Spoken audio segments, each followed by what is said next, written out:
He rose from the slums to stand among the Empire's elite, as calm as a storm and twice as deadly. No fear, no loyalty, no limits. Every threat he faced was another rung on his ladder, and he climbed without looking down. He's immune to doubt. All he feels is momentum. But does he suspect that what awaits him ahead is not at all what he dreamed of? Let's find out. The story began with the fact that it was all for the sake of the Empire. For the sake of the Emperor and his people, any threat must be destroyed. This is the only purpose of the existence of the Imperial Guard. This is the land of the future, where technology has developed significantly. However, there is no hope for them. Due to the endless war caused by the lack of resources, the Earth continued to be torn apart. As a result, humanity was forced to move to other planets. Life on Earth came to an end as a result of the invasion of alien creatures. However, the surviving part of humanity continued to plow the vastness of space, and finally, after many years of wandering, they found a planet similar to Earth. Humanity decided to call it Novus, which means new home. Through space, they sent a message to other survivors, reporting the coordinates of the new home. Thus, people scattered throughout the galaxy began to gather on Novus. The Bellato Federation is a free territory for humans and other species. The Empire of Acretia has a powerful army of robotic soldiers. The Holy Alliance Korra is a religious nation with powerful energy and mental fortitude. The resources of Novus were also not unlimited, because of which humanity again began to prepare for a war for the monopolization of resources. After some time, on the territory of the Empire of Acretia, in the machine laboratory, Hemelas Custoria, the commander of the Imperial Guard of Acretia, said that he was unlucky because he would be compared with everyone. He just needs to show His Majesty everything he can do.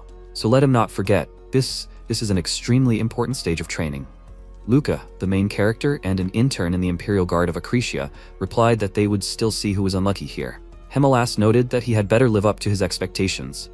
MC put on his equipment and thought that he should, at least, block or dodge all the bullets.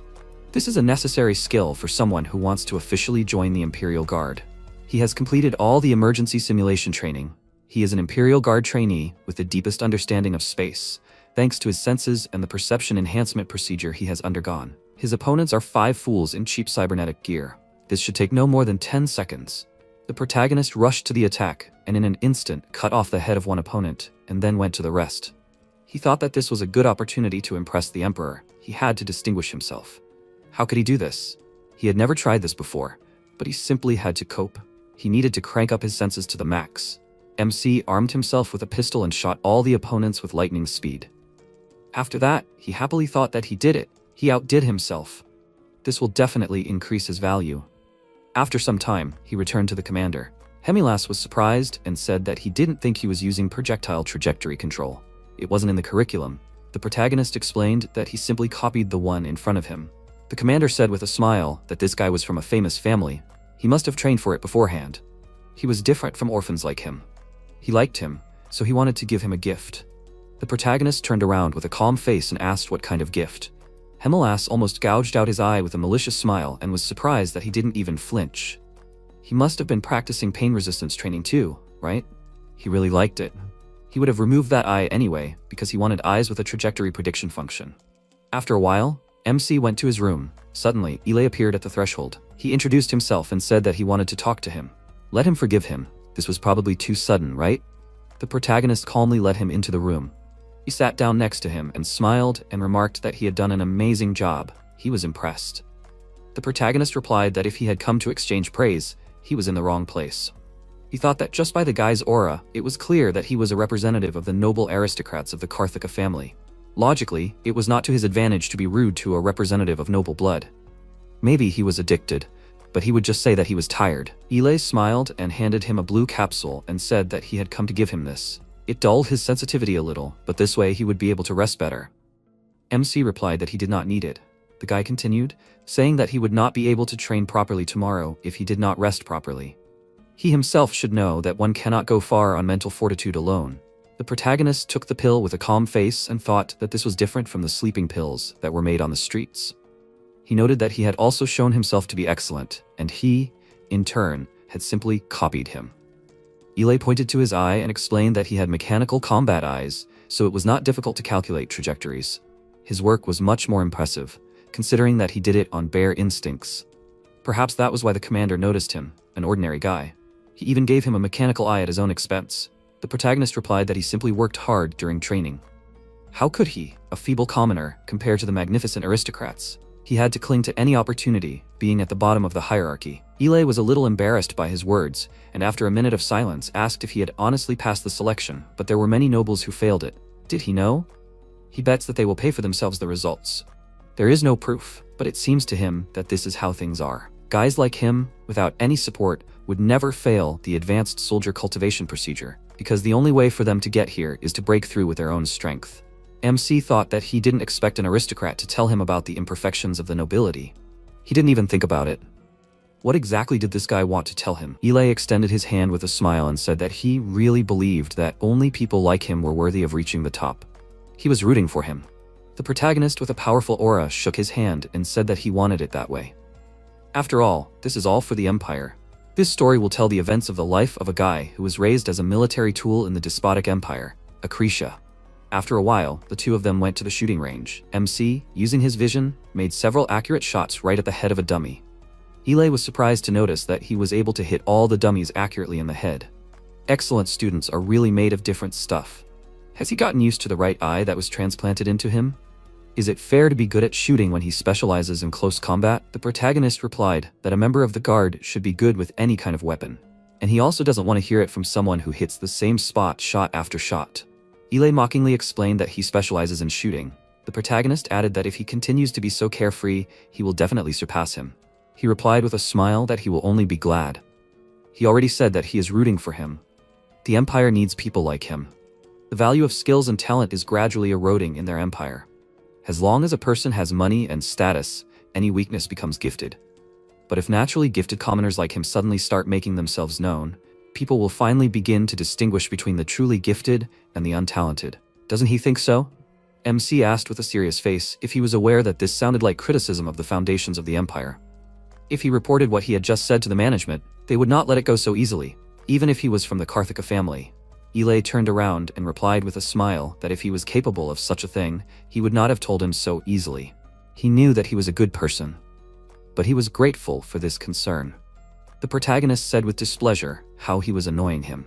2 years later, in the third training building, Hemelas called out to the two of them and said that they would be leading the squads in today's training. If any of them had a problem with this, he asked them to leave the premises. Well then, they would continue according to his plan. The Karaites had illegally settled in this ravine. This training would test their skills in the field. No prisoners were to be taken, let them kill them all. After that, all the fighters went outside. Ile pointed out that this was his first real mission. MC wondered if he was nervous. He had killed people during training, but this time, it was an outside military force. Ile said that the Balato Federation, the Korra Holy Alliance, and even the Akrisha Empire were all descended from Earthlings. The protagonist replied with a serious face that he shouldn't get emotional. He didn't think that the senior guards of the All-Mechanical Legion were here to protect them, did he? They were overseers. They would easily kill them if they tried to save someone's life. And he agreed that the Imperial Guard had no place for those who did not know their place. All the other inhabitants of Novus were just annoying bugs for the Empire. They were taught this. Each of them wanted to use and deceive the Empire for their own gain. Ile replied that he knew it. This was what they were taught. After a while, they tore the place to shreds. MC, holding his sword in his hand, thought that it seemed like the Koritis were not even armed. This mission should end without incident. He approached the child, who was cowering against the wall in fear and calling for his mother. The protagonist thought excitedly that he was so scared that he couldn't even move. This was not a combat unit that would not resist even if he had a gun. He remembered the words of the commander, saying that prisoners should not be taken. The protagonist swung his sword with a serious face and thought that there was no need to hesitate. These are pests that are eating up the Empire's reserves. He pierced the wall with his sword, but did not touch the child, and whispered that he should pretend to be dead, and then he would survive. After that, MC thought that he should not have done this. If the general staff found out about his actions, anything could happen to him. Maybe he should go back and finish him off? Suddenly, Ile, sitting on the tower, fired a shot and destroyed the child. The protagonist was frightened, wondering since when was he there? Did he really see all this? Calm down, he will not report. But if someone else saw this, he needs to keep an eye on him. Suddenly, the one with the power appeared and using the skill, blew up the tower. He furiously shouted that they should go away. The protagonist turned around and, seeing the enemy, thought, was it he who caused the explosion? If he is able to cause an explosion without any weapons, then things are bad. At this time, Ile jumped off the tower to attack from behind, but the mage suddenly created an explosion behind him and neutralized him. MC worriedly thought that it was a power user. He furiously shouted that this was not a military base but just a settlement. They killed people who were just trying to survive. The protagonist wondered if the captain knew about this. If only he had told him right away. Ile, lying on the ground without an arm and a leg, remarked that he was careless. He had no excuse for this. The protagonist replied that he would take care of him. He thought that this was all because he hesitated. He had learned how to deal with power users many times. He must atone for his mistake at any cost. MC said with a serious face that he would personally deal with him. Let everyone disperse and return to the base. All the warriors behind him quickly retreated. The power user furiously shouted, "Where are these bastards going?" The protagonist thought that he seemed to have taken on the role of bait so that his allies could escape. In order to use power, a person must perform a certain sequence of actions. In his case, these are hand signs. As long as he sees these cracks in space, he can withstand explosions. The protagonist began to deftly dodge all of the enemy's attacks and thought that he would prefer a battle of attrition, but there was no choice. Even if his body suffered from such high-speed maneuvers, he was obliged to attack him while he could. Finding himself right in front of the magic sphere, MC accelerated to an incredible speed and stabbed the enemy with his sword. The sorcerer, charging his hand with magical energy, broke his helmet with one blow, and seeing his face, tearfully noted that he was just a child. The protagonist continued the attack and killed him. He looked at the broken helmet and thought that if he had continued the attack, he would have died. The Koritovites are fanatics whose beliefs are beyond human understanding. So why couldn't he kill him? During the battle, he can't let his emotions consume him. It's time to go, because this is all for the Empire. For the sake of the Emperor and his people, it is necessary to destroy any threat. This is the only purpose of the Imperial Guard's existence, nothing more. After some time in the recovery capsule ward of the Acrisius Hospital, Ile asked how he liked this task. Did he feel the line between life and death? MC, lying in the capsule, answered, "Let him speak for himself. He was the one who almost died there." He chuckled with a smile and noted that he would have new arms and legs. And what changes did he have? The protagonist answered that his back was damaged, so he ordered a set of titanium bones and artificial skin. He was going to completely renew his body within a couple of years anyway. And if he started doing it a little earlier, it would be even better. Ile wondered, the commander knew that there would be a power wielder there, right? He didn't tell them anything because he wanted to test them. The protagonist replied that if their guards didn't even try to help, then they could have handled it themselves. There were no casualties in the end. Ile asked if that wasn't strange. Both he and the other cadet whose heads were blown off by force somehow survived. Too strange to be a simple coincidence. Maybe that guy didn't want to kill them at all? MC remembered the words of that mage and thought that he was already a warrior, a soldier. Sparing his life was a mistake on his part. This worthless mercy was the reason why the Korites continued to die out. Well, he could regret the deaths of his comrades from hell. Ile wondered why he had turned a blind eye to that Korite child. Let him just say why. The protagonist turned away from him and replied that he was fed up with his chatter. Did he really update his tongue too? This was an unfortunate misunderstanding. It would not happen again. After some time, the Emperor announced that they had completed 2 of the 4 years of training in the Imperial Guard. A new batch of young cadets had arrived. He hoped that they would serve as role models for them. Especially these two, Luca and Ile, their top 1 and top 2. They could even become centurions. Let them continue to work for the good of the Empire and its citizens. MC thought that the Imperial Guard was organized quite simply. It was 1,000 guardsmen, consisting of 10 hundreds, each of which was led by a centurion. The commander of the guard, the chief centurion, was also a centurion of the first 100. The Emperor began to leave and added that that was all. Let them continue training. The protagonist thought that cadets like him, after a complete body replacement with a mechanical one, were appointed centurions of the 10th hundred, which had the lowest rank. If he could become a centurion of the 10th hundred, he could achieve a lot. Sometime later, the protagonist and Ile were practicing 1v1 hand-to-hand combat.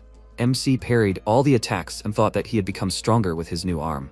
He did a leg sweep and was about to strike, but stopped at the last moment and announced with a smile that they had fought 124 rounds and he had taken 124 victories. After that, they went outside at night and sat on one of the hulls. Ile said that he had so hoped to win at least this time. The protagonist asked if the new components could so easily ensure victory, then what was the point of training? Ile noted that he seemed to have become even tougher after that speech. Those centurions seemed to have firmly settled in his head. MC agreed and added that if he succeeded in the Imperial Guard, he would be in demand everywhere. The guy said that he had already reached the heights where his origin did not matter. Why doesn't he just relax? The protagonist replied that unlike him, he had nowhere to return to. So he continued to climb with all his might. He was talented too, but he lacked motivation. Why did he even join the service? Ile asked with a smile. So that's what he thought of him? He wanted to be a scientist, an archaeologist, to study ancient forgotten civilizations. MC asked why he didn't go there if he wanted to. He explained with a smile that archaeology was prohibited in their empire, especially ancient civilizations. In addition, people from his family were often generals. They wouldn't have allowed him any other path. The protagonist asked if he wanted to say that he was sad that he couldn't do what he liked, and he was spoiled enough. In their slums, people dream of living at least one more day. Many are happy that they have something to eat today. Ile replied that he knew he would say that, but he was just sharing his secret with a friend. MC said that this could be interpreted as criticism of the foundations of the empire. He would be finished if someone reported him. He replied that he wouldn't do that, just like he was keeping his secret. The protagonist, with an incredibly serious face, explained that he hesitated because the enemy was unarmed. Even if he hadn't intervened, he would have seen it through to the end. He was loyal to the emperor and the empire for spotting his talent. The empire's enemies were his enemies, and he was no exception.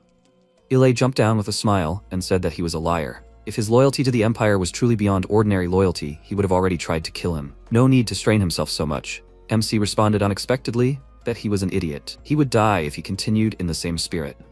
3 years later, on a reconnaissance mission in an uninhabited neutral land, Ile, touching a huge column with his hand, said with admiration that this was a mysterious place. It responds with a surge of energy even after millions of years. Isn't that amazing? There were civilizations that explored the stars before the dawn of humanity. MC thought with a calm face that he had already set boundaries, but he was still trampling on them. He replied that he should not relax. They were on a reconnaissance mission. This was training. If they ran into someone, there would be a fight. Ile replied with a smile that if anything happened, the guards would help them anyway. Claude Ramones, a cadet of the Imperial Guard, approached them and said with a smile that the present exists because of the past. These traces will allow you to look into the future. If you think about it like that, you can understand why so many people are interested in history. MC thought that his family may not be as prominent as Karthika, but they are still respected. Claude asked if he could ask him something. He thinks he likes him. Is he dating anyone? The protagonist immediately got into a fighting stance and excitedly exclaimed that if he took another step, he would regard it as a threat. The guy said with a smile that there was no need to be so afraid. If he did not have a partner, he would like to introduce him to his younger sister. The protagonist replied that he was an orphan with no family. Claude replied that it did not matter whether he was an orphan or an aristocrat. He held an honorable position. Let him just think about it, okay? His sister was quite pretty. Suddenly, Ile approached him and smiled and remarked that he was popular. MC sheepishly told him to shut up.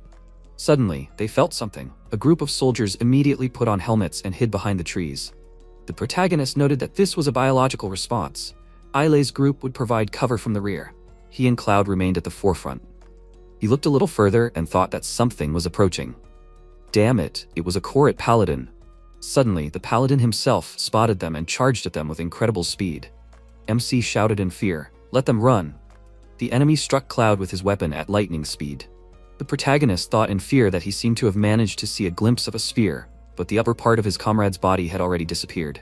Suddenly, system windows appeared, notifying him of an error. He thought excitedly, let that damn mechanical eye work and calculate the trajectory of the spear for him. A second group of soldiers arrived behind him. Ile started shooting at the enemy and shouted, "Let him pull himself together and not stand there like a pillar. Let him fight and buy time." The protagonist thought that he was right. Even if he tried to run away, he wouldn't get out of here. There was only one way to resolve the situation. Fight until the Imperial Guard reinforcements arrive. They only needed about 20 seconds. He was sure that the guard overseer would arrive soon. At this time, the paladin swung his spear and threw it with incredible speed. MC managed to dodge a little, but lost his helmet. He thought excitedly that these 20 seconds were very long. The paladin used his skill and began to return the spear back, causing the weapon to fly at Luca again. The protagonist thought, is he really going to die? There is no way he can survive a fight with this monster for 20 seconds. Suddenly, the Legion commander appeared in front of him in his thoughts. He furiously shouted that he looked like a pig who realized that he was brought to slaughter. If he turns his back to the enemy, all that awaits him is a bullet in the head. While the enemy is waving his sword, let him do the same. There is no place for weaklings in the Imperial Guard. MC immediately became inspired and thought that until he lunges, he attacks first. He dashed forward and blocked the spear, but his arm was broken. The protagonist thought that he could no longer use his arm, but he could block the spear with it. He needed to prepare for the next attack. Suddenly, the paladin made a lightning-fast attack with his weapon and cut off his arm. The shockwaves emanating from the spear hit the rest of the party members standing behind him. The protagonist called out to Ile, and wondered if he was really his target. The enemy began to move forward quickly, but MC did not retreat and moved towards him. At this time, the Overseer, using the turbo engines on his legs, quickly moved to the scene. At the moment when the protagonist was about to collide with the Paladin, the Overseer grabbed the enemy by the head and, dragging him some distance, threw him into the column. The protagonist, seeing this, happily thought that he was saved. Suddenly, behind the Warden, the Paladin woke up again and was ready to continue the battle. MC, watching what was happening, thought that there was an Imperial Guard wearing the weapon of the Empire, Legion, against the Holy Knight Corps, using force. Who of them would be stronger? They clashed in a fierce fight and began a real mess. The protagonist thought that they were very fast. Even with his eyes, he could not keep track of their weapons. This was a fight at the level of the Imperial Guard. He asked for the guard to win. They clashed again in a fight, not giving in to each other. Suddenly, the Warden grabbed him by the head and tried to press him into the ground, but the Paladin held on with all his might. He ordered his spear, which was behind the protagonist, to fly back. For a second, a thought flashed through Luca's head. The Imperial Guard has no idea about the speed and power of the spear, which he felt on his skin. This means that he will hardly be able to react correctly. MC thought with a serious face that if the guard dies, then they will die along with him. Something must be done now. At the moment when the Paladin's weapon flew towards him, the protagonist quickly extended his leg and, having lost it, thought, let it miss. The guard, noticing the spear, tried to react as quickly as possible and deliver the final blow. The Paladin, holding on with his last strength, took his weapon, but the Overseer delivered a powerful blow and pinned him to the ground. MC, seeing a large explosion, wondered what happened. Who of them survived? Of course, the Knight of the Bark survived.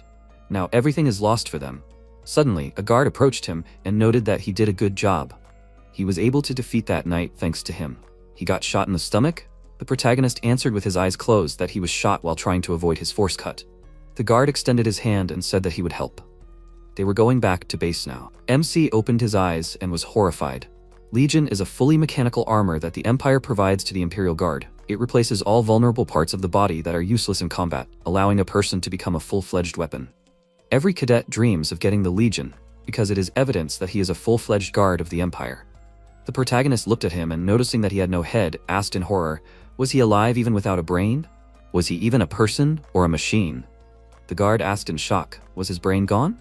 He screamed in incredible horror and then fell to the ground. The protagonist, looking lost, asked if he really wanted to become such a monster all this time. He thought that he had become cold. His body did not stop shaking. Will he be able to wait for help? This is the last view in his life. Suddenly, Eli came up to him and asked if he was alive. MC exclaimed with hope that he survived. The guy answered with a smile that he was not in the best shape, but still. MC asked how the others were. He explained that everyone except them died.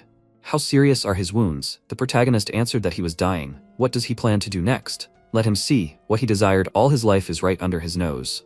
Eli sighed heavily and asked if the alliance of Korra and Bellato was in that direction. The protagonist agreed and added that what he wanted could not be obtained in the Empire. He was fine, so let him go if he wanted. Reinforcements will arrive soon. If they crossed paths, then all that was left was to return to the Empire, so let him go. Eli stood up with difficulty and began to leave. MC, watching this, thought that he has a family noble and rich enough to support him at all times. Any citizen of the Empire would be jealous, so he can't understand him, but he shines brighter when he talks about his dreams. Therefore, he wishes him to live the way he wants, with all his heart. The protagonist closed his eyes when suddenly Eli returned and noted with a smile that, judging by his behavior, he was really going to the next world. He would not be able to live peacefully if he left him to die like this. The protagonist sighed with relief and asked, what kind of a moron is he? After a while, MC, sitting in the hospital, was reading a catalog of cybernetic products. Suddenly, Eli came up to him from behind and asked with a smile, was he looking for spare parts for himself? He can recommend the F-24 race model. With its short adaptation period, he will return to duty faster. And it is much better than the leg he uses now. The protagonist asked when he would stop appearing out of nowhere. He asked with a smile, did he really scare him? If so, let him forgive him. After a while, MC thought that after returning to the Empire and undergoing rehabilitation, he was called to another department for questioning. They wanted to know what happened there, that 3 cadets and an Imperial Guard overseer died. The incident was called Encounter with Paladin Korra. At first, he thought that they called him because they were going to investigate the matter in depth, but there was another reason. While waiting, LA asked if he heard that they found some artifact where they were sent. Now everyone was arguing over who should get it.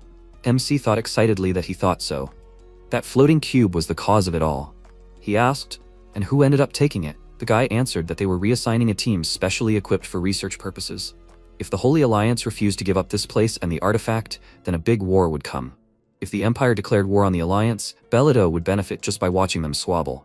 So they usually try to limit themselves to small skirmishes so that the losses would not hurt anyone. The protagonist replied that he was not interested in politics, only in direct orders and battles. That's what a member of the Imperial Guard should be like. He thought that when he reported that the beheaded guard member continued to move, the captain concluded the following. This is a phantom phenomenon caused by residual signals. But is it really just a residual signal, as he says? No, the guard consciously responded to his words after death. This is definitely not a phantom phenomenon. He has so many questions that have no answers, but he is not so stupid as to try to figure it out. In the vastness of the training grounds, there is one place that does not quite fit the atmosphere of the guard, the guest room. This place is created for family and friendly meetings with cadets. As an orphan, he has never been here before, so he didn't even expect that someone would want to meet him. But Lillian Ramones came. Why did Cloud's sister come to him? Would she really start asking about his death because he was the leader of the squad? The girl immediately said that if he thought she came to express her hatred towards him, then he shouldn't worry. Ever since the day her brother decided to join the Imperial Guard, their family was prepared for such news. She came to him. Her brother talked about him a lot, saying that he was his most talented friend among the other cadets. He asked if she wanted to date him. MC replied that he thought she knew about his origins herself. Lillian explained that it was her initiative. They would just have to settle a few formalities. The protagonist noted that she looked like she was interested in a relationship with him. The girl asked if he was against it. The protagonist said that he didn't know her at all. She asked if they could fix it, right? MC asked, but why him? Lillian asked if the fact that this was her brother's dying request was not a good enough reason for him. She was sure that he would only benefit from it. Many guys would envy him. The protagonist thought that he agreed. There was absolutely no reason to refuse her. For someone like him to get such a golden bride of noble blood was a 1 in a million chance, and he had always strived for success in this life. Marrying an aristocrat would only bring him closer to his goal. What more could one wish for? However, it was somehow too simple. That was why he was tormented by doubts. MC thought for a while and said that he had to refuse. He stood up from his chair with a serious face and thought that he still thought that Ile, who had everything, was an idiot for dreaming of getting out of the Empire. Who would have known that he himself would be so stupid as to make a decision based on his doubts? He is sure that this girl will take this as an insult to an aristocrat. He hopes that it will not result in something serious. Suddenly, Lillian caught up with him, grabbed his hand and noted that she must be rushing things too much. She blushed deeply and asked if maybe they should start with friendship. The protagonist excitedly tried to explain that this was not the case. The girl, without listening to him, began to leave and shouted that she would come again. The protagonist, watching her run away, said that it would probably not be easy to get rid of her. Sometime later, at the sparring training ground, Kinuan, a wrestling instructor in the Imperial Guard, noted with a smile that he did not think that he would come to him. MC answered with a serious face that he would like to learn from him. The instructor said that he would easily help with everything related to wrestling. However, he already knows a lot. No matter how many cadets you go through, you'll hardly find a couple who are stronger than him. The protagonist thought about what it meant that there are those who are stronger than him. He said that it wasn't enough for him to be considered the best cadet in the course. Kinuan wondered why he was straining himself so much. MC thought that, although the instructor was strong, he wasn't as despot as the other instructors. Unlike the other instructors and guards, he uses a rather mediocre enhancement in battle. It is 10 times weaker than what he currently wears. The only thing he loses in is that not his entire body is stitched, so he is simply weaker. But if he can't win even against him, then he doesn't stand a chance against someone like the Paladin Corps. The protagonist began to stretch his arm with a serious face and thanked him for the opportunity. Kinuan sighed and noted that he didn't really have a choice, so let him attack. MC made a lightning dash and tried to strike, but the instructor easily parried the attack and asked, does he want to try out the new equipment? The protagonist began to prepare the next blow and thought that he may be a retired guard, but he is sure that he will not even flinch from such an attack. The protagonist made another dash, tried to strike a series of blows, and thought that he will just jump on him, close the distance, and finish him with one quick blow. Victory will definitely be his. Suddenly, Kinuan grabbed him and effortlessly threw him into the air. MC was perplexed, wondering why he was flying. It won't stop him anyway. He pushed off the floor with his hand and tried to strike with his foot, but the instructor grabbed him in an instant and threw him forward. The protagonist in shock wondered, what the hell is going on here? The instructor approached him and pointed out that not only had he misjudged his opponent, but he was also allowing himself to be distracted by something during the fight. Why was he so impatient? He looked at him with wide eyes in surprise and wondered what had happened. He thought that the parasite had attacked Kinuan's chin with the first attack. However, as soon as it touched his hand, his body jerked away as if he had lost control. No, to be precise, the kinetic energy he had given to Kinuan was redirected back, shaking him. He crouched down on the floor and asked what just happened. Kinuan replied that it was his personal method of self-defense. The protagonist turned to him and asked if he could teach him. He looked at his shaking hand and asked if he still wanted to learn. The next second, a trickle of blood flowed from his hand, and he added that there was always a price to pay for a shortcut. They sat opposite each other in a large arena, and he said, "So, Luca, what did you get out of that fight?" He replied, "It felt like he was under a spell. His body started moving on its own, not obeying him." Kinuan said, "Arki's Victima or Arki's fighting style." The protagonist asked, "Isn't that what bandits usually use?" What he saw was so impressive that he had even implemented it into his military training program. He raised his hand to his side and replied that they had looked into it, but Arki's Victima had 3 significant drawbacks. He asked, "Is it hard to learn?" Kinuan noticed, "He really is smart, Luca. What else?" He guessed, "Maybe side effects like a concussion?" He replied that was true. One more thing that he probably wouldn't understand now. MC said, if it made him stronger, such risks were justified. He, getting up from his seat, said that it was not up to him to decide. He was already an asset of the Empire. He wanted to imagine how much money was being invested in them. He was about to shout back, but Kinuan told him to answer him. Training in the Arki's fighting style would inevitably leave consequences in his brain. Can he swear that he will stop using it when that happens? The protagonist thought that he would understand even if he lied. After that, he said that he could not swear, but he would try not to use it. Kinuan turned to him and, putting his hand on his shoulder, smiled and said that he liked his honesty. The next second, he put his foot under his leg, knocking him down, then threw him back. The protagonist flew to the other end of the mat, and Kinuan, putting his hand on his chin, said that from now on he should always wait for an attack from him, so he will always be ready for any situation. MC, clutching his head, said, "So." He turned around and told him to get up. He likes those who learn quickly. After a while, Ile walked down the hallway and asked the protagonist if he was sleeping at all. He walked forward and replied that he was just very busy. He had been practicing with Kinuan every day for a month now. He remembered his words and thought, in fact, he was not teaching him anything. He wanted him to observe and figure it out himself. Arki's fighting style was very different from everything he had learned before. Most fighting techniques are based on memorizing a movement and honing it, while Arki's squeezes out of a person what is already in him. It is some kind of higher fighting algorithm that uses all the techniques in his arsenal to give the most effective method of confrontation in a given situation in a matter of seconds. In other words, brain training. Then he looked at Yahello and asked how his mission went. He put his hand forward and replied, "Boring." He was told to get rid of a faulty android, and all the current missions are like that. Child's play. Protagonist said, "Apparently, the core alliance is cautious because of the last incident. That's probably why the chief centurion is always at the facility." He replied that it's not so. He heard something from his relatives. The protagonist said that if the chief centurion himself joins the case, a rebellion is planned, nothing less. He confirmed this. He doesn't know the details, but there's definitely a group of conspirators. Then the protagonist clenched his teeth and, looking down, said, "So, a war with the alliance is coming, and some idiots are planning a civil war?" "What idiots?" Ile added that if he writes off all the internal problems as idiocy, he is also part of the problem. The next second, MC elbowed him against the wall and, swinging his fist, said that he warned him. He can close his eyes to the fact that he wants to leave the Empire, but if he plans to become an enemy, he will not leave it like that. He replied, actually, he also passed the Imperial Guard aptitude test. Such remarks are no less important for the Empire. He should calm down. The protagonist walked away from him and added, "Stop jumping to conclusions that can be misunderstood." He doesn't want to see his name on the list of traitors. He put his hand to his head and replied that he knows, he can only tell him that. Then he extended his hand to him and told him to relax. He will treat him to something tasty on the weekend. Okay? He replied that he already has plans, enough chatter, he has already had enough of him. After that, he walked forward, and his comrade followed him and was surprised. Plans? Did he get a girl or something? He asked. Isn't it time for him to be there? After some time in the lower sector of Arcadia, Kinuan asked how much time had passed. For people like them, who come from the slums, the picture is quite familiar. MC replied, when he became a cadet, he thought that he would not go down to the lower sector anymore. He doesn't want to breathe the same air as this scum. Kinuan extended his hand forward and said, well, he really is one of those who strives for the top.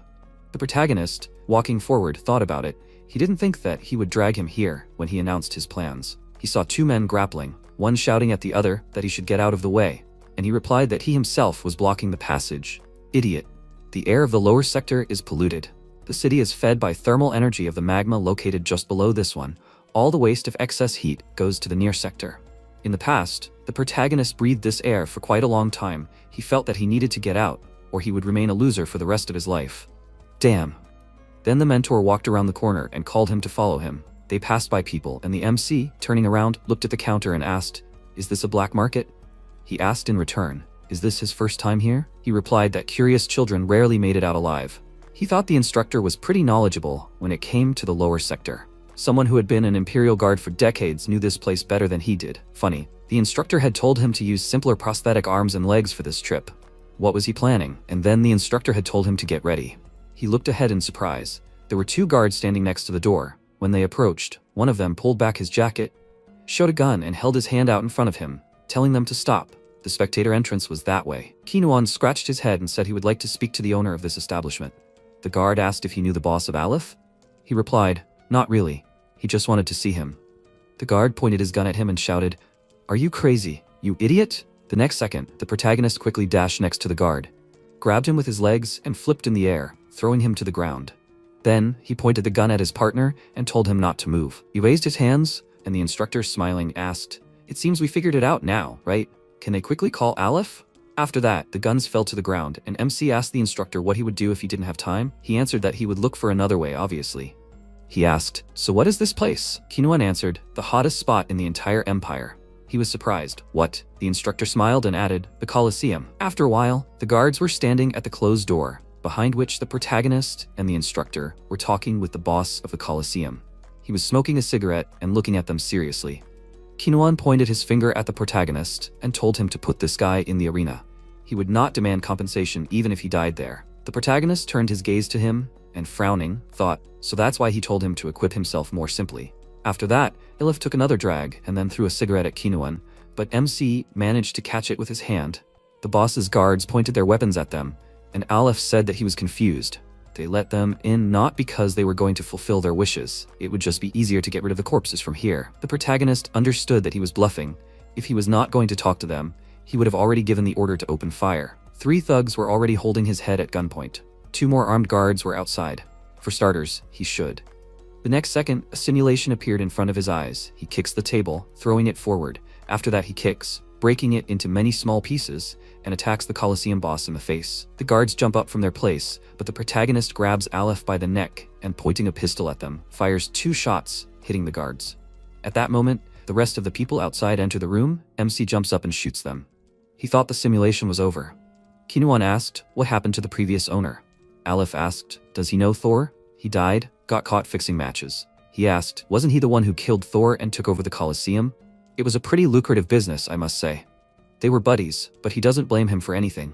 After all, he himself killed his predecessor for the sake of power. On the street, it's the natural order of things. The next second, the head of the Colosseum came up to him and, putting a gun to his head, asked how the hell he knew all this. He replied that he better calm down if he didn't want to end up like another Thor. He was indignant, and then sat back down in his seat and, waving his hand, said, "Screw it." He adjusted his glasses and asked, "So all he wanted was a place in the arena for that guy?" He analyzed the protagonist and noticed that his arms and legs weren't even combat models, and his body was still organic. He would be crushed into a pancake in a matter of seconds. He could put him on the schedule, but didn't he think it was fair to offer him anything in return? He replied that he knew where Tora hid his safe. He had his eye, right? He adjusted his glasses again and asked, where did he get such details? He was very curious about who he really was. He smiled slightly and replied, "Just a relic of the past, not worth worrying about." Aleph added that if he wanted to observe, he would allocate a VIP seat, organize drinks and girls. He replied, "Just drinks." The boy didn't need special treatment. He just had to put his best fighters against him. The protagonist, looking at the instructor, thought he should learn from him. He was in complete control of the situation, and without lifting a finger, he had everything he lacked. Sometime later, in the waiting room of the Colosseum, Kinuan said that the start was in 2 hours, so he could warm up for now. The protagonist approached him and asked what was in that safe of Thor's. Aleph's behavior changed so abruptly. He looked at the tablet and answered that there were treasures hidden there that could change his life. The protagonist asked what he would do if he had to fight. He was surprised. Was he interested? He would tell him after he won the arena. After that, he turned the tablet to him and added, "Here is his opponent." On the screen was an image with the caption, "Gabriel, an iron fist." He added, "The Colosseum is teeming with corpses who are ready to stick illegal equipment into themselves, even if it reduces their life expectancy. This is probably one of those who does not care about their own future at all." The protagonist, looking at the image, noticed that it was a really crazy modification. The instructor added that in his current state, he can die from one hit. He should remember what he taught him, the basis of the Archi's fighting style. He asked, "And what is it?" He waved his hand and answered, he should be content with what he has. He answered that he only knows that being content with something is sure to lose. Kinuan said, "Water does not lose, it just changes shape. The real potential lies within him." He has been watching him since he reflected bullets in the test without equipment that calculates the trajectory. By the way, he was extremely surprised when he asked to teach him. But as a talented person, he came to the right place.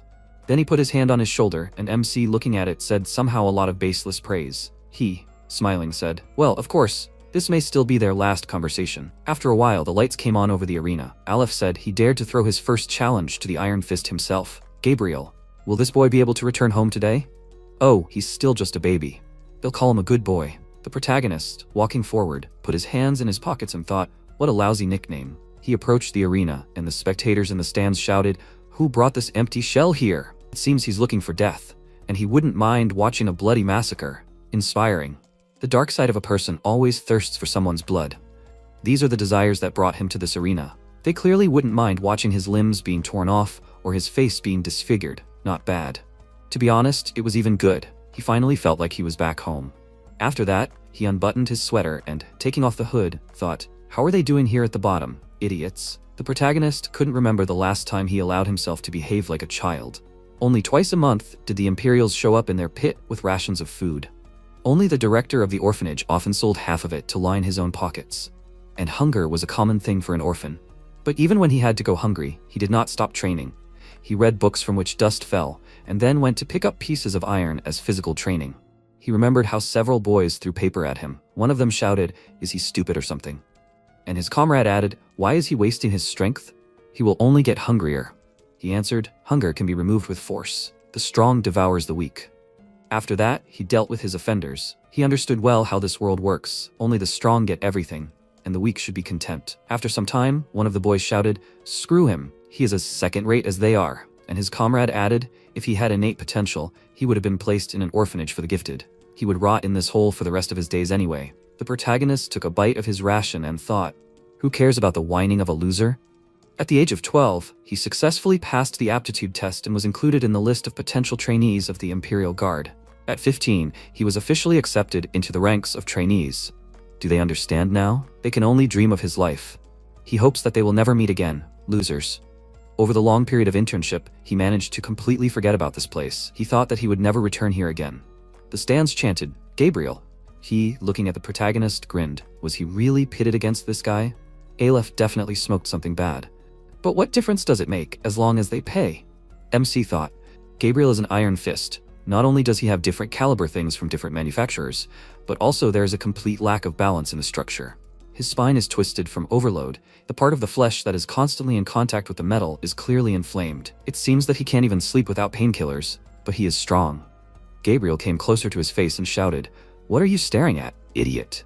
His body is modified for only one purpose, to be stronger. He added, "And he has a cute face. Does he not want to serve him at night?" The protagonist smiled and replied that he thinks that after today he will definitely need a servant, because he will cripple him. His rival was indignant and, turning around, said that he will gouge him into the ground until he starts begging to serve him. Then the boss of the Colosseum announced into the microphone, their version of the world of die or be killed begins. Will they crush the good boy? Or will they witness his triumph? The killing show begins. The protagonist understood that his body was entirely made up of combat constructs, and his prostheses were far from combat ready. This meant that if he missed even one blow, he would die instantly. The next second, his opponent swung his huge iron fist and hit the ground. Because MC managed to jump to the side, he swung his leg and hit his opponent in the face. In response, he only grinned, ticklish. He thought, with his normal equipment, he would have punched his head in long ago. After that, he moved away from his opponent and thought that the arena was quite compact, so he wouldn't be able to dodge for long. Gabriel continued to strike with his hand, but the protagonist still successfully dodged. He thought that all his attacks were lethal, and they almost didn't damage him, and the audience was also slightly discouraging. The audience was screaming, "Runt! He's not playing catch-up here. He has to die. She wants to see a real fight. He has to smash his head, Gabriel." This is the situation he found himself in. For what purpose did Kinuan bring him here?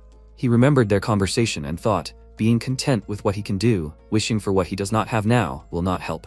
No amount of begging will make a weapon fall from the sky. No matter how insignificant his strength, he must cope with what he has. Kinuan took the prosthetic limbs, but left the prosthetic eye.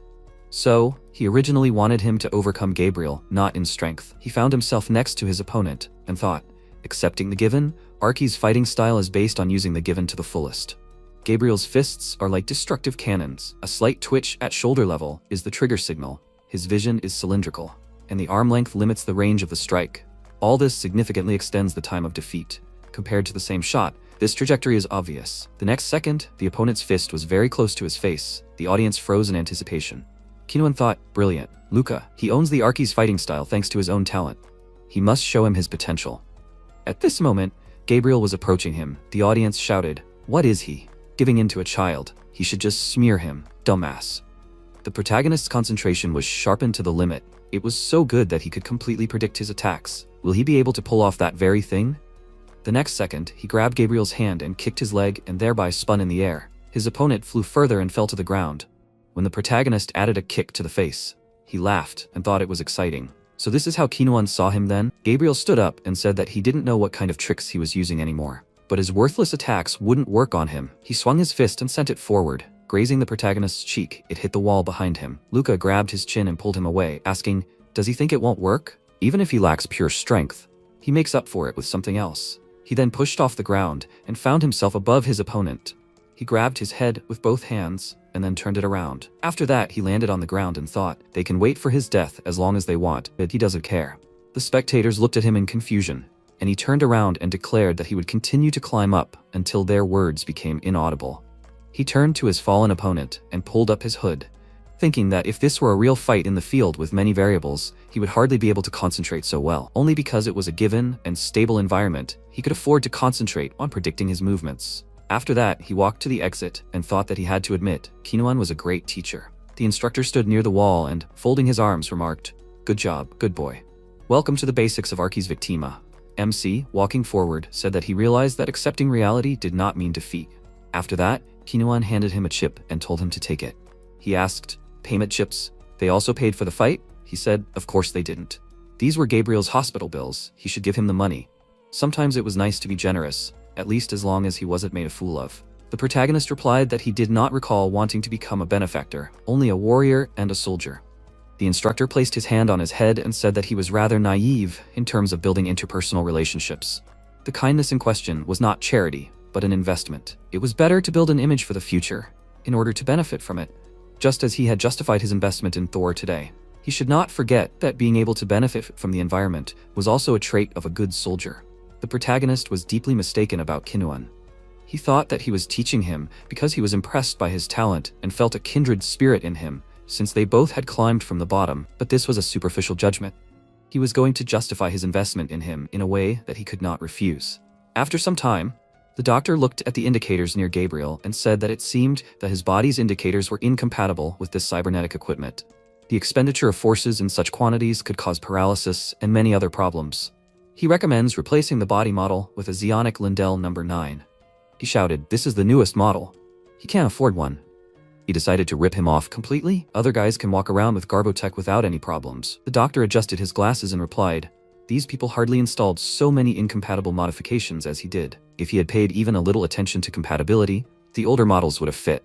He replied, he was poor. Okay, he stuck in everything he could buy. The doctor agreed and suggested limiting himself to only new limbs that fit his budget. He added, only combat models, please. The doctor said that was impossible. His funds would only be enough for good, but not combat prosthetics. Gabriel sat up and shouted, damn it, does he have any idea how much he spent on modifications? At that moment, MC entered the room and asked how he was doing. Gabriel? He was glad that he was full of energy, as always. Gabriel shouted angrily, good boy. Oh, he's an idiot. He'll kill him. He'll definitely kill him. He must remember his word. The protagonist approached his face and, snapping, said that he had warned him before the battle that he would make him a cripple. Gabriel was indignant, and he thought, well then. He remembered the instructor's words and thought that he instinctively began to laugh. Then he approached the doctor and said, this model he mentioned, Zionic Lindell No. 9. He held out the chip forward and asked, is this enough to pay? The doctor, looking at it, adjusted her glasses and replied that it was enough. Gabriel, perplexed, shouted, what is he doing? He asked, what does it look like? He pays the bills. Gabriel was indignant. Why on earth should he pay his bills? He answered, I just wanted to. He shouted, so a good boy is not just a nickname? Or is this the condescension of the winner? What is his name? The protagonist answered, Luca. And he said, if he needs anything, he only has to say, he will return this debt, Luca. The protagonist thought, well, this is not such an unpleasant feeling. Sometime later in the training hall of Akertia, Ile jumped up and, swinging his leg, tried to attack the protagonist, but he put out his hand, blocking his attack with his leg. After that, he turned his comrade in the air and threw him to the ground, grabbed his ribs, and after a while he crouched down next to him and asked if the instructor Kinuan would really teach him his Arki's style. He confirmed it. His comrade said, but usually all sorts of bandits use all sorts of tricks like pieces of glass between their fingers or dirt in the enemy's face. The protagonist said that he understands. It's hard to believe, but the instructor explained a lot to him. He said, yeah, he can't compete with him in a fistfight anymore. The protagonist added, but he is the only trainee who will not avoid fighting him. He thought, the experience of the Colosseum clearly showed him that his ideas about fighting in corn are wrong. It was as if all the techniques he had honed so far turned into tiny but precious nuggets of knowledge. Eli looked at him out of the corner of his eye and thought that he was so happy today. Then he asked if he was not busy. Could he help him? He answered, of course. Sometime later, in the training barracks of the Imperial Guard Akertia, the guest room. They were sitting at the table. His comrade innocently looked away, and MC called him. In response, he apologized and said that their family had always been on good terms with the Ramones. He could not refuse. Lillian sat next to him and said, it seems she sent enough requests to visit. Why is he avoiding her? He answered because he was not interested. He hoped that she would take this as a refusal. Ile awkwardly scratched his cheek and said, it could have been softer. The protagonist told him to shut up. The situation was driving him crazy. Lillian asked why he didn't like her so much. He took a sip of his drink and replied that he didn't have time to meet women. Unlike them, an orphan like him had nowhere to go back to if he was thrown out. She said that in that case, getting closer to her would only bring him benefits, right? He looked at her and replied, it seemed to him that she didn't understand Lillian. If he relied on her power as an aristocrat, then at any moment he could lose everything at her whim. He preferred the power he gained through his own labor. She noticed that it was strange to hear this from someone who was quite close to an aristocrat. He replied that he communicated with Ile because he was someone he could trust to have his back in battle. His friend, the power of the Karthika clan had nothing to do with it. She asked, so he wouldn't give her a chance, right? He took another sip of his drink and then stood up from his seat and said, unfortunately, he hoped they wouldn't see each other again. After that, he headed for the exit and his comrade ran after him and called out and asked why he was so harsh. He replied that she would have continued to cling to him if he was soft with her. Ile said that was true, but did he really dislike Lillian that much? They could have at least gone on a few dates. The protagonist looked at him and said, the problem is that he doesn't see a single reason for her interest. Does she want to get close to a lowly guy just because of Claude's dying words? He feels like she's up to something. He put his hand in front of him and said, to put it simply, he's afraid because he doesn't understand the reasons. He thinks he should take it a little easier. He's sure. Before he could finish speaking, the protagonist asked, he likes this girl, doesn't he? He asked in surprise, where did he get that from? He answered, you can tell by his look, size, and his increased activity. He thought that Arki's Victama opens his eyes to many things. Then he added, he already said he's not interested. If he likes her, he should throw away unnecessary worries and act in his own interests. He turned to the door and said that it's impossible for him, Luca.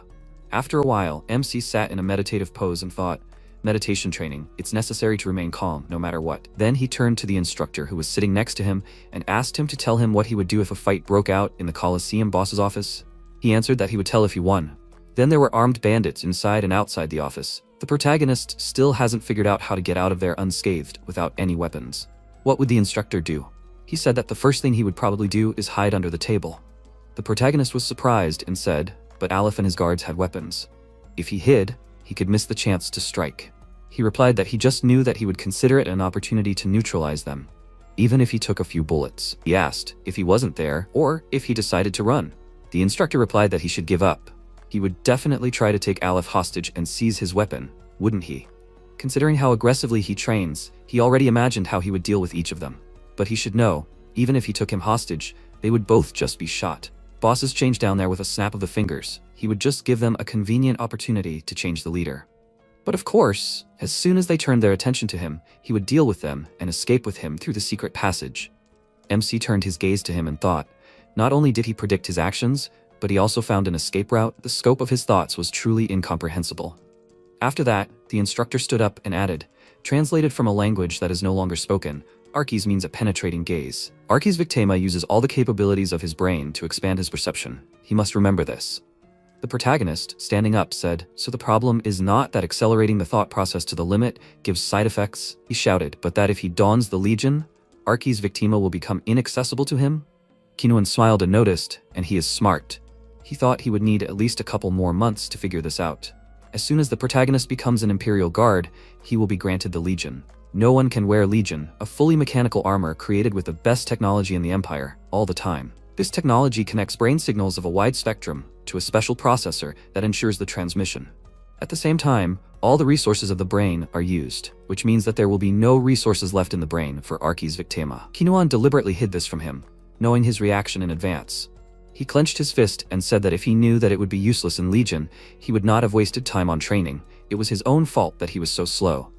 The instructor, smiling, asked, "So that's all?" He thanked him for his lessons, instructor, and headed for the exit. Kinuan, looking after him, told him to come back if he changed his mind. MC, leaving, thought, "Damn." Sometime later he was in the office of Hemelas, who said that 3 months had already passed. He was a little busy, so there was no time to meet with the trainees. The protagonist thought it was because of the rebellion, just like Ile said. The commander asked how he was doing. He replied that he was training on his own since there was no mission. Hemelas folded his hands in front of his face and said, "That's right, he hasn't been given a mission for a long time, although he is good enough to act." The protagonist thanked him, and then he added, "By the way, he heard rumors that he often practiced with instructor Kinuan." He thought, is that why he called him? Perhaps the higher-ups already know everything, from his exploits in the lower sector to his participation in illegal battles. Hemelas asked, did he want to learn Archie's Victima from Kinuan, right? He replied that it was no longer the case. He said to give him a chance to guess, he left on his own, right? The protagonist asked in return, how did he know? He replied, Archie's Victima is incompatible with the Legion, so it is not practiced in the ranks of the Imperial Guard, but he himself understood that, right? Kinuan immediately filters out the incapable, and those who are capable are disappointed from understanding the futility of such training. Therefore, he still remains the only supporter of Archie's Victima in the Imperial Guard. MC asked, does he want him to continue training with him? He answered frankly, he's more interested in maintaining good relations with him. And for this purpose, continuing the training is a good excuse. It is an order. The protagonist thought, does the chief centurion suspect Kinuan of something? But why such attention to a retired soldier? He cannot ask. His life may be in danger if he finds out the details. After that, he answered that he understood. He will continue training Archie's Victima. Hemelas added, Luca, he is watching him closely. He should take this into account. After all, he is a high-flying bird. After a while, Kinuan looked at the toy in his hand and, without turning around, said that he didn't expect him to come back so soon. The protagonist remained silent, he added, but he himself said that he could change his mind, so there was nothing to ask. The protagonist thanked him. He thought that he would not teach him, but he turned out to be quite accommodating. Then he asked, and what business did they have in the lower sector today? He asked in response, did children in their time still like such things? He said that when he was younger, he often hung over these counters. After that, he turned to the owner, but he, continuing to read the newspaper, told them to look for something themselves if they needed anything.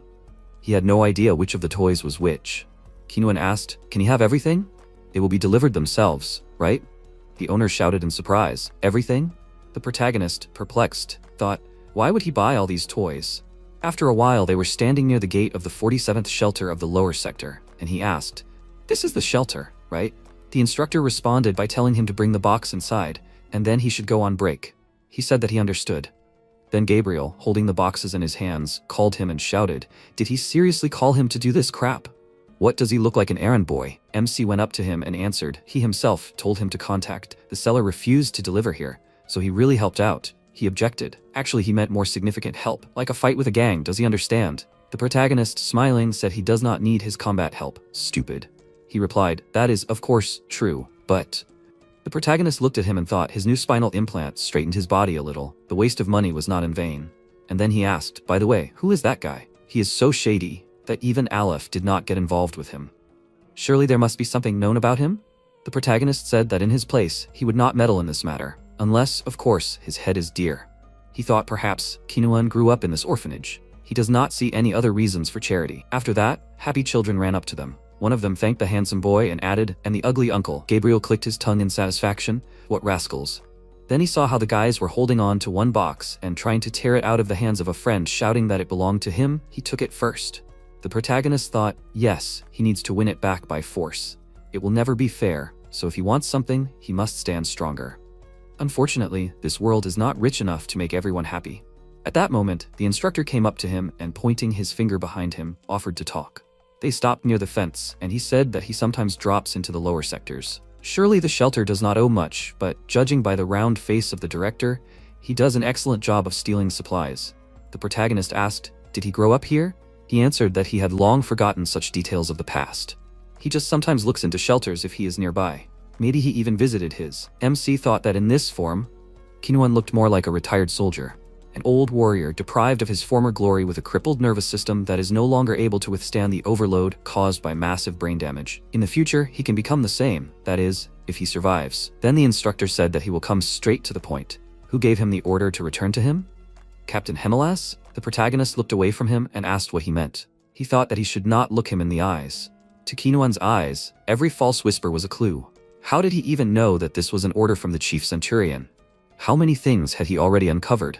If he really was hiding something dangerous, something so important that the chief centurion would present a spy to him, he could eliminate him right then and there. Kinuan turned to him and told him to calm down if he wanted to live. If he attacked him with all his might, it would be difficult for him to resist him without killing him. The protagonist replied that he was a soldier of the Empire. That was all he could tell him. The instructor added that he knew so little that he didn't even know who he should join. He put his hand on his shoulder and added that he didn't blame him. It was natural for a soldier to follow orders from above. He really was the perfect soldier the Empire needed. When he first came to him, did he really think he did it of his own free will? Their higher-ups stirred even when he demonstrated an accurate trajectory prediction without any equipment. After all, finally there was a person who could study Archie's Victima, just like him. He was sure that he came to study with him of his own free will to become stronger after that incident with the servants of Kor. But this was just an outcome carefully planned by the Imperials. The protagonist thought that he should not let his words confuse him. He met a formidable enemy on that mission, and he needed to become stronger. So he went through all the instructors and chose the most suitable one. It was his personal decision. Then he said that he made a choice. Kinuan said, every person in this world is someone's slave, whether he knows it or not. Surely now he is running from the truth. After all, he is still young. Then he went in the opposite direction and told him to go back, and he can report everything to Hemelas if he wants. MC did not believe the instructor's words, but as he said, it was the chief centurion who wanted him to continue studying Archie's Victima. Voices were heard in his head. He must not doubt the Empire. They only wanted success. He must not listen to his words. He must not overthink it. He must not doubt. But even his thirst for success was not his own will. Then he, sometime later, in the simulation training room, the protagonist sat on a bench, clutching his head, thinking that he had failed to report what had happened to the chief centurion, Hemelas. If he had done so, he would have been tortured with psychological tests for possible defeat by a dangerous ideology. Considering how confused he was sure his scores would have been lower than before. And the Empire does not forgive those who do not share its interests. At worst, he would be demoted from the military to the working class. Kinuan probably knew that he was too doubtful to report. If he wants to convey, he needs to be prepared for subsequent psychological testing. For this, he needs to meet with. The next second, the capsule opened. Eli, clenching his teeth, breathing heavily. He stepped out of the capsule and then raised his hand up, caught the bottle that the protagonist threw him, and said, and he is progressing. He saw him in a completely different light. He replied, countless defeats made him stronger. Then he walked up to him and added, so he came all this way to cheer up his friend? He was flattered. He replied, of course he had a favor to ask. He clicked his tongue in irritation, and then they stopped near the bench, and MC, looking at him, said, he once said that aristocrats can pay for their places. He replied that it was a well-known secret, although even after training, incompetence will not cope with anything. Luca asked him how he even passed the psychological testing at the preliminaries. If he had a secret way, he should let him in on it. He asked back, he knows how dangerous this request is, right? He asked next to him and replied that he checked. No one is here. And he is signing up for this for the Empire. Eli said he will not ask why he needed this, as he probably understood there is a way. He asked, what is it? He answered, it seems there is no choice. He needs to create an ideal dummy for others and hide his real personality deep inside himself. In fact, they all hide some part of their personality deep inside themselves, and this will help pass the psychological test. The protagonist looked at him and asked, what is he talking about? Smiling, he raised his index finger and replied, he needs to look. There are cases of memory loss as a result of a traumatic event. He just needs to do it consciously. MC asked, is this even possible? Hell, he thinks he would not have told about it if it was impossible. Eli added, their brains live in conditions of constant shocks. If he continues to act like a loyal soldier, it will somehow leave an imprint on his personality. 2 months before the preliminaries, he offered up prayers of praise to the Emperor every day as soon as he woke up, copying his father's behavior. Roughly speaking, the only problem is that his real self can suffer if he uses this technique for a long time. He can even lose himself. The protagonist asked, how did he even think of such a thing? He thought, if the method is really so simple, then he does not even need to pretend. He will continue to act as before. Like someone who always gets the highest score, even on a psychological test. He will become who he was before meeting Kinuan and Ile. His comrade added, he does not know what he is planning, but he must be careful. Everything related to psychological testing is an extremely dangerous thing. The protagonist said that he never thought that the day would come when he would hear such a thing from him. The next second, a call icon appeared in front of them, and he thought, what a bad time. After some time, the MC and the instructor went to the lower sector. He, turning to the protagonist, said that today they have practice, and it is quite simple. What a kosher building the bandits have built for themselves. The protagonist, looking at him, thought, even after that day, he teaches him as if nothing happened, as if there was no conversation in the shelter, and because of this, he feels even more uneasy. Kinuan raised 2 fingers and said that he has 20 seconds. He must kill all the bandits inside. He stopped near the door and replied that he understood. After that, he put his hand to the device, then, squeezing his hand, broke it. After that, he went inside. One of the men looked at him perplexedly and, getting up from the couch, approached him, asking what he needed. He does not pull on a visitor. The protagonist thought, so, one idiot immediately approached with a gun in his pocket, and 3 more armed thugs. It seems that this guy is their leader. Someone's presence is also felt from the bathroom. The man added, he did not plan to open children's skulls early in the morning, but what can you do? Such is life. Before he could finish speaking, the protagonist sharply hit him in the stomach, from which he flew up. MC clenched his fist and said, great, lately he worries too much. He should let off some steam. The man was slammed into the ceiling. The force of the blow made him drop his gun, and his comrades looked at him in shock, immediately took out their weapons and aimed at Luca. Meanwhile, he caught the fallen gun, and then immediately opened fire, disarming several of them. The leader of these bandits jumped up from his seat and shot at him several times, but all the bullets flew past, and Luca said that he was aiming poorly. He couldn't even believe that such inexperienced people dared to engage in murder. He pointed the gun at him and fired, and then the door to the toilet swung open and a bandit appeared on the threshold, pulling up his pants. He asked what was going on here and why they were making noise, and immediately fell silent when he saw the chaos in the room. MC pointed the gun at him and said that if he were in his place, he would pretend to be dead. It's a pity to lose such expensive limbs. The guy looked at his taser and then got fried by the current, and Luca went to the toilet. He had a feeling that there was someone in there. When he opened the doors, he saw a naked tied-up girl inside, and his face distorted with rage. Now it was clear what that thug was doing here. He came out to Kinuan with the girl in his arms, and he noted with a smile that he did it in almost 20 seconds. He did a good job. He clapped for him, and the MC turned around, saying that he wanted to finish off these idiots. Kinuan told him not to get carried away. They were guests here. Any unnecessary interference could disrupt the local order. Anyway, this world is full of people who lack the strength to protect themselves. He, like no one else, knows what usually happens to them, right? He remained silent and looked down at the girl. She suffered such a fate because she was unable to fight, while he desperately fought for the strength to never be in her place. He would have classified her as a rabble of scum who did not appreciate the opportunities provided by the Empire, but at that moment he felt disgust only at this unfair system of their society. Kinuan continued to lead him to the lower sector, pushing him into battles without any prior information. He did not do this to teach him how to win. The lesson was to think about how to handle the situation he found himself in. Of course, assessing the capabilities of the enemy was a basic part of battle, but he needed to go further, analyze the environment, and come up with the most effective plan of action. Kinuan continued to send him into battle without saying a word. One day, they walked into a workshop, where a girl named Gilda greeted them. Kinuan asked her to make him a cup of coffee, like in the good old days, with a layer of butter, and she asked Luca what he wanted. He also wanted coffee, but without the butter, and then asked Kinuan if there was any need to drop by her workshop. He said that this was the girl he had saved. Wasn't he proud to see how hard she was trying? Looking at her, he remembered that he had recently rescued this girl from the hands of bandits. After listening to her story, he learned that she had been kidnapped and subjected to every conceivable and unimaginable horror for 6 months. But fortunately, her mind had held up, and she was able to return to her everyday life. And the reason she had been kidnapped was because a friend of hers was hiding near her house from a gang he owed money to. The bandits had simply broken in and kidnapped her, and the friend who had caused all this to happen was already a corpse. They sat down at the table, and Kinuan told him that she was from an orphanage, and that she was quite gifted in mechanical engineering, so he had decided to sponsor her education.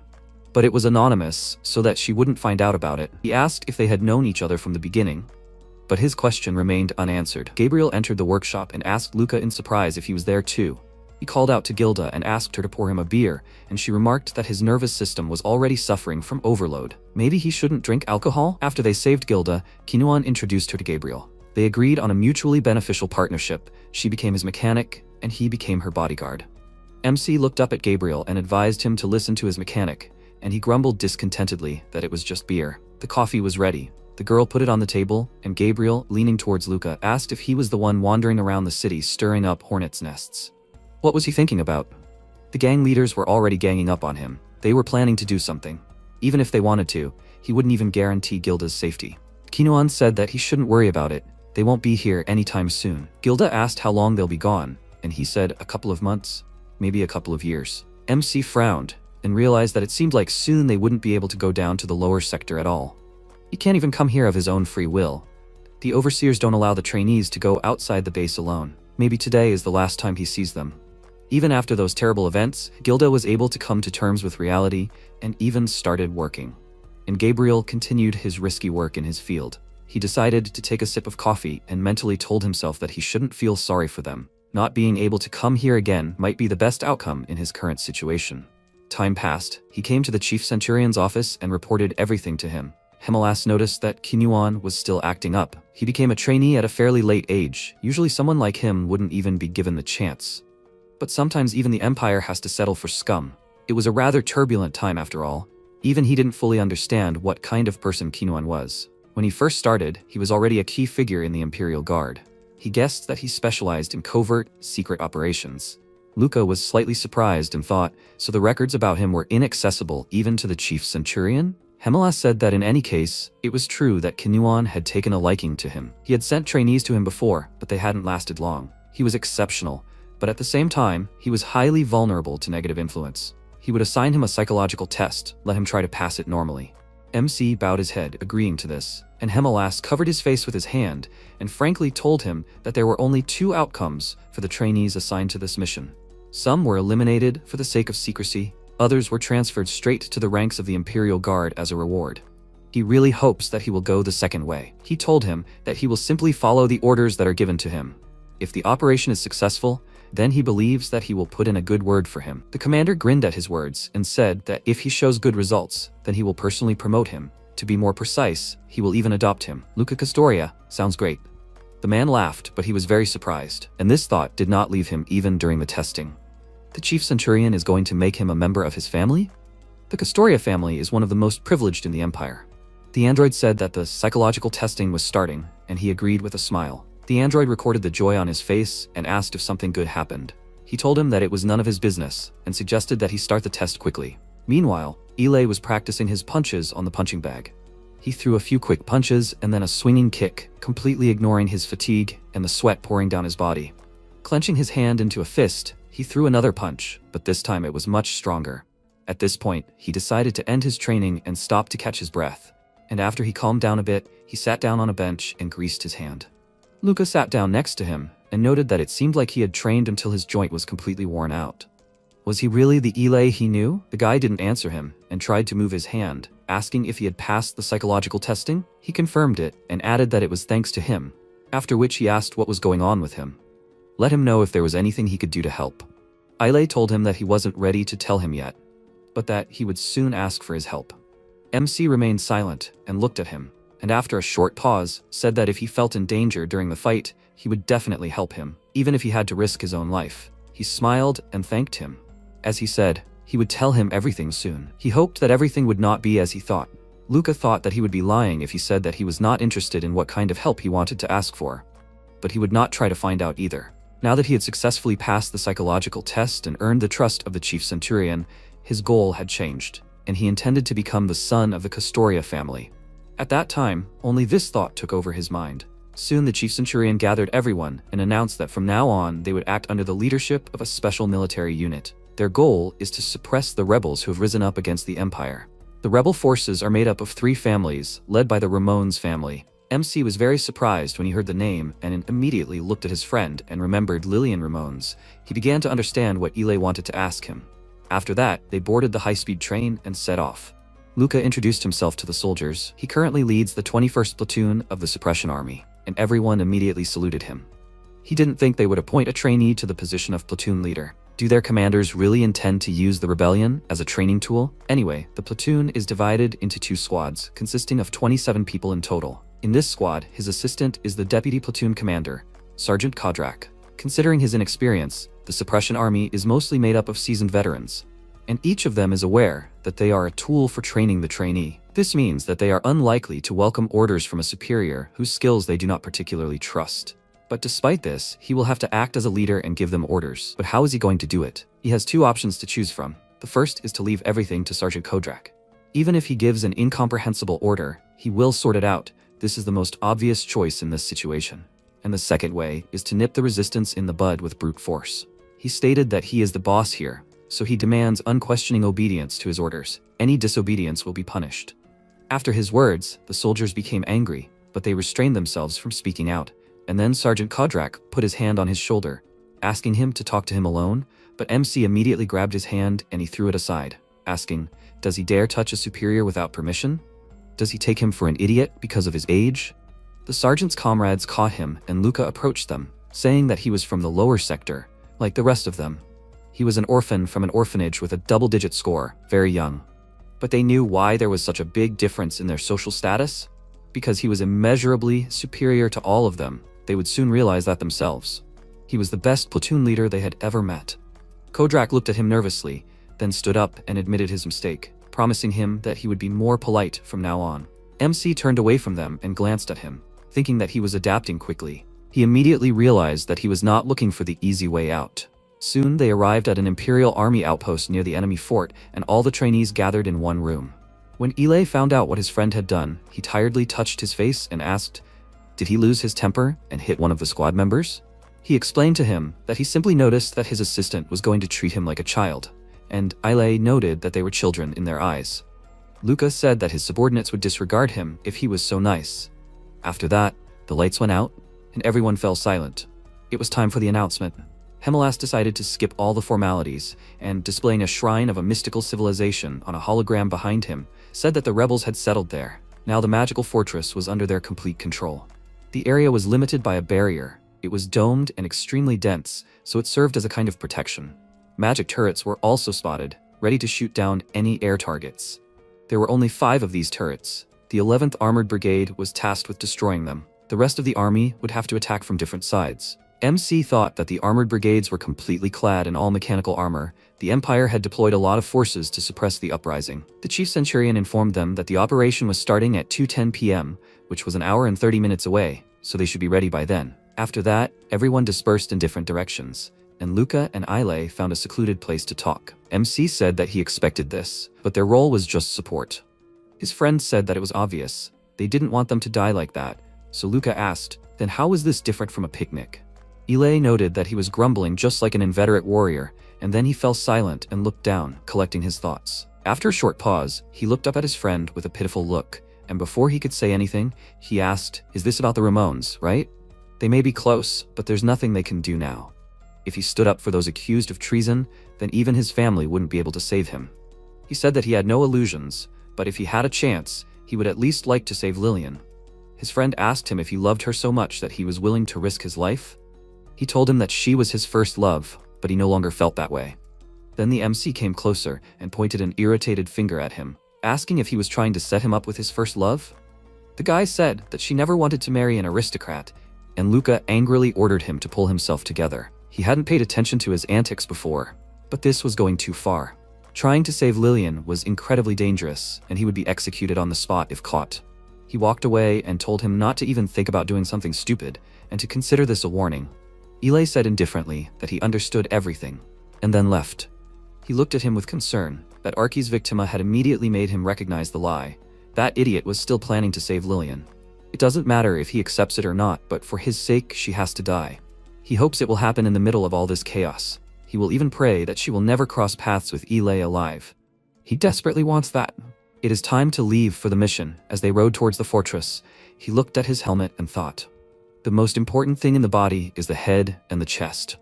As long as these 2 areas are intact, the Empire's soldiers will not die. As long as you can breathe and the blood feeds your brain, the Empire will bring you back to life using cybernetics technology. He was distracted from his thoughts by Kodrak. He said that he was well aware of his abilities. He carefully studied his characteristics from his superiors. He would like to tell him that when they enter the battle, he should listen to his words. He has served the Empire for 10 years now. His words are not without meaning. He may not be as talented as him, but his skills are also worthwhile. Luca told him not to worry about it. He listens to anyone if their opinion is reasonable. The sergeant bowed his head and thanked him, after which the vehicles with the squad stopped not far from the barrier. The doors opened. The armored brigade with all mechanical armor, myrmidons, came out first. MC looked at them. Their job was to knock out the turrets, and then it was their turn to attack. The brigade commander ordered to open fire, after which everyone rose into the air and headed for the dome at high speed. They approached it from all sides and began to circle, and then the turrets locked onto the targets and began to gather energy. Noticing the bright light, the myrmidon opened the compartment and dropped the flares, and at the same moment the turret fired a laser beam, and he was able to dodge. Another shot rang out. He flew under the laser beam, then opened the upper compartment and fired many missiles into the dome, after which several loud explosions were heard. Black smoke rose with flames blazing inside, and when it calmed down, 2 red eyes flashed in the black cloud. The armored brigade emerged from the smokescreen and approached the dome. Now the turret could aim again. It fired but missed, and then the myrmidon sped up and rammed his spear into the dome with all his might, causing cracks to appear along it, and then his comrades joined him. They had successfully broken through the fortress's defenses and entered inside. Now everything depended only on whether they could neutralize the turrets. If they failed, their battle would take place in much worse conditions. According to the calculations of the strategy simulator, the approximate time required to destroy the turrets was 1 minute after the invasion. If the Myrmidon squad failed, the suppression forces would be forced to enter as is and pay the appropriate price for it. That was why everyone was on edge now. Soon the armored brigade reported that the turrets had been neutralized. They were moving on to the next stage of the operation. Everyone was very happy with this news. The battlefield is a brutal and dangerous place, but it is also a place where a man can enjoy the rush of adrenaline. Lucas smirked and thought that, to be honest, he liked it. He is the kind of person who is driven by ambition and the excitement of such events. He would have gone crazy a long time ago without all this. He stood up, thinking that it was his turn to test his strength, and told the soldiers that it was time to go. The plan is to attack from different sides at the same time. The authorities deliberately clear every room so that not a single rebel can escape. The underground tunnels of the magical fortress are like a maze. Even the paths they are familiar with go hundreds of meters deep. They have a map made by the expedition that explored the ruins of the fortress, but the rebels may have modified it, so they should not rely on it. Avoiding the explosions, they approached the fortress, and MC, running to the entrance of the tunnel, said that they probably narrowed the tunnels to the underground room so that the Myrmidons could not get through. They were inside, but they acted extremely carefully. Luca looked around the corner and, having checked that the front was clear, took off his helmet and said that he would go first from here. Kodrak said that this was a dangerous move in such a place. The likelihood of ambushes and traps was very high. He turned around and asked, is he afraid that they won't be able to handle the consequences if he dies? His second-in-command honestly confirmed this, and then he put his helmet back on, declaring that he did not care what would happen after his death. He did not care if their pay was cut. He rushed forward and ordered them to follow him, and his squad members nervously called him an idiot. He could already feel the chills running down his spine, as if they were already aiming for his back. But now was not the time to worry about that. He had to find and eliminate Lillian before she met up with Ile. He was probably already in the tunnels himself, just entering from the other side. If he wanted to get rid of the army tail, he would also go for a breakthrough. He could also waste his people, but he could not let his personal feelings take the lives of loyal soldiers. So he would face the risks himself, face to face. As he ran forward, he noticed a turret sticking out of the ceiling, and the sergeant called out to him in concern. But he was able to quickly deal with the danger. With a swing of his blade, he knocked down the turret and continued on his way. Using the Archie's fighting style, he sharpened his senses to the limit. Sight, hearing, touch, smell, and even taste. Catching traces of chemicals in the air with his tongue, he received tons of information. And so, with the help of his senses, he continued to eliminate all the traps in his path, which greatly surprised the soldiers. He feels how his arteries expand under the crazy rhythm of his heart. The flow of blood continuously delivers glucose to his brain. The pressure on the brain allows him to go beyond the limits of reason. The soldiers have long been behind, and he thought that he was so tired of all this. He was angry that they were so slow. He really wanted to punch Kodrak in the face. He knew in theory, but now he felt it on his skin. Long-term use of Archie's Victima causes increasing damage to his brain. Soon he reached the door, behind which the rebels were waiting for him and were very nervous, sensing the impending danger. He kicked the door down, knocking down one of the enemies. They watched their flying comrade in fear, and then turned their gaze to the enemy and took aim. Before he could get any closer, they opened fire on him. And then he started swinging his sword at lightning speed, deflecting all the bullets, and then stopped. The rebels opened fire again, and he zigzagged his way closer to them and dealt with the one who was standing closest. His head flew off his shoulders, and he kicked it, throwing it at another rebel. A bloody mark appeared on his forehead. This blow stunned him for a few seconds, and MC took advantage of this to finish him off.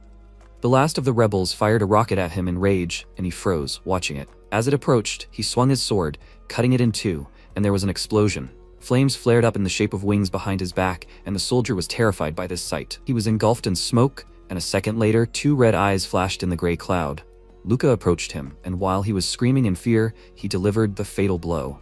By this time, his subordinates had caught up with him, and were now watching the blood splatter. MC turned to them and asked the sergeant why they were taking so long.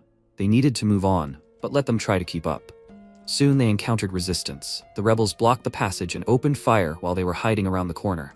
Luca carefully looked out and thought that he had never imagined that there would be such vast rooms underground. It seemed that their main line of defense was here. But he had already gone too far. It would not be difficult to intercept the fleeing aristocrats here.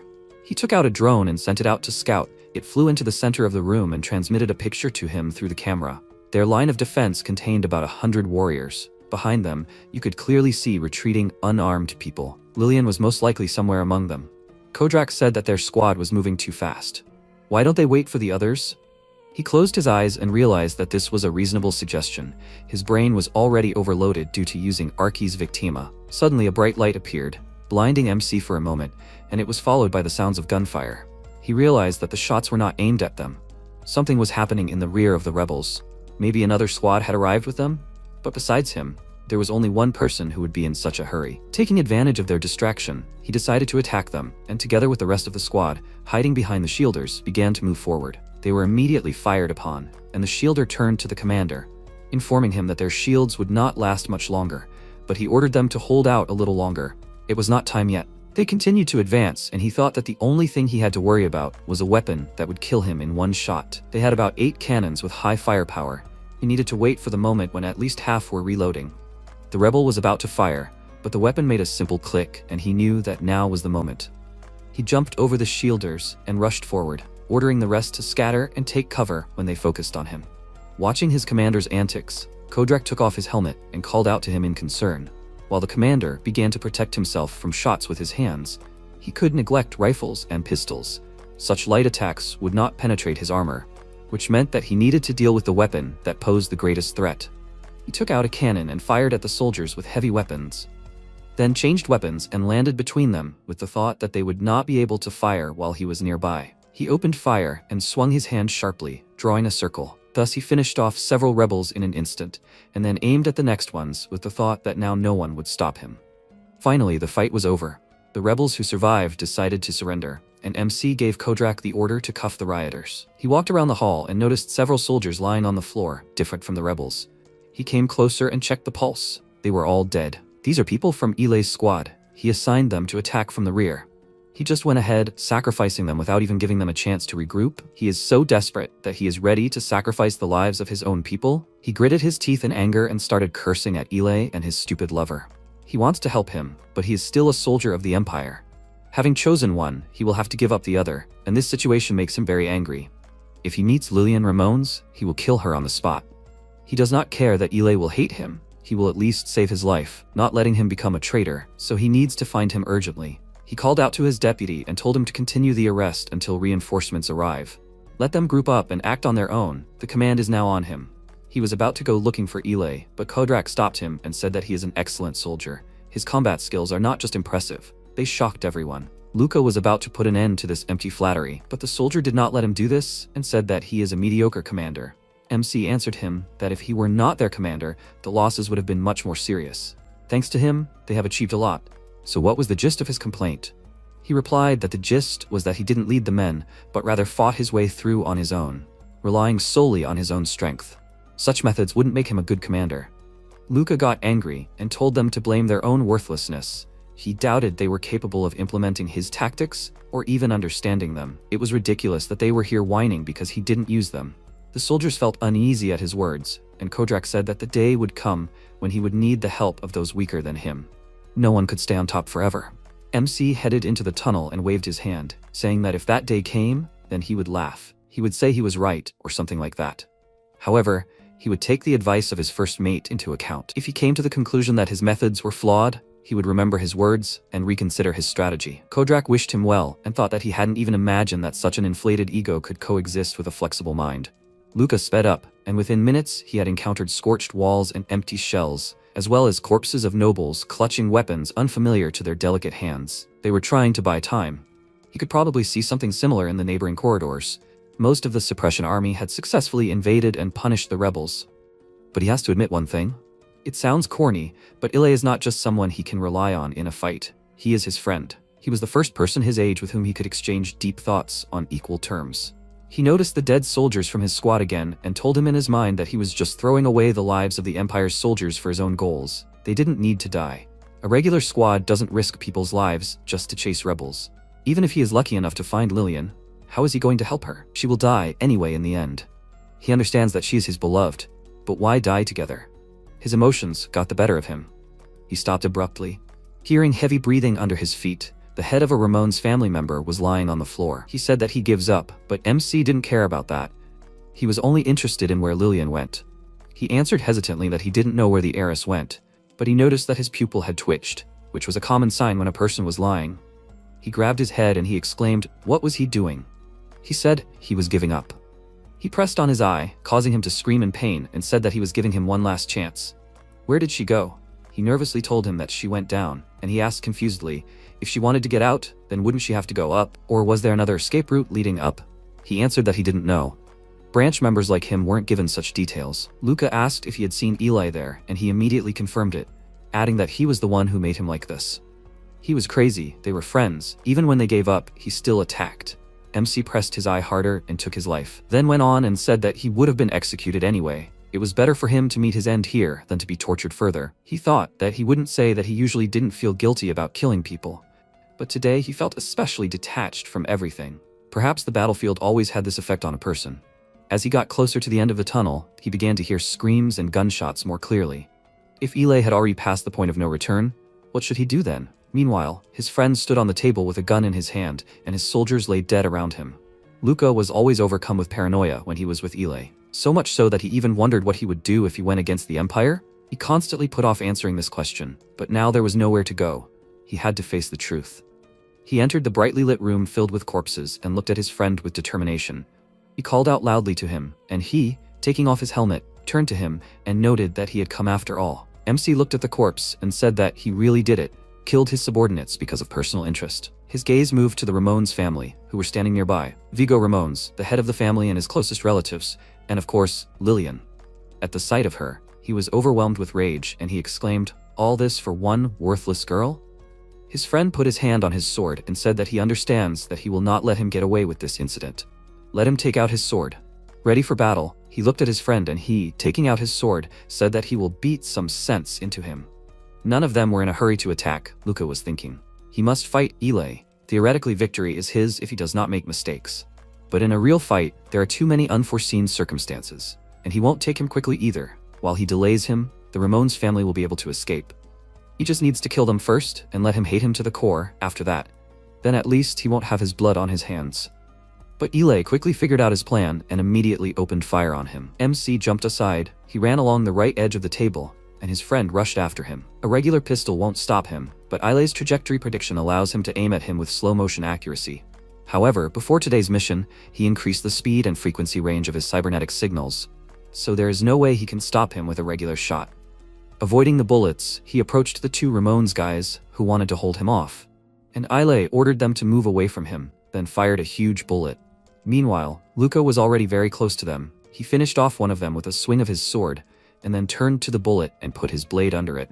It slid along the blade with sparks, and then he changed the trajectory of the bullet and it went to the second guy. Ile's shot finished him off, and MC rushed to the fleeing Ramones family. The man stretched out his hand to him in fear, trying to somehow stop him, but immediately paid for it with his life. His wife screamed in horror, and then he finished her off too. Only Lillian was left. He pointed the blade at her and thought that he had plenty of time to kill her, even if Ile would soon catch up with him. Lillian Ramones is the girl who came to him with an offer to date. He will never forget her until he completely gets rid of the guilt for killing her. Her death will be painless. This is the maximum he can offer her. His blade was almost close to her, but something confused him and his eyes widened. This girl was smiling widely and crying at the same time. Ile called out to him in fear and despair, and then jumped on him with all his might, and they, rushing past Lillian, fell together. She turned around and saw how they were holding each other's swords, which sometimes caused sparks to appear. Luca asked his friend, did he see her face? Her relatives were dead, and she was having fun. He told him that it was not surprising, because she was finally free from their influence. She had always been treated only as a tool for concluding a marriage contract. He let out an indignant chuckle, then kneed him in the side and exclaimed, "What kind of nonsense is he talking?" While his friend was bending over on the floor in pain, he stood up and told him to stop his senseless resistance. This woman was a traitor anyway. Lillian ran to Ile to help, and he told his friend that he didn't know anything. The families that were accused of treason never rebelled against the Empire. This was just an excuse to get rid of them. Doesn't he find it strange how flimsy their defenses are for those who were planning treason? If they really intended to rebel against the Emperor, they would have contacted Bellado or Cora instead of trying to fight with only their own forces. MC remained silent and swallowed nervously. He knew he was right. Invading the magic fortress was not easy, but everything went too smoothly from here. For the three families planning a coup, their forces were too small. If they were really planning a rebellion, Bellado or Cora would gladly provide them with reinforcements to overthrow the Empire. But so what? Even if it was true, what difference does it make to them? At this rate, Ile would just die along with Lillian. The girl looked up at him, deciding on something, and then said that her father was far from an innocent lamb. He was hiding the fact that he was studying an ancient artifact. Ile called out to her excitedly, saying that now was not the time for this, but she did not listen to him, and rummaging through her father's pockets, said that the reason the Empire had turned against her family was this ancient relic. She showed him a glowing blue cube and said that thanks to it, they were able to control this ancient fortress. He cautiously asked why she was telling him all this, and she asked, he did not kill her, not because of guilt, but because Ile would hate him for it, right? He shuddered, and she said that he should have realized by now that the Empire does not allow Ile to live the life he dreams of.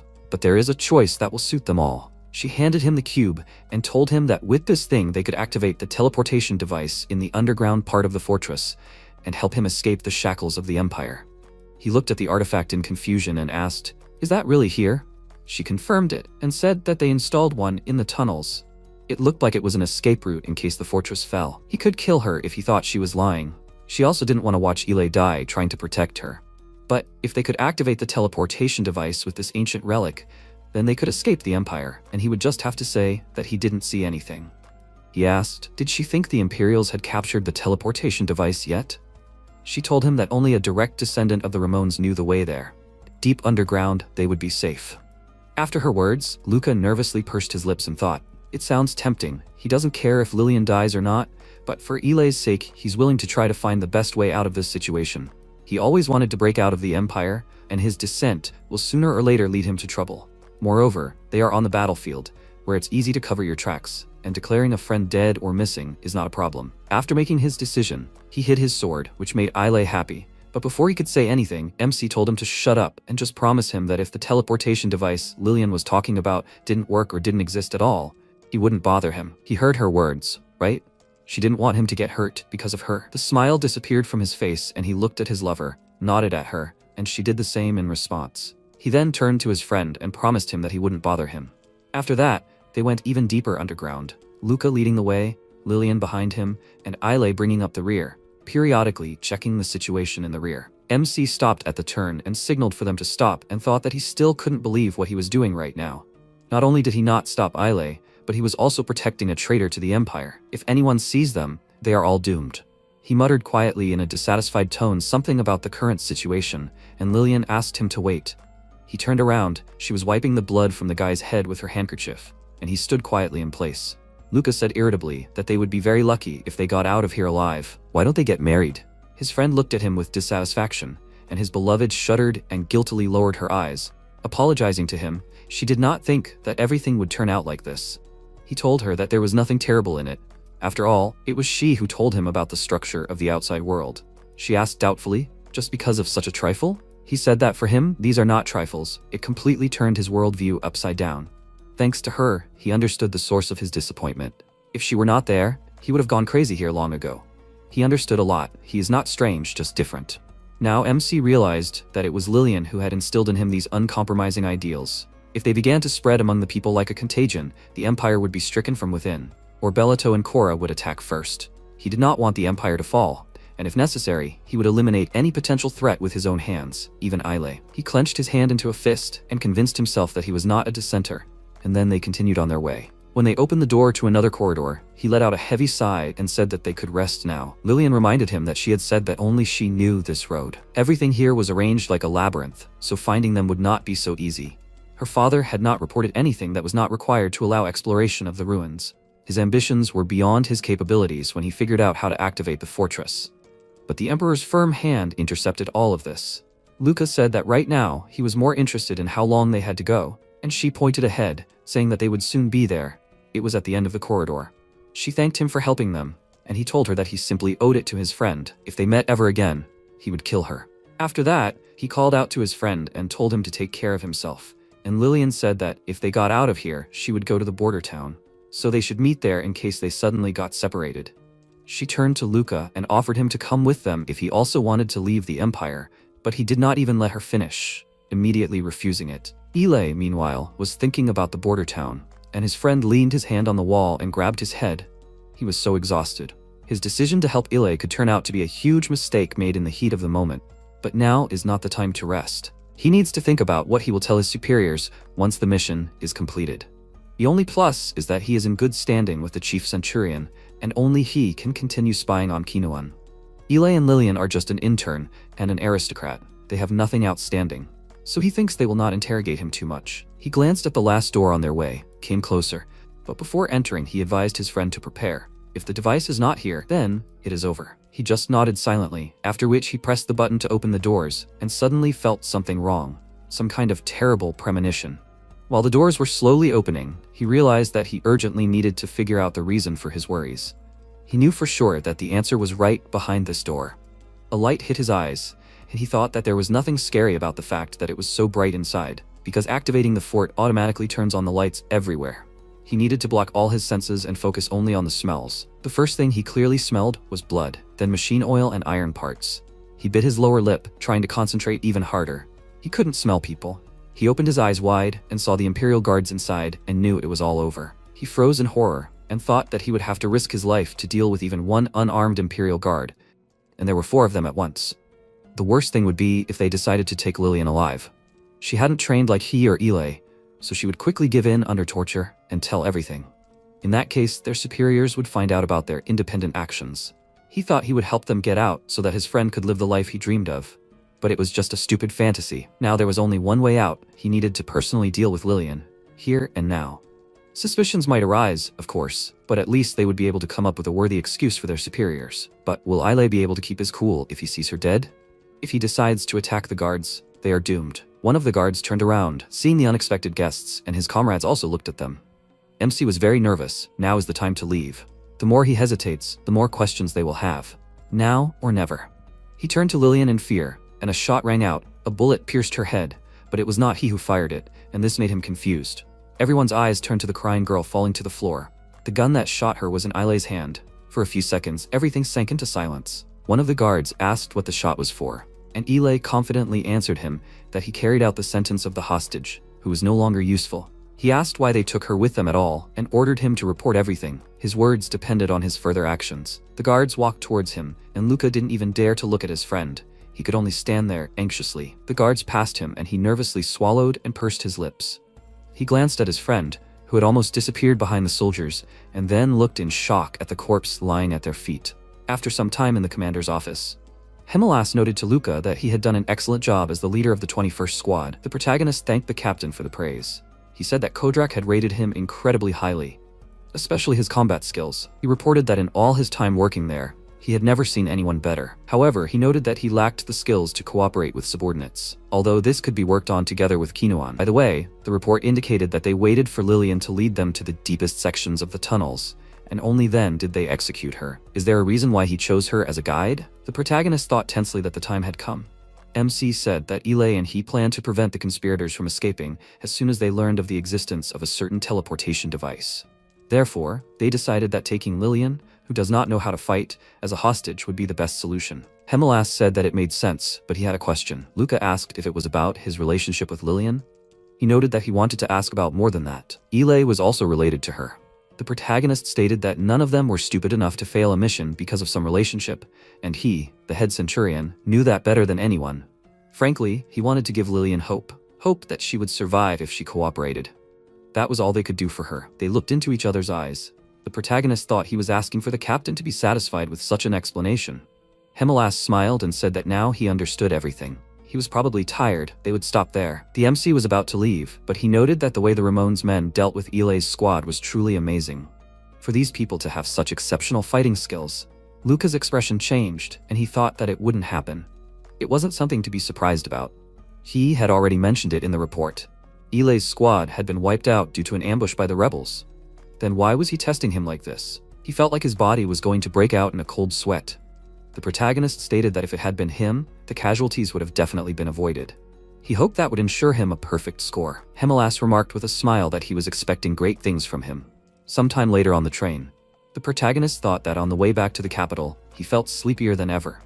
It was only natural, considering how many days he had spent without allowing himself to relax. That damned incident he had recently experienced kept flashing before his eyes. He was worried about LA, Lillian, the magical fortress, the relic, the teleportation device, and the city of Border, the place where Lillian had suggested meeting.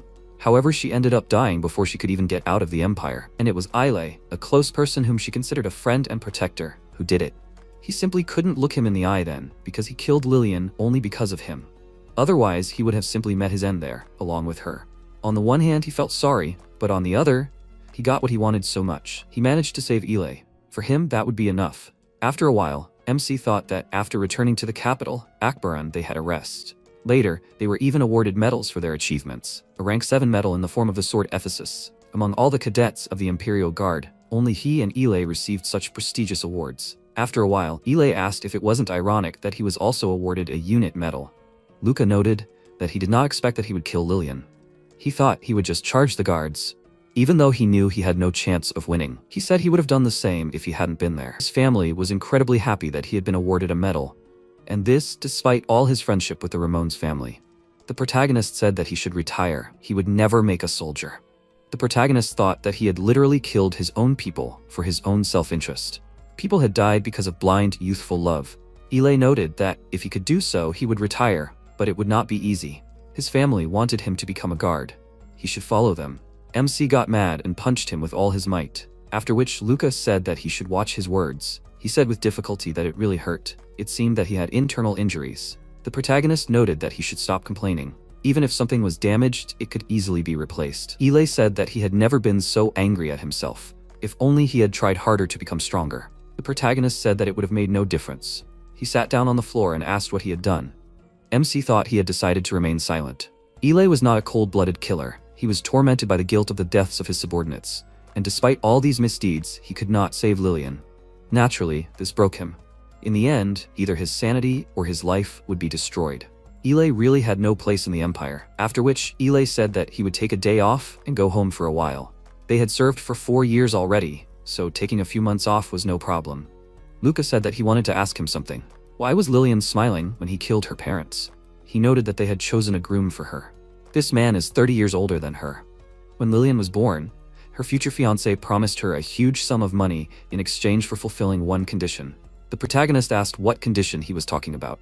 Ile said that he wanted her to be raised like his dead wife. He even sent her many photos and videos to get what he wanted. Lillian's face, preferences, even her name, none of it was her personal choice. It was an incredibly heavy burden, so she knew a lot about Bellato. The protagonist thought it was disgusting. This is what happens when perverted desires haunt a powerful person. MC noted that she was used since birth. He said that it was true. Claude was the only one who treated her like a human being. Luca noted that Claude wanted to set him up with Lillian. Ile laughed and said that this was what he and Lillian wanted in the first place. It was because of his words that Claude paid attention to him when he told him that he was the illegitimate son of the chief centurion. The protagonist got angry and asked if Claude really believed that. He pointed out that everyone knew how deeply the chief centurion liked him. That explained how someone from a 2-digit orphanage could become an Imperial Guard trainee. The captain himself was from the noble Custoria family. Claude decided that if Lillian gave birth to his child, she would be freed from the family pressure. The protagonist scratched his head with his hand and said that he was not shy at all in his expressions. MC thought, looking at his guilty face with a smile, that Ale was his friend, but he was far from a righteous man. If necessary, he would deceive everyone around him. He even deceived him and led his subordinates to death. However, strangely enough, he would still trust him with his life. To feel like this despite all his deeds is quite amazing. Lucas said that he wanted to hit him again. Ile shouted in surprise. Could he really be serious? After a while, Kinuan said with a smile that their war hero had arrived. The protagonist thought as he sat down opposite him that he periodically visited Kinuan, who needed to be watched. He was well aware that he was acting under the orders of the chief centurion. He asked, so he received a medal in the form of the sword Ephesus? The protagonist noted that it was just a low-ranking medal. These were given to all soldiers. Compared to his outstanding achievements, it was insignificant. The MC thought that he couldn't say that he didn't enjoy spending time with Kinuan. Luca noted that Hemelas said that he needed to learn from him how to handle subordinates. Kinuan said with a laugh that he overestimated him. However, he saw the battle report, so he could give him some advice. He asked with a smile, didn't people listen to his orders? The protagonist stated that they were all excellent soldiers of the Empire, ready to fight to the death, even if they were led by a man they had never seen before. Kinuan pointed out that this meant that he was too soft-hearted. Instead of using them as cannon fodder, he took all the risks on himself. The protagonist said that, however, this way, the fighting power was not affected. He said that he was wrong. The more he gave himself on the front lines, the more pressure was put on his brain. This dulled his main ability to make important decisions. He was wasting his valuable resource in vain to save someone's life. MC flared up and shouted, "What does he mean? He just had to use them." Kinuan pointed out that he was not saying that he should mindlessly send them to their deaths. However, it was possible to make them considerate and honor themselves. He remembered Gilda and Gabriel from the lower sector. He snatched the first one from the hands of bandits and covered the treatment costs of the second one. The two would be more than happy to repay him. Luca said it was natural. He helped them. His expression changed, and he said that it was more than enough for them to risk their lives for him. You just need to be able to create deep connections. And of course, you need to be able to emotionally distance yourself. If he gets too attached, he will hesitate when the necessary sacrifices are required. The protagonist noted, looking down, that he would prefer not to do this. Kinuan said that this is exactly what everyone likes about him. However, he must learn to accept love without giving it in return. This is the secret of a huge advantage in any interpersonal relationship. The protagonist asked, what if his mind cannot stand the fact that he will sacrifice others? He is talking about such things as guilt and conscience. He noted that this means that he should just get used to it. If he does not succeed, he will never rise above others. MC stood up and said, turning away from him, that next time he will try to use his people more actively. Kinuan sarcastically said that he will wait for it. The next day, Luca was waiting for transport at the landing pad. Protagonist remembered that Hemelas said that he should go to the Kratia Academy. The protagonist then looked at the captain in surprise. He noted with a grin that he looked surprised. It will take a couple of months at most. He promises it will be a good experience for him. MC said that he expected to be released. Hemelas said that according to tradition the best are sent first. By the way, Ile refused. He said that he needed to go home. Luca thought that apparently he still hasn't recovered from what happened. He asked, he hasn't been in the company of aristocrats yet, right? It's time to fix that. If of course he still intends to become part of the Custoria clan. The protagonist said that if he says so, he is more than happy to go there. Hemelas noted that this is great. He will assign him a guide. He thinks he will even like it. At the present time, the protagonist noted that it is time to meet the guide. At that moment, the sound of a transport engine landing was heard. MC looked at the transport and the open door in surprise. The unknown girl asked irritably what he was waiting for. He should go in. After which Luca gave his name and said that he was an Imperial Guard trainee. She said that she knew this. He did not have to give his name. The protagonist thought that she was arrogant and that her body was devoid of mechanical prostheses. Could this really be an aristocrat his age? The protagonist noted that he was here on the orders of the chief centurion. He would like to know how much longer they had to get to Kratia. However, was she really the guide sent for him? The girl clicked her tongue and asked, does it matter? MC thought irritably, clenching his fist, and he had a strong desire to hit her. He hated aristocrats. Luca called her a lady from the Custoria family. She asked how he understood this. The protagonist noted that this was a logical conclusion. He can tell by the slight discomfort he usually feels when Hemelas, the head centurion, gives orders. Lady Custoria asked, so he wasn't warned about her beforehand. The protagonist stated that she could ask her father if she didn't believe him. MC thought, looking at the girl's displeased face, that he was now more convinced that it could be the centurion's daughter. He sent his own daughter, most likely. He is trying to confirm his intention to accept him into the Custoria family. Luca happily thought that the name Custoria would suit him. She noted that he had already guessed. She was here on her father's orders. Giselle Custoria said her name, and irritably stated that he shouldn't pretend that he was able to guess everything from her appearance. This irritated her. The protagonist thought that Lillian was much kinder compared to her. The protagonist said that he apologized if he offended her. MC thought, should he obey? He didn't go through all that darkness to curry favor with the aristocrats, and he accepted the mission to the academy precisely because he wanted to avoid such a turn of events. He was sure the chief centurion should understand this. Luca ruffled his hair with his hand and said that it didn't matter. He would rather die than serve those who hated him.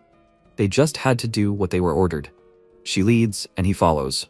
Would she be okay with that? She clenched her teeth in anger, but then held back and turned away from him. The protagonist covered his face with his hand and quietly asked why he was being punished like this. The protagonist thought that he would definitely get into huge trouble because of this girl. After a while, they arrived at the place and went up the stairs. Giselle said that he should follow her. She leads him to the dorm. MC looked around and then noticed the statue. The sign said that all hail the Emperor, the father of the nation, the guardian of humanity, Dino Krathia. Luca looked at the face of the statue and thought that this was the Krathia Academy that was so praised in the media. She noticed, while the students were paying attention to them, that the characteristic color for a student is purple, and this color should not be too saturated. At that moment, the aristocratic student pushed a commoner in the crowd. The protagonist thought that this was a waste of implants. Giselle asked irritably, what was he waiting for? Doesn't he have suitable clothes? The protagonist said that trainees don't need them. She indignantly asked how he could be so poorly prepared. Giselle noted with a tsk that her father didn't say anything about it either. He was always like this. MC thought with a smile that she was so worried about some clothes. And you can't tell that she is like that by looking at her. Luca apologized to her. She said that this was already breaking the academy regulations. Fenrix turned around and called his name. The protagonist asked what he was doing here. He said that he was glad to see him.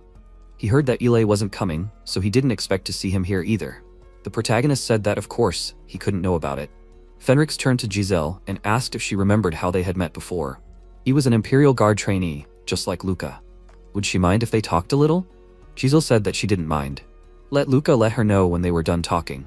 The MC thought that he could finally breathe a sigh of relief. He whispered that he hadn't expected to see him in the company of Lady Custoria. Apparently, the rumors about his close relationship with the chief centurion were not an exaggeration. Luca whispered that he didn't know that the captain had such a hot-tempered daughter. From the very first glance, she avoided him. He barely restrained himself from hitting her. Fenrix said that he was sure that the captain was simply introducing him to the manners of aristocratic society. Or maybe he wanted to marry them, so he introduced them. How did he like such a proposal? The protagonist said that such a thing was simply impossible. He said that he was serious. In the future, he would be the one who would have to deal with such an aristocracy. The protagonist wondered if the chief centurion really wanted him to marry his daughter. He doubted it. There were already some bad rumors about his personality, and if you add her nasty character, their couple was doomed from the very beginning. Moreover, he and the chief centurion had already agreed on something else. Hemelas had definitely said that he would adopt him if he continued to follow Kinuan. There was no need for marriage. He would become his son. However, he would not be able to forbid others from gossiping. Fenrix asked if he had modified his apparatus downstairs. MC said that he had not done so yet. Why was he asking this? He said, handing it to him, that he would need this then. Luca looked at it in surprise, and Fenrix said that at the academy, interns are especially popular with girls.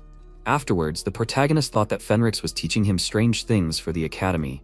He believed that by the end of this mission, they would become good friends. Fenrix also told him about the dormitory. Simply put, it was for talented children from the lower sector like him and the children of convicted aristocrats. In other words, for those who cannot afford their own housing. It turns out that class inequality exists even within the academy. However, he is fine with it. If everything were easy, he would be bored in this academy. Now he wants to see for himself how the mission at the academy will turn out for him. After some time, in his room, the android said that this was the room he was assigned to. If he needed anything, he could ask him. The protagonist said that everything was fine with him. There was too much space here. The protagonist thought that petty aristocrats and commoners really lived here. It was no wonder that the academy had a prestigious status. After all, talents were being nurtured here, not cannon fodder for war. MC sat down on the couch and thought, closing his eyes, that his expectations had been destroyed. Luca remembered how Giselle had said earlier at the entrance to the dorm that they had already arrived. After classes, the head of the dorm would assign him to a room. This was her personal number. If something happened, he should write to her. The protagonist noted that he thought she couldn't stand him. She said that he shouldn't invent unnecessary things for himself. She was simply fulfilling the duty that her father had entrusted to her. The protagonist thought that he was just a responsibility placed on her. Now he thinks that she is not that crazy. MC stated that he hoped he wouldn't need her personal number. Giselle said that it is mutual. By the way, she wants to give him one piece of advice for the future. He should try to stay away from the head of the dorm. Luca asked what is the reason. She said that she is the craziest girl in the entire academy. After a while, the protagonist heard someone ring the doorbell. After which the protagonist opened the door, and there was a girl who said with a smile that her name is Barbara. She is the head of the dorm. She's glad to meet them. The MC introduced himself and said that he is an Imperial Guard trainee. She noticed that she ran right after class. Did he wait long? Luca thought, carefully examining her, that she has frayed cuffs, old clothes, and introduced herself without a last name, which means that she is a commoner. And Giselle called this girl the craziest? You can't tell that from her appearance at all. Maybe Giselle just hates people from the lower sector? The protagonist noted that he had just arrived. Barbara said that she understood. What was the best way to address him? The protagonist noted that she could just call him by his name.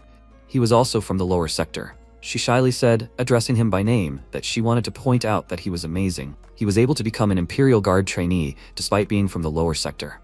MC noted that the same applies to her.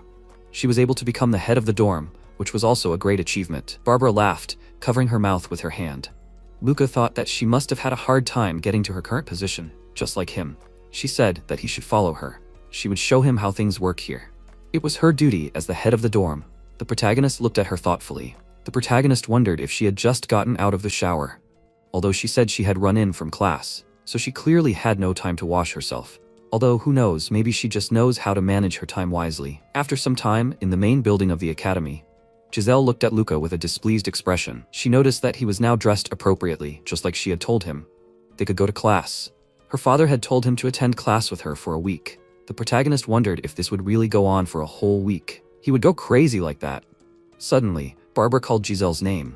The protagonist thought that he recognized that voice. Why was Barbara here? She quietly asked that they hadn't spoken to each other for a long time. Had they? Giselle irritably declared that she should disappear. Barbara fearfully said that she just wanted to say hello. She abruptly closed the distance between them. Giselle said furiously that she welcomed her. Now she will leave? She has nothing more to talk about with her. Then she said, turning to Luca, that he should hurry. He should not be late for the first lesson. MC thought, looking at Barbara, that she now has a compressed posture. Like all representatives of the lower sector, she was really trusted to manage the dorm with such an attitude? He does not like it at all. After a while, Luca noted that they seemed to know each other well. Giselle said that she thinks so. They just entered the academy at the same time. The protagonist asked, does she dislike her? After which the protagonist thought that she decided to just ignore him. Giselle called Barbara the craziest girl in the Crazy Academy, and Barbara still strives to get closer to her. He became curious, but still, it is none of his business. The main thing for him is to hold out here for 2 months, and then he will be officially recognized as an aristocrat. He shouldn't worry about all the little things. After a while, MC thought, sitting on the bench, that he thought so. But while he had been attending these boring classes for a whole week, he decided that it would still be interesting to get involved in their relationship. In this dreary place intended for prim nobility, he had nothing to do anyway. Even Fenrix would refuse to fight him, citing the fact that he would be too embarrassed to lose. At this rate, he would quickly lose his dexterity. He really wants to fight. Thoughts of arranging a massacre torment his mind. After all, he is a living weapon. Perhaps when he was an intern, he was injected with something to increase aggression. This curse, his hands are simply itching with the desire to fight. He does not care who it is. He begs, just give him a reason to fight. At that moment, Enrico Lacan, a student, shouted at him, saying that he was an Imperial Guard trainee. Luca looked at him in confusion. He noted that he had been hanging out with Giselle for a whole week. What kind of relationship did they have? The protagonist asked with a smirk. Why did he have to answer that question? Did he really fall in love with her? Enrico gritted his teeth, blushing. The protagonist thought, was he serious? Of all people, did he fall in love with her? The MC asked what he saw in that fool. He furiously shouted, throwing himself at him, that he was just trash, who should immediately take back his words about her.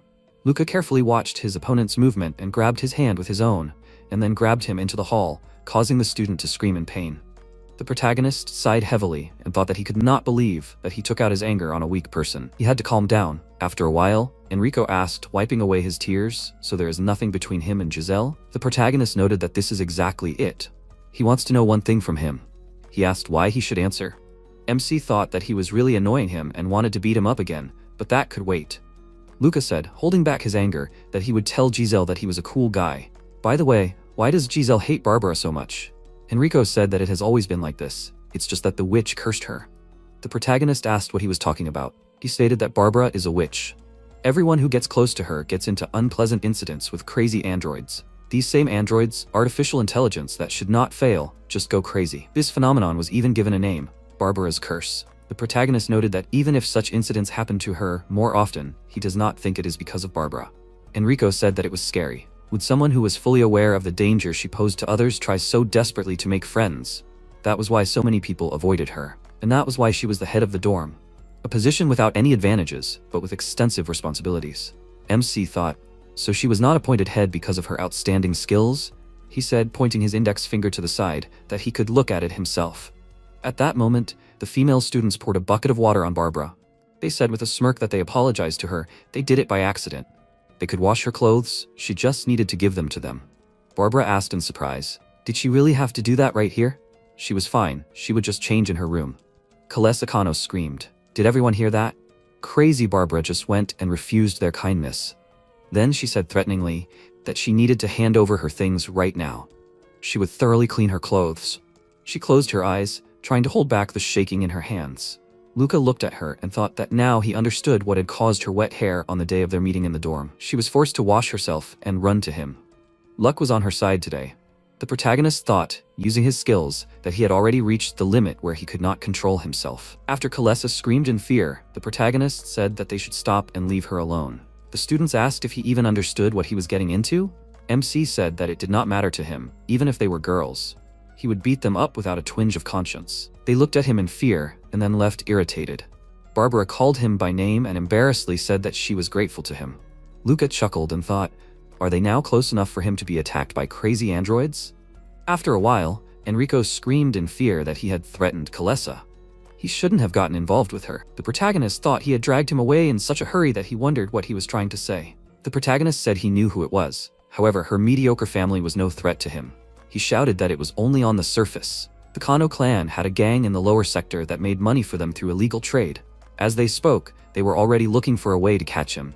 The MC remarked that he really hoped they would succeed because he found this pace of life very boring. Enrico said he should be careful. They were known to deal mercilessly with anyone who showed even the slightest bit of respect to Kalesa. Even Barbara was caught for the same reason. The guy who was dating Kalesa was under Barbara's curse. Luca said he would try to remember that. Then Giselle came and skied at him in displeasure. The protagonist asked if he wanted to say hello to her. He liked her, didn't he? Enrico blushed and cried out in surprise. He said that he was glad that he could admire her from afar. He just had to say something nice about him. They would see each other later, after which she noted that he already had a friend. The protagonist said that you could say that. This guy's name is Enrico. He is a nice and kind person. She asked irritably, could this really be true? Personally, he gives her the creeps. No matter how she looks at him, he is always hanging around her. MC thought that he was asking Enrico for forgiveness. He just has no chance with her. Sometime later, in the professor's office, Gita Alburn, the dean, asked, turning to Luca, did he really throw a dagger at a student? Even if it was a penknife, he would still be in big trouble now. He knows he's bored here, but he has to try to fight it. The protagonist thought that Jeed was in charge of the Imperial Guard trainees. The protagonist said he understood that. The MC thought, as expected of a retired Imperial Guard, he didn't press him. Guy pointed out that the students here weren't trained to fight, so he was like a wolf thrown into a pen of careless peasants. Lucas said that they were asking for it, even though they knew a wolf could bite. He said with a laugh that he now understood why Hemelas was so interested in him. In the end, these students would become the elite of the bureaucracy, and soldiers like them would be their obedient dogs. Although these students seemed like innocent people to him now, they were essentially the same monsters. They were monsters worse than wolves. Youth was fine, but he shouldn't get too carried away with these things. The protagonist said he'd take that into account. Afterwards, the protagonist thought that he had come here to disperse monsters. MC chuckled and thought that he had come to deal with the witch's curse. Sometime later, near the forest, late at night, Luca thought that this was the path behind the training grounds. The curfew had long since arrived. Everyone should know by now that he had protected Barbara. And if those rumors about the curse were true, then it was time for it to take effect and bring a crowd of angry androids to him. Suddenly, a bandit appeared behind him and asked if it was he, Luca, the Imperial Guard trainee who had been sent to the academy. The protagonist thought that only weak people were flocking to him for now. The protagonist asked, while the bandit's henchmen surrounded him, if he had any business with him. He noted that it was just a greeting from Kalisa. Such was the rule of the Kano clan, to warmly greet those who caused them trouble. He wouldn't report to his superiors that his students beat him up, would he? He was an incredible Imperial Guard trainee after all. MC thought they were only capable of talking. Did he really think he could hit him at least once? The bandit said he would give him a chance. He should kneel down and apologize to Kalisa. She said she was ready to forgive him this way just once. Lucas said that in that case he would also give them a chance to leave here while they were still unharmed. After all, children who had never been in a real fight were no match for him. He got furious and shouted, rushing at him, "What's wrong with that?" The bandit raised his hand to hit and shouted that he was going to get it now. The protagonist thought, so he has high-class prosthetics? These are too good things for such trash. He shouted that he could try to dodge the blow. At the last moment, there was a mechanical clank and a red light. An android appeared, who asked, after greeting them, if they needed help. The bandit shouted, "What's the matter? Did they really not prepare well?" They said that no patrols were expected at this time. The henchman said that androids should not come here at all. They themselves do not understand where this came from. He shouted, pointing his index finger at Luca, that today, he was free. They would postpone their greeting procedure for another day. He was not so crazy as to start a fight in front of an android. It was time for them to leave here. The android continued to ask if they needed help. The henchman said, "Kick this device," that he should leave it alone. The android said that this could not be. Then in an instant, he destroyed the henchman, who managed to kick him. The bandit looked at this dumbfounded. The android made a sharp jerk and rushed to attack. He looked at Luca in fear, and at that moment the protagonist hit the device, throwing it back. The bandit shouted that this was Barbara's curse. It really exists, it's real. MC said that the students of Cradia Academy shouldn't blindly believe in curses. The android rushed at Luca, and the protagonist thought it's using up all its powers, which is why it only lasts for a few minutes, right? He should have seen this coming. In order to defeat it, they had to charge this device to full. This isn't a technical glitch. This is human mischief. The protagonist chuckled and thought, is it time to have some fun? Bennett lunged at him, but MC dodged and thought with a grin that it was a deadly blow, albeit a reckless one. Does this have a top-notch combat program built into it? It even has metal claws. If he misses one of these, he'll be in the hospital for a week. However, even so, he's not that impressed. He wants more that can wake up his dopamine. Luca kicked the android, and then he thought that this device is clearly more than a simple android. It should live up to his expectations. After a while, the android lost sight of him, and the protagonist appeared behind it and said that this was a complete disappointment. The bandit watched the fight with horror on his face. The protagonist dealt critical damage to the android and asked how it was different from average warriors if it was distracted. The android said that he was requesting support. MC's face changed and said that he thought it was going to kill him. Maybe this warm-up is enough? It's time to get serious. Luca thought that this was not enough to quench his bloodlust. He ran away in fear. The protagonist noticed, looking at the back of the fleeing bandit, that this was annoying. Suddenly, a bright light illuminated him. A transport with patrolmen arrived. After some time, the protagonist sat on a bench and thought that after that incident, the security forces asked him to help in the investigation. MC remembered a conversation with Gillian Campbell, an investigator of the security forces, who said that it was obvious that the villain behind the androids was within the walls of the academy. They needed to identify suspects. The aristocrats hated being checked, but in the face of a murderer, they would not mind. Luca noted that he mentioned the aristocrats. He was so sure that the murderer was not from the lower sector, he stated that it could not be. There was no way they could bypass the defense system and hack the closed security system of the academy. The protagonist noted that he was an ordinary student. Why did he think that he would be useful in the investigation? Billion said that not everyone can master Archie's Victima. It requires exceptional intuition. However, he did it, which means he is perfect for the role of an investigator. The protagonist thought, how did he know? He noted that he had an interesting expression on his face. He wanted to clarify something. Archie's Victima users are important enough to be added to a separate list. And, naturally, special attention is paid to those who are still learning. In other words, people like him. MC asked why that was. Jillian said that he could get the answer to that question from the one who taught him this technique. Luca wondered who this Kinuan was. After a while, Giselle loudly called his name. She shouted irritably, what is he doing? Does he at least understand what she is risking for disobeying her father's orders? She told Barbara not to approach him, and she did not listen to her. The protagonist noted that he personally cannot calmly watch a crowd mock one person. Giselle shouted, is he serious? Does he mean to say that he will continue to get into trouble? The protagonist said that if she is pestered again, he will be forced to intervene. She shouted that she would meet with Kalesa and try to negotiate with her. A compromise could be found through negotiations. MC thought that this was even interesting. Why was Giselle trying so hard to smooth things over? He realized that her words about a compromise being found through negotiations meant only one thing. She was sure that Kalesa would submit to her. Lucas said that he agreed. Then he would also try to talk to her. He was also not eager to fall into the commander's disfavor.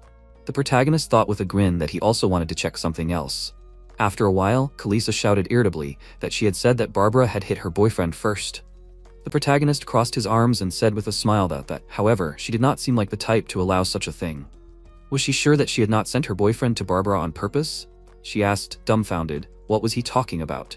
MC asked if he could refuse when she had threatened him with her bandits. She did the same to him. A screen appeared on the chessboard with a recording of the situation from the forest. Luca asked, she just needed an excuse to bother Barbara, right? Kalesa shouted in anger that he should shut up. She did nothing wrong. Did he understand that? Giselle said that she should calm down. She shouted, how could she? She furiously said that she should stop. Or was she going to ignore her words? Kalesa looked down, gritting her teeth.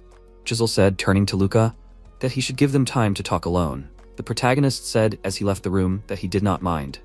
After which the protagonist thought that, as he expected, Giselle was leading Kalesa. However, one unresolved question still remained. Why doesn't Giselle just order Kalesa to stop bullying Barbara? He will only be at the academy for a few months. It would be easier than starting conversations between him and Kalisa. Is he wrong? After a while, Giselle said with a heavy sigh that she still hoped that Kalesa would not make a scene, and he would not get into trouble. MC said that he was just testing one theory of the investigation, that androids could only be hacked by members of the aristocracy. Kalesa was just the right suspect, given her hatred of Barbara. She asked who he thought he was. He should stop playing detective. There were enough investigators assigned to this case. Why was he getting involved in this? Luca said that he was sure these investigators were having a great time interrogating aristocrats. Giselle asked with irritation, was he laughing at her? The protagonist noted that he was just telling the truth. He thought it was a bit like her shutting Kalesa up with a few words. She said that family affiliation meant a lot in the world of aristocrats. Kalesa was simply in no position to ignore her, that's all. The protagonist asked, so she can just order Kalesa to bully Barbara? Giselle asked, what is he hinting at? MC noted that it's just that the one who hates Barbara suddenly has a pawn at hand that can solve the problem, so she used her resource. That's exactly what he was hinting at. She grabbed his clothes and said that he should talk less. Giselle screamed, shaking her hands. Was his head also made of metal like his prosthetics? Then Giselle said, lowering his clothes, that she apologized to him. She shouldn't have done that. She said, crossing her arms and moving away from him, that if he meddled in something that wasn't his business again, he should be prepared for the consequences. Luca thought that, given the circumstances, Giselle was the most suspicious. However, something didn't add up. Why did she look so scared then? Archie's victima only confused him. After some time, the protagonist was sitting on a bench next to Barbara. Afterwards, she handed him some sandwiches and said that they were for him. The protagonist asked, what for? Barbara said that he saved her from Kalisa. It was a token of gratitude. And while he was at the academy, she had a favor to ask. She shouted, would he mind if she cooked for him? MC said that he would refrain from such an offer. He would not want any unnecessary misunderstandings. Barbara sadly lowered her head. She whispered that she was not at all against such misunderstandings. Luca wondered, did she really like him? Although it was still wrong. The protagonist asked, calling her by name, why was she trying to get closer to him if she knew perfectly well that this would lead to the pursuit of crazy androids? She didn't care that he would be in danger? Barbara said, blushing, that of course it wasn't so. It's just that what can she do? She doesn't even know why this is happening. The protagonist thought that she seemed to be hiding her true intentions well. He had to provoke her emotions. The MC asked if she knew that Kalesa had been bullying her on Giselle's orders, and Giselle wouldn't stop until she got what she wanted. She noted that she knew it very well. Luca thought in surprise, so she really knew it? The protagonist asked if she knew why Giselle hated her. Barbara's expression changed, and she asked with a creepy smile, addressing him by name and throwing sandwiches on the floor. Why should she tell him this? After the protagonist thought that he just wanted to see how Barbara would react to the provocation. However, her reaction completely confused him. At that moment, Professor Guidi's words about monsters came to his mind. Barbara was just such a monster. After some time in the protagonist's room, Jillian said that he met Kalisa's boyfriend. Or rather, her ex-boyfriend. As he suspected, Kalisa had intentionally set him on Barbara. He had learned about his family, his personality, his skills, so he had no chance to disobey Kalisa from the start. Appointing him as an investigator was the right decision. MC thought he understood now. So Kalisa had done it, so he would have an excuse to bully Barbara. Luca asked if he named a suspect. Would he have enough power to check that person? He said he had plenty of power. Although if the suspicions were not justified, it would be quite risky. The protagonist said that he was more principled than he thought. Jillian said that it was not that. It was just that his case was already the sixth, and with a fatal outcome. He just wanted to find these scum who thought they could do anything. The protagonist asked if he was investigating Barbara. He asked if he really suspected her. As he had already said, she was from the lower sector. She is just a student at the academy. It is simply impossible for such a person to break through the academy's defense system and gain access to the android's control. MC asked what makes him think that it is possible for aristocrats? Jillian noted that they are a different matter. An aristocrat can interfere even at the stage of production or distribution of androids. There have been cases of outbidding, for money or through influence. He is not entirely sure if it is important, but Barbara was sponsored by the Castoria family. Luca was surprised by this news and said that it sounds very important. He should think about it. After the connection was completed, the protagonist thought that it seemed like he would soon be able to put the information together into a general picture, although it is difficult to do so now. If he could simply torture Barbara, everything would be much easier. And now he has to dig through all this mess. It's just a curse. The protagonist stated that he will have to talk to her openly. After a while, MC thought that the aristocrats still live in an eternal competition, perhaps to curry favor with their families. Ile told him that stupid aristocrats are forced to live in the shadows because they are treated like idiots. After which Luca saw Giselle and thought, so she has a hardworking side? That's not bad at all, considering her bad personality. After a while, Giselle asked what brought him here. To her surprise, the protagonist said that he wanted to see her. She shouted indignantly, has he completely lost his mind? The protagonist noted that, to paraphrase her language, perhaps his neurons are damaged. Giselle asked, he won't just leave her alone, right? He should get straight to the point. She is also busy. MC looked around carefully and said that they should come to an agreement. From now on, she will not hide anything from him or lie. Giselle crossed her arms and noted that someone got too used to the role of a detective. Lucas stated that he officially asks her for help because she said that she hated to mention it, but he shouldn't forget that she was the daughter of the Imperial Guard's chief captain. The protagonist said that he was able to find out that the Castoria family sponsored Barbara. Is that why she was trying to force her out of the academy? The protagonist thought that he wouldn't even bother if the chief captain cared about such things. Giselle stated that she thought that the fact that she had her curse was enough to hate her. They used to be friends. The MC noted that if they were really friends, she would have tried to deal with her curse. She said that they weren't that close. Is he happy now? Luca revealed that the Academy's security forces are treating the android's madness as deliberate malice, and so far, she is the prime suspect. Giselle screamed in fear that she herself is a victim of this curse. The protagonist noted that this is a common tactic of attackers, to divert suspicion from themselves by pretending to be a victim. She has all the resources to check this. Family, knowledge, skills. She said that he really has gone crazy. She asks him not to investigate this case further.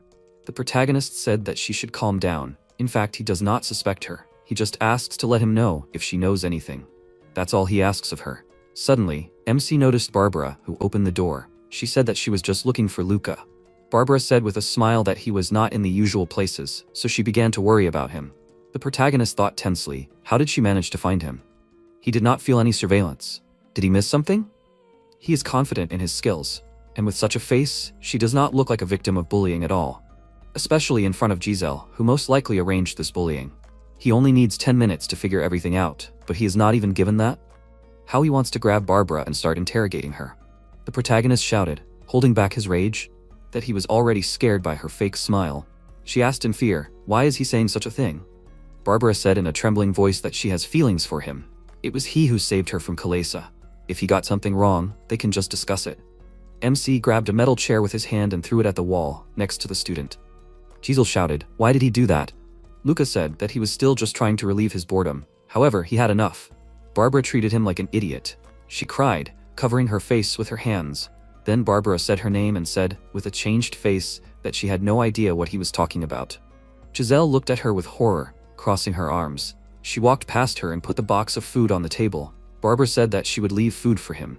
She hoped that he would like it, after which she came up and patted Giselle on the shoulder with her hand, while Lady Castoria continued to tremble with fear. Barbara whispered in her ear that she was always glad to see her. Giselle clenched her teeth in fear and was afraid to move.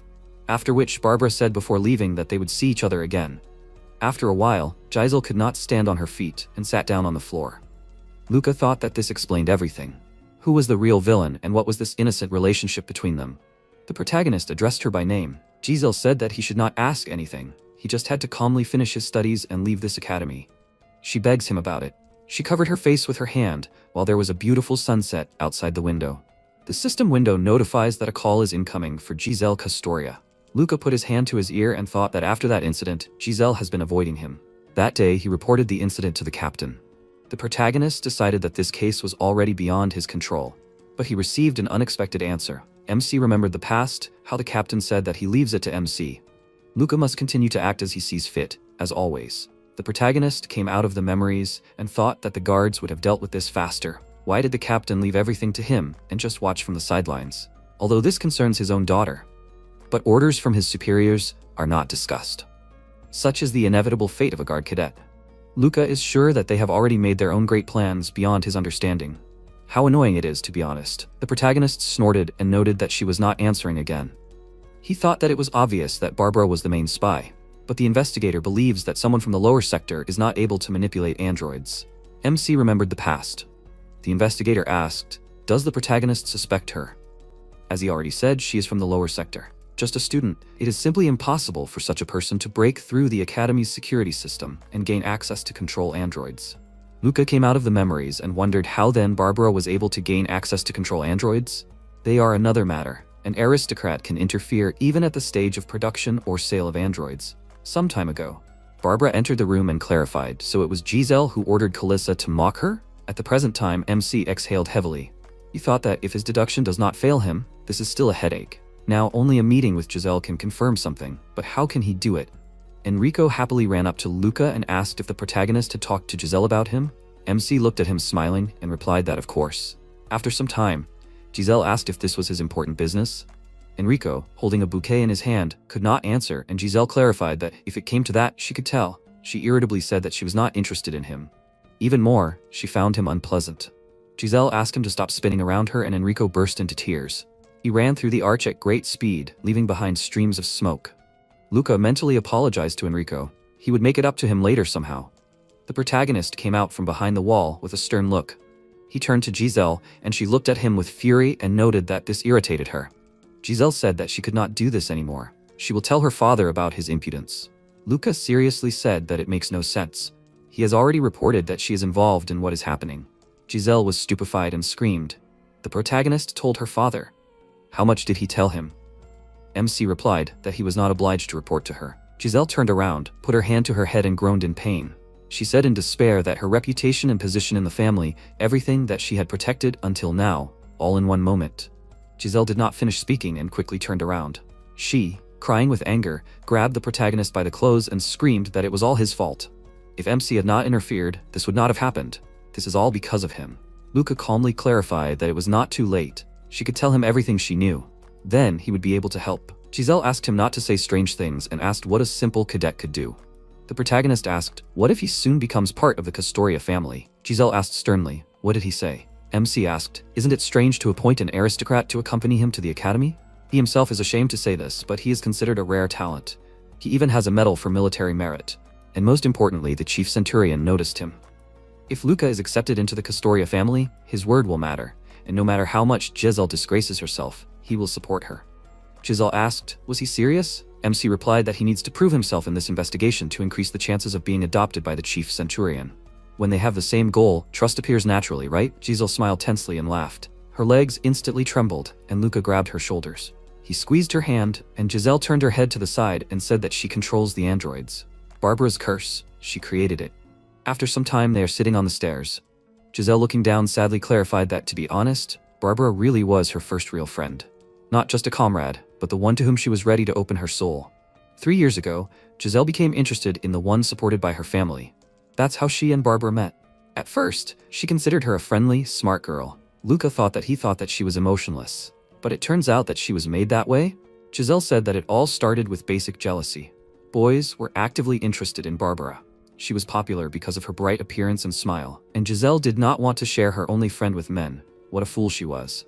At first, Giselle just wanted to scare that guy out of envy. For this, she assembled a robot similar to an android. And how did it all lead to the current situation? The protagonist, after listening to her, thought that Giselle had programmed the robot with a voice card, telling the boy to stay away from Barbara.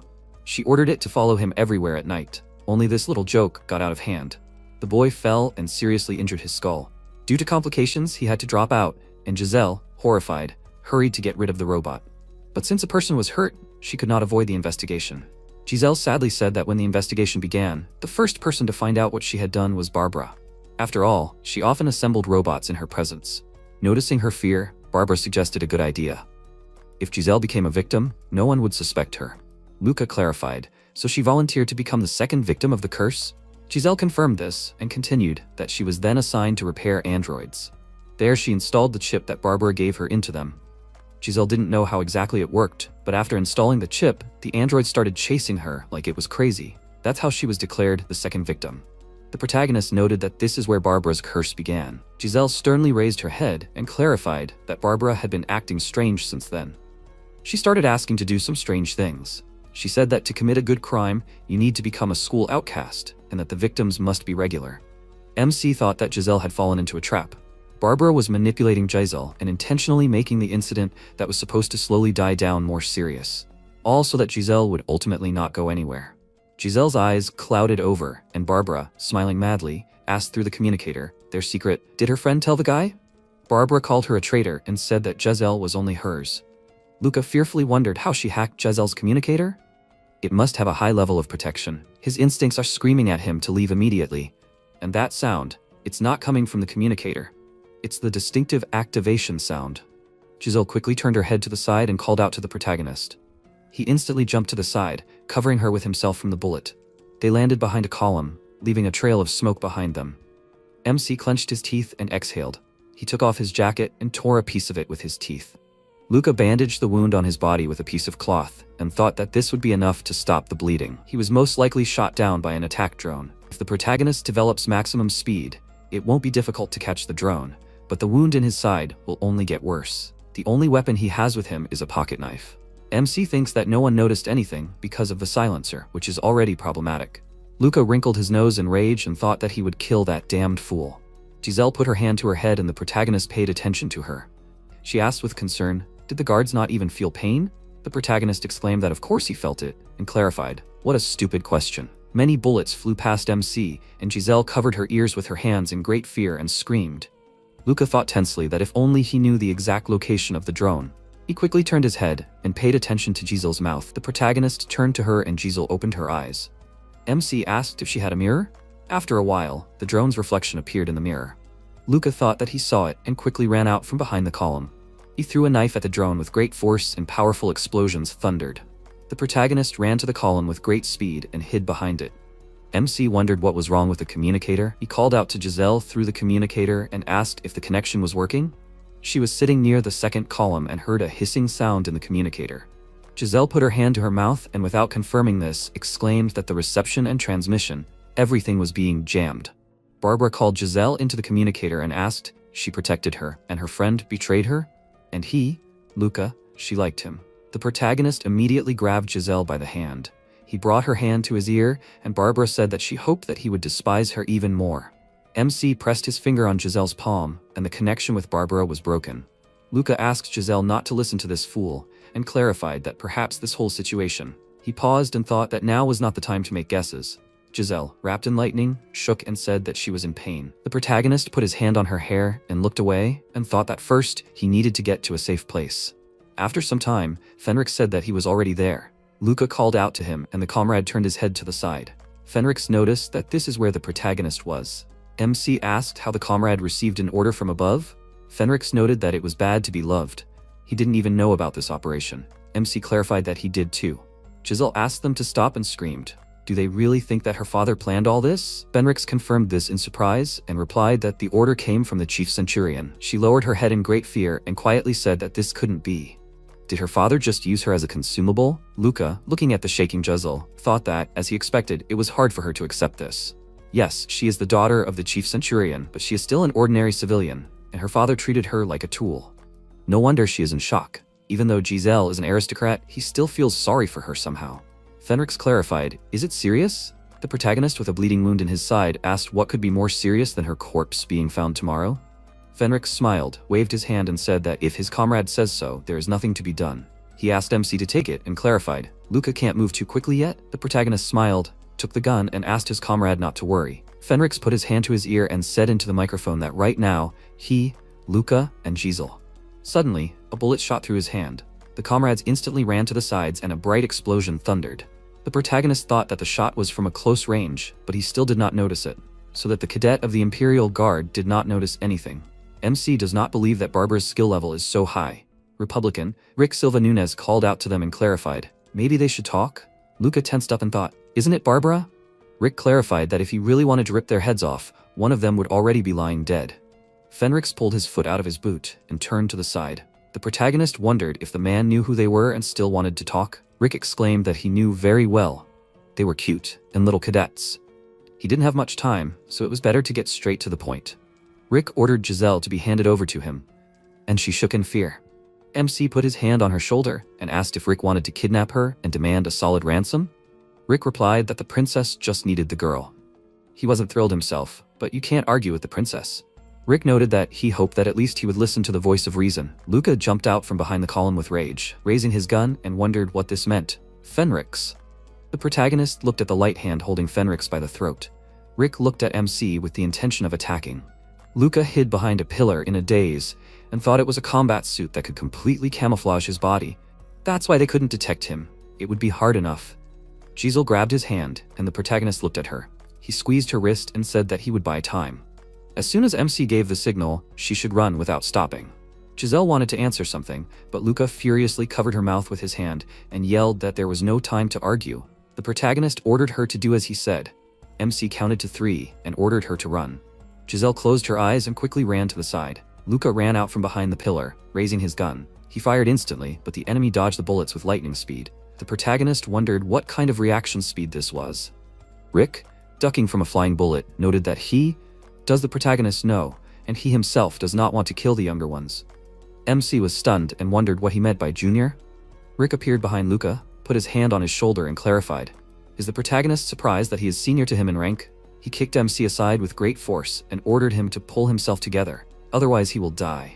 Luca wondered, this is not just an extremist but a retired imperialist? He should focus on the fight, but instead he is distracted by various unnecessary things. This guy wants to kill him so that he can calmly grab Giselle later. If MC continues to act openly, he will definitely lose. He needs to think of something urgently. Luca mentally asked himself to think. He used his ability and calculated his further actions. The protagonist thought that he would borrow the Fenrix sword. MC threw the gun aside with great speed and turned in the air to grab his comrade's sword. Rick clarified, did the protagonist aim at the sword from the very beginning, without even looking at it? Is MC by any chance practicing Archi's Victima?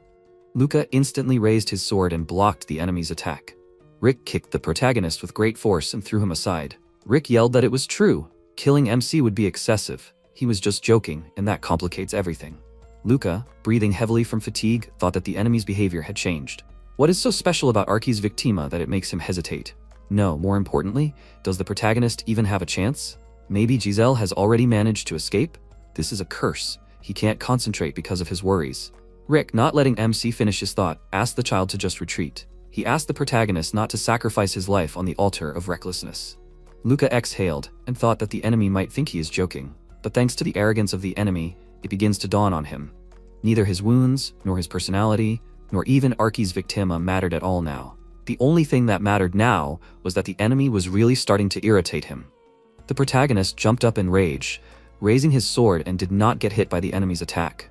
He stopped and raised his weapon and rushed into battle. Rick noted that the protagonist had such a level at such an age, and yet MC was ready to give his life for the Empire? The wound on Luca's side opened up, but he swung his sword in rage without paying attention to it.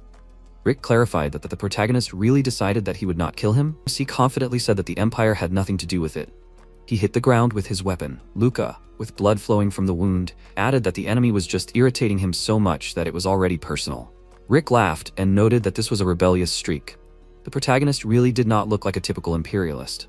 Rick felt that they would meet again, so it wouldn't hurt to introduce myself. He gave a fake name, Rick Kaiser, and specified that he was a Republican. MC asked, so he is an extremist? Rick specified that if the protagonist insists, he can at least call him a resistance fighter. Luca grinned irritably and said that it sounded weird. The opponent raised his hand and asked, does the protagonist really think so? He headed towards MC and rose up in the air a little. Rick approached Luca with great speed and hit him in the chest with his fist. The protagonist's arms and legs instantly came off, and the opponent grabbed him by the throat with his hand. Rick lifted him up and said that he was giving him one last chance and ordered him to beg for mercy. MC grinned confidently and spat in the opponent's face. Rick specified that if the protagonist survives, he should say hello to Kinuan and say that he is doing well. Luca thought the last thing he heard was the crunch of his broken neck. A person doesn't experience that every day. Sometime later in the capital's Imperial Guard hospital, Fenrix opened his eyes and turned to the protagonist and yelled that it really hurt. MC grinned while sitting on the bed and replied that it would be painful, of course. He asked his comrade to stop turning his head, and Fenrix grunted in pain. Luca looked away with rage and thought that his comrade's brain had received serious damage, because Fenrix had been lying with a broken neck for too long. The protagonist was a little luckier.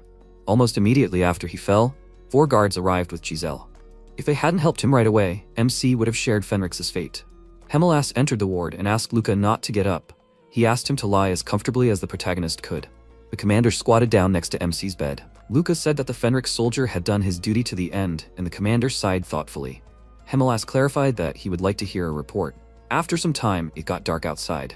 The protagonist said that that was all. Hemelas said that the enemy's real name was Rick Silva Nunez, one of the 5 most wanted criminals in the Empire. MC replied that this was the first time he had heard of him. The commander smiled and noted that not all fugitives were written about in the newspapers, especially if they were involved in the Empire's dark deeds. Luca fell into a stupor and thought, does that mean that a good and impeccable empire is still guilty of dark deeds? Hemelas said it would be right to reveal all the details to the protagonist. Operation Juliet had been planned for 5 years. The goal of the operation is to infiltrate the ranks of the leaders of the anti-imperial extremist group Nemesis. The protagonist clarified, infiltrate, not destroy? The commander replied that Nemesis was a strictly isolated organization.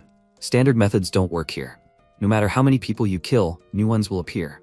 Until the core is destroyed, everything is useless. MC asked, does that mean the operation failed? They didn't catch Rick after all. Hemelas grinned, lowered his head and disagreed, saying the plan was successfully completed. Their agent infiltrated Nemesis. Luca clarified, and be more specific. The commander said that Barbara was their agent. Nemesis hired her as a hacker. They had been monitoring her for a long time, trying to attract the enemy's attention, and finally, it paid off. Although Hemelas, to be honest, didn't expect her to be so strange. The protagonist wondered, is that fool on their side? Then what about the people who had to be sacrificed for the operation? Fenrix, whose brain was damaged, Jillian, who wasted time pursuing a false target, even the captain's daughter Giselle, whom Barbara had been tormenting all this time.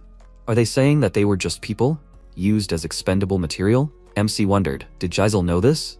The commander replied that she didn't, and it would be better if she never found out. Luca understands why he is telling all this, right? The protagonist wondered, is destruction all that is left for him? No achievements, nothing, just a miserable ending? Hemelas asked the protagonist to read this and sign it. MC smiled tensely, and the commander welcomed him to the Castoria family. The system window notifies that this is Luca's adoption certificate. After a while, the robot stands behind the protagonist. There are several needles on the table. Luca remembered the past. The commander said that the paperwork would take some time. There are just a couple of stubborn old people in the family. He came out of the memories, and the robot clarified that the protagonist would feel pain and discomfort in the back area for now. Fenrix turned his head to the side and asked, is MC leaving already? Luca put his hand to his neck and replied that he had to go. His comrades stuttered and wished him luck, and the door slammed shut. Sometime later at the guards' academy, the protagonist thought that the witch Barbara was a rather dubious figure, a spy who was specially planted by the Empire into the extremist group Nemesis. MC is not sure if her madness was real or just part of the game. She's definitely a two-faced person. Is it true that she was assigned this mission from the very beginning? Luca stopped and wondered if all of this could be just a coincidence. Rise from the lower sector orphanage, meet Kinuan, study Archie's Victima, and then those mysterious events at the academy. The protagonist thought that all this time he had been acting of his own free will and choice. Could it be that he had overcome all the hardships of life and the circumstances of his birth not only by his own efforts? MC bit his lower lip with great tension. He took a step and thought that he should not doubt. These were just far-fetched delusions. The captain had opened up to him, but perhaps this was just a test of his loyalty. Luca could not ruin everything now. This was a rare chance to change his life. Kinuan asked if the protagonist had managed to enjoy his youth at the academy. MC replied that he had not even had time to train. What pleasures were there? The instructor smiled while pouring tea and said that he felt sorry for Fenrix. He was unlucky. Fenrix was an outstanding trainee. Luca looked at the tea and wondered if this could be considered ordinary bad luck. He took a sip and, putting down the cup, said that a man named Rick had asked him to say hello to the instructor and that he was doing well. Kinuan calmly replied that he was glad to hear that Rick was okay. He would never have thought that he would become an extremist. The protagonist noted that it sounded like they knew each other well. The instructor smiled and clarified that Rick had been his comrade during his internship. He had surprisingly fast reflexes. To be honest, Kinuan was even surprised that MC had survived the meeting with him. Luca asked if they were no longer in touch. The instructor asked not to misunderstand him and replied that he might be retired, but the Empire still paid his salary. Why on earth would he communicate with an extremist? It seems that Luca did not tell his comrade Chief Captain about this. If the protagonist has suspicions, why not share them with the leadership first? MC replied that because they can execute him on the spot for such a thing, he needed to at least make sure before reporting. Kinuan clarified that if he could be executed for such a thing, it would have happened a long time ago. The instructor scratched his chin tensely and asked what the real reason for his attentiveness was. Luca asked, "What is the real meaning of Archie's Victima?" Kinuan wondered why the protagonist was asking that. MC looked down and replied that the Empire, as it turned out, kept records of everyone who owned that style. That was why Rick hadn't killed him and left him alive. Kinuan brought the cup to his mouth with a shaking hand. He smiled and said that MC had figured it out faster than he expected. For a person of low status, Luca knew a surprising amount. The protagonist understood what that meant. Right? MC sternly replied that he understood it very well. Kinuan began to tell that about 200 years ago, in about 3518, the first uprising against the Empire took place. It was led by none other than the Emperor's first advisor, Noel Naliska. He made a huge contribution to the creation of the Empire, developed many combat theories, including projectile control tactics, as well as methods of fighting with cybernetic prostheses. Noel understood that a full-scale war with the Imperial army was doomed to failure, so he chose guerrilla tactics. This is where the Archie's Victima appeared. Luca thought with great tension, so out of all the possible combat techniques, he mastered the rebel technique? Kinuan continued that with its help, resistance fighters successfully resisted the Empire for many years. Only those who could master this style could lead guerrilla units and inevitably participated in local battles. The protagonist bit his lower lip and thought that this explains a lot. If this is the leading combat technique of the guerrillas, it has almost no weak points.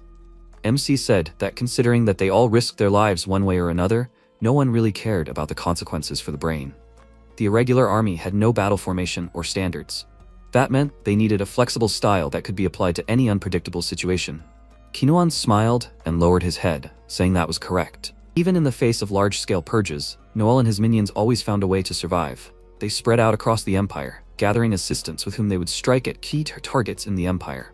If they were exposed, it didn't matter. Unnecessary people were simply discarded, and the resistance continued. MC thought that everything was starting to make sense in his head now. The rebels disguised themselves as ordinary civilians. Since their prosthetics weren't designed for combat, no one suspected them of being part of the resistance. But Archie's Victima users could fight on equal terms, even without high-tech prosthetics. Even if they were accidentally interrogated, they had nothing to show for it. That's why Rick left him alive, and that's why the Empire keeps a strict record of those who practice Archie's Victima. Luca asked, "But how did the Empire get rid of the rebels then?" Kinuan replied that they simply killed anyone who seemed even a little suspicious. They no longer cared about distinguishing between civilians and rebels. Some regions were simply cut out completely. Because of such extreme measures, even Archie's Victima users could not escape death, but they still allowed the uprising to be suppressed. The protagonist clarified, "Is this the hidden part of the Empire's history?" The instructor said that it is not hidden, but there is no point in including it in textbooks. If you do not delve into history, MC will never know the truth. Luca thought that Noel, once a benefactor of the Empire, suddenly became a traitor. The Empire that staged a massacre and the guard instructor who owns the guerrillas' combat equipment, Kinuan. He asked sternly, so the captain sent him to the instructor, because he suspected Kinuan of being connected to an extremist organization? The instructor clapped his hands and replied that everything was correct. If the protagonist found and provided evidence of his connection to Nemesis, he would quickly be promoted. MC resolutely said that he did not believe that the instructor was collaborating with extremists. He wondered, what kind of behavior was this? Kinuan calmly smiled and clarified, whether the protagonist believed or not, what difference did it make? The main thing was that the captain believed in it. Here was a little hint from Luca. He needed to investigate his past from the times of the lower sector. This would help the protagonist in his promotion. MC wondered how he could remain so calm when he was suspected of collaborating with extremists. And what about the main captain? How much does he know? Could Hemelas have sent Luca to spy on Kinuan, already knowing everything very well? The protagonist stood up from his chair and said that he would definitely report everything he heard today to the head captain. Kinuan replied that they would see each other again, and MC closed the door behind him. After some time, Luca ran quickly down the road. He stopped, leaning his back against the wall. The protagonist clenched his teeth in rage and exclaimed that they were already annoying to look down on him. MC thought that for the captain and Kinuan, he was nothing more than a tool with which they tested each other's intentions. How much longer should he walk through this minefield, where any wrong move is certain death? It was becoming more and more difficult for Kinuan to understand who the instructor was anyway. The sources of information available to the protagonist would not give anything anyway, but he was not going to be a simple puppet. Lucas scratched the wall and said that if he wanted to understand something, he would have to follow his advice. Go to the lower sector to track Kinuan's past. After some time, the protagonist thought that the guard commander sent him to the instructor because he thinks that Kinuan is in cahoots with the extremists. The instructor was absolutely calm about this, despite being aware of these suspicions. Plus, what Kinuan told him then about investigating his past in the lower sector. What was the instructor thinking when he said that? Does he want to lure MC to the lower sector and eliminate him? Get rid of Luca with the help of the Nemesis resistance forces? Or is all this some kind of conspiracy between the instructor and the guard brass, aimed at testing the protagonist? No, MC had already decided that he would not hesitate. It was too late to retreat. He had to do everything possible to track down Kinuan. Luca would not be gotten rid of that easily. He had to be prepared for anything. Step 1. Report on the dialogue that took place between him and Kinuan. The protagonist announced that Instructor Kinuan was openly provoking them.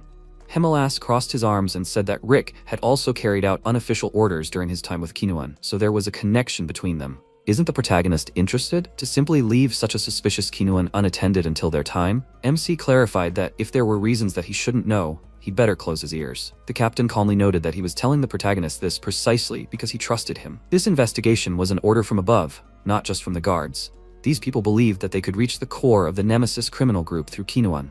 They must be considering the possibility of his collusion with Rick. Luca asked with interest, but why give such a suspicious person the important role of instructor? Himalas replied that Kinuan wanted to. The instructor said he would leave the service if he was not given the role of instructor. However, Kinuan is a competent instructor. Did he satisfy the protagonist's interest? MC swallowed and, lowering his head, said that he had spent a lot of time with Kinuan, but frankly speaking, did not notice anything suspicious. The instructor is quite pedantic and never reveals his true motives. The captain asked him to stop looking for excuses and told Luca to do what he can do. So far, only the protagonist is suitable for this role. Over the past 10 years, many other cadets have been sent to Kinuan, but no one has yet gotten as close to him as MC. The instructor clearly likes Luca. The protagonist squeezed his hand and said that then the captain should give him authority beyond the capabilities of a simple cadet. After a while, the plane flies rapidly across the sky. The captain and MC sit opposite each other. Himalas calmly asked if the cadet is nervous. Luca noted that he would be lying if he said no. He was a little nervous. The protagonist thought that he had told the captain exactly what powers he needed. Free passage between the upper and lower sectors. Permission to carry a personal weapon and some funds for the investigation. And also access to the database, which is given only to the highest ranks. Frankly, he simply did not dare ask for more. Although this is not enough, MC is in a position where he can be killed at any moment. He must try to do everything possible. Some time ago, Luca clarified that this is not something a guardsman should say, but the captain should know that he would not want to die because of such a sad mission, especially since the protagonist learned too much. Himalas replied that he would be honest. If such an order comes from the leadership, he will erase the evidence of this mission without a trace, even if it means getting rid of witnesses. The captain can promise only one thing. For the sake of the protagonist, he will do everything within his capabilities. That is why he accepted MC into the family. At the moment, Luca thought that in the end, his life now completely depends on the head captain.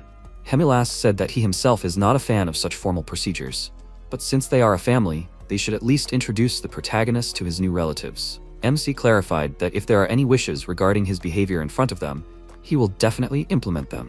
The captain smiled, scratched his chin, and asked Luca to behave as he is used to. He thinks that for his children this will even serve as an incentive.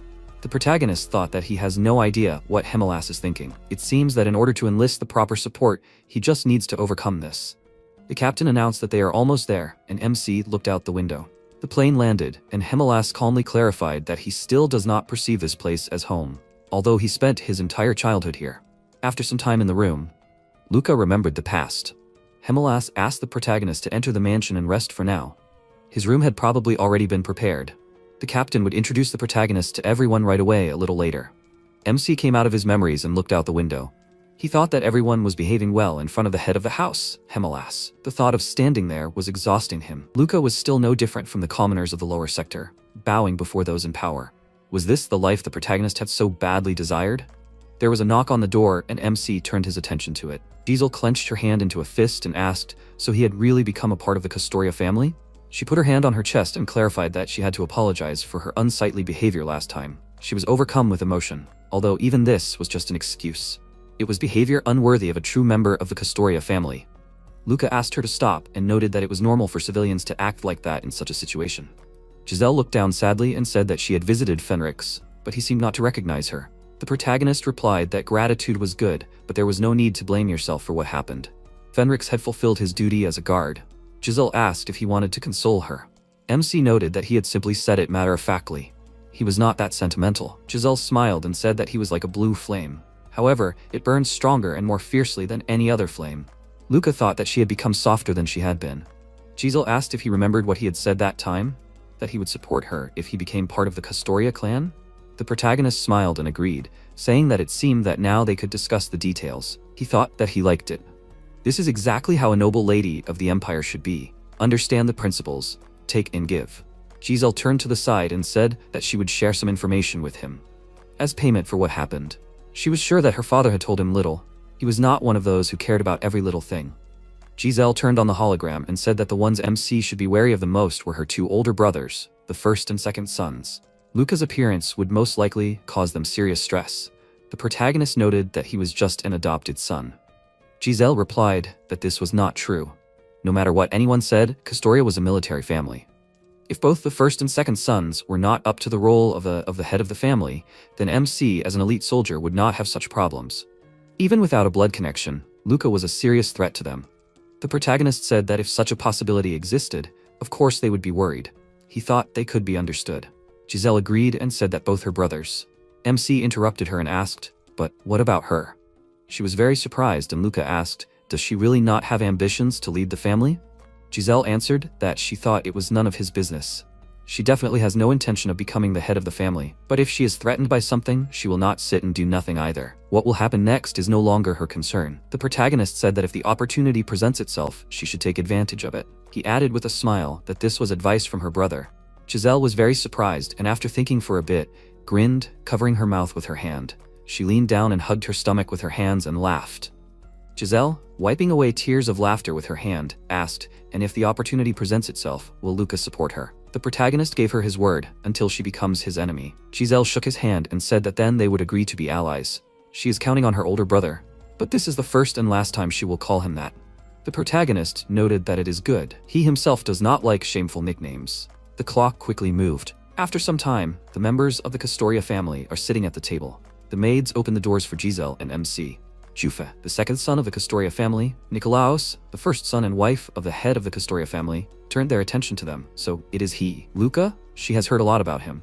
The protagonist thought that she does not like him. He supposes it is obvious. Eva asked him to sit down and said that the head of the house will arrive soon. MC answered his mother that he understood. Giselle approached Luca and whispered in his ear that he should be careful and not give them a reason. His father is not the type to stand up for the protagonist. The door opened and Hemelas sternly suggested to start the meal. After a while, Hemelas called him the protector of humanity, the father of the nation and the first emperor of their country. He put his hand on his chest and exclaimed that they were praising his majesty. Dinokratia. The family members began to eat. Luca looked at them and thought that, as expected, all eyes were on him. A few minutes ago, the protagonist said that the fact that these two were wary of him meant only one thing. They were aiming for the place of the head of the family. Giselle agreed and noted that most likely they had already collected all the possible information about MC. The eldest son, Nikolaos, refused high-tech prosthetics, which means that his path lies in the bureaucracy. But he is smart and has already established connections with the right people and vassals. The second son, Jufe, cannot boast of special talents, but he is a soldier and expects that this will help him lead the family. The conservatives in their family are on his side. Luca clarified that it turns out that his existence is only a hindrance. Giselle replied that this is exactly it. They will probably try to humiliate him when they meet. They will cling to the past, to MC's behavior, to anything. At the moment, Luca thought that now it was clear why they were watching so closely. Of course, he knows the basics of etiquette, but it seems that Hemelas expects something completely different from him. The protagonist will see if he lives up to Dad's expectations. Giselle, cutting a piece of meat with a knife, turned her attention to the protagonist, who tried to shove the whole piece into his mouth. Jufe, smirking, turned to MC. Luca raised his head and, chewing his food, asked, "What is it?" Yufei replied that he did not want to start with that, but he had to point out his table manners. He did not know how the protagonist was raised, but at least some boundaries should be in place. MC thought that Yufei was so easy to get caught. He did not even realize that this was a game.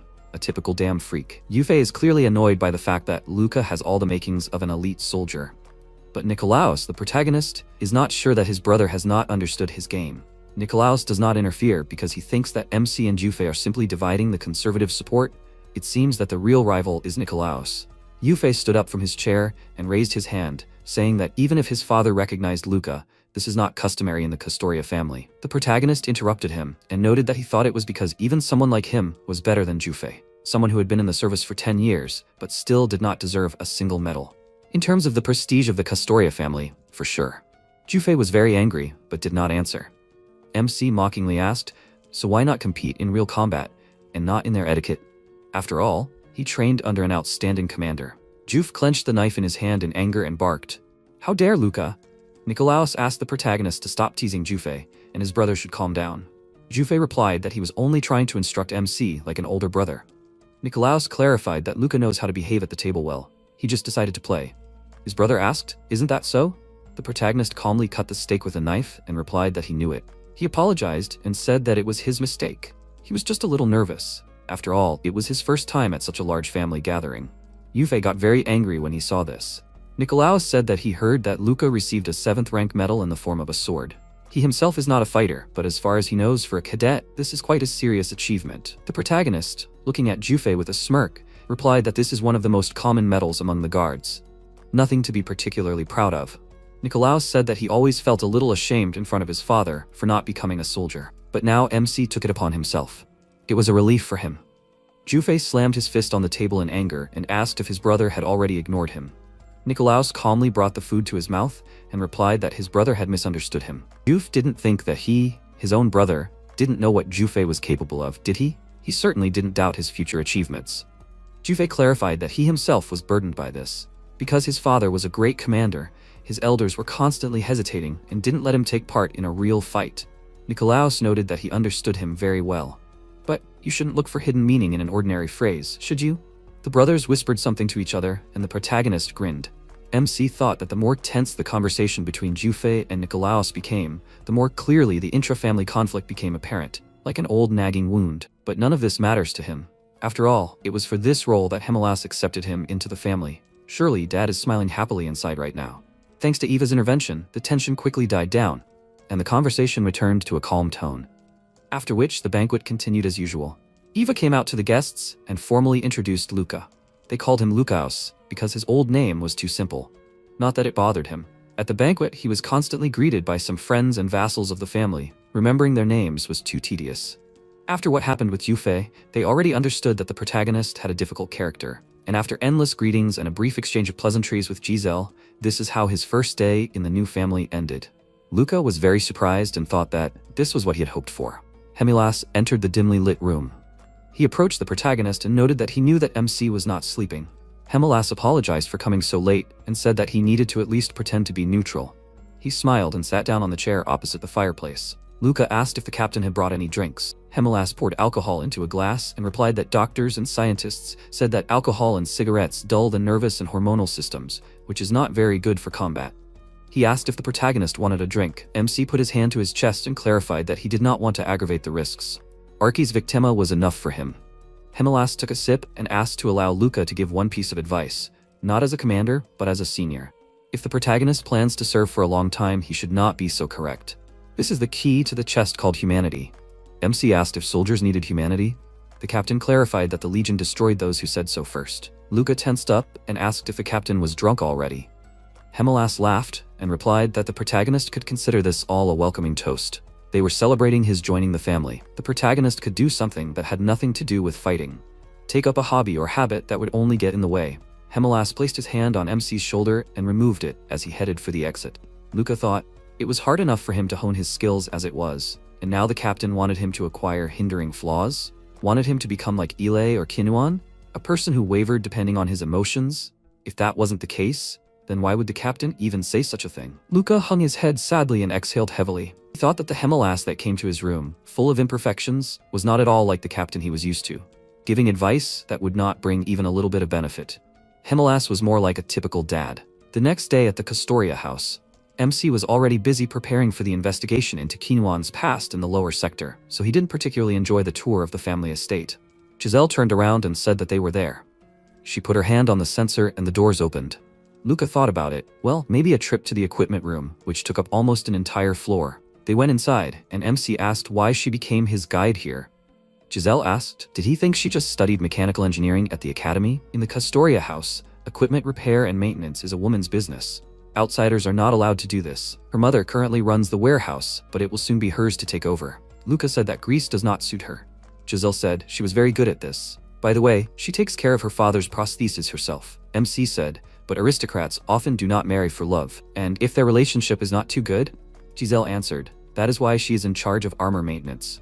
It is a long-standing family tradition, a manifestation of boundless trust, so to speak. Suddenly she stopped and turning around asked, Luca? He was standing in front of the armor and began to peer closely. He clearly sees traces of serious and ancient modifications on all the parts, and the right hand is clearly larger than the left. This is most likely an adjustment for some specific weapon. Giselle asked, was he also staring at this curiosity? This all-mechanical armor is called Scylla. This belongs to the founder of the Custoria family, Ataga. This is her personal battle armor. It is quite ancient and weaker than the Myrmidon, but still pulls up to the family heirloom. One of a kind, there is no other like it. MC thought, the personal armor of the founder of the Custoria house, Scylla. The image of it remained in his memory, as if he took a photo. After a while, Luca and Hemelas walked through the forest. MC asked, Commander, is it normal for the elders of the clan to live in such a remote place? Hemelas replied, it is normal. They themselves do not wish to contact the outside world. Retired elders do not have any influence anyway. Their role is to be advisors and nothing more. MC thought, well, yes, the head of the house cannot be a lapdog. At this moment, Hemelas turned around and said, they are here. They stopped in front of the Silver Moon Pavilion, and Hemelas said, as he already knows, there are 7 elders. Only a few of them are old enough to actually be considered elders. But the very fact that they have survived so much time already speaks of their qualifications. MC wondered if there were those among them who were against the adoption. Hemelas said that 2 votes were against, 4 neutral, and only 1 for. Lucas said, most likely, then they were against. Hemelas spoke, silence means that they yielded to the opinion of the head of the house, so in most cases the deciding vote belongs to the leader. Those who oppose his opinion are more likely to simply express doubts, nothing serious. They started to climb, after which MC turned and grabbed the railing.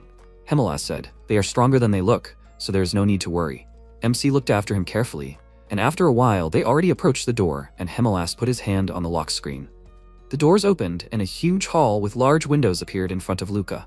The elder said, Hemelas is here. Another ordered him to address him properly. The elder asked, but he is his grandson. What kind of ceremony is there? Another elder clicked his tongue in displeasure and said, how old they have become. Hemelas coughed, attracting attention. He said that this boy's name is Lucaus. The elder said, I see, that's what he is like. He looks formidable. He looks like someone who will fight his way to the top, even over the corpses of his parents. The elder told Lucaus to come closer. MC walked up to the bowl and the elder waved his hand and said, closer. Luca stood closer to the elders and one of them put his hand on his face and said, boy, he must live a long life. For this, he must not succumb to chaos that can destroy everything, even if his throat is torn to shreds. MC looked at him carefully and thought, what is he talking about? Is this some kind of veiled warning? He does not understand anything. Luca said, yes, he will do so. The elder waved his hand and then said, enough idle chatter. He suggested getting down to business, head of the house. The second elder sighed and asked, maybe for starters they should send Lucaus? MC turned and walked towards the exit. Hemelas put his hand on his shoulder and said, Lucaus can stay. Luca thought, why? He could very well be in cahoots with Kinoan. If something important is going to be discussed here, why leave him? The elder spoke as the leader wished. After some time, MC and Hemelas were walking back through the forest. Luca asked why he didn't send him away, but continued the conversation. Hemelas looked at him out of the corner of his eye, and then turned away and said that he would have to find the answer himself. So the last day of his stay in the mansion had come. MC went to the door and thought these were 3 long days, which he had imagined completely differently. But finally, it came to an end. All that was left was to sail back. Suddenly, Emilio appeared in front of him and pointed a gun at him. He asked, does he know what father said? That people like him can dodge bullets. Is it true?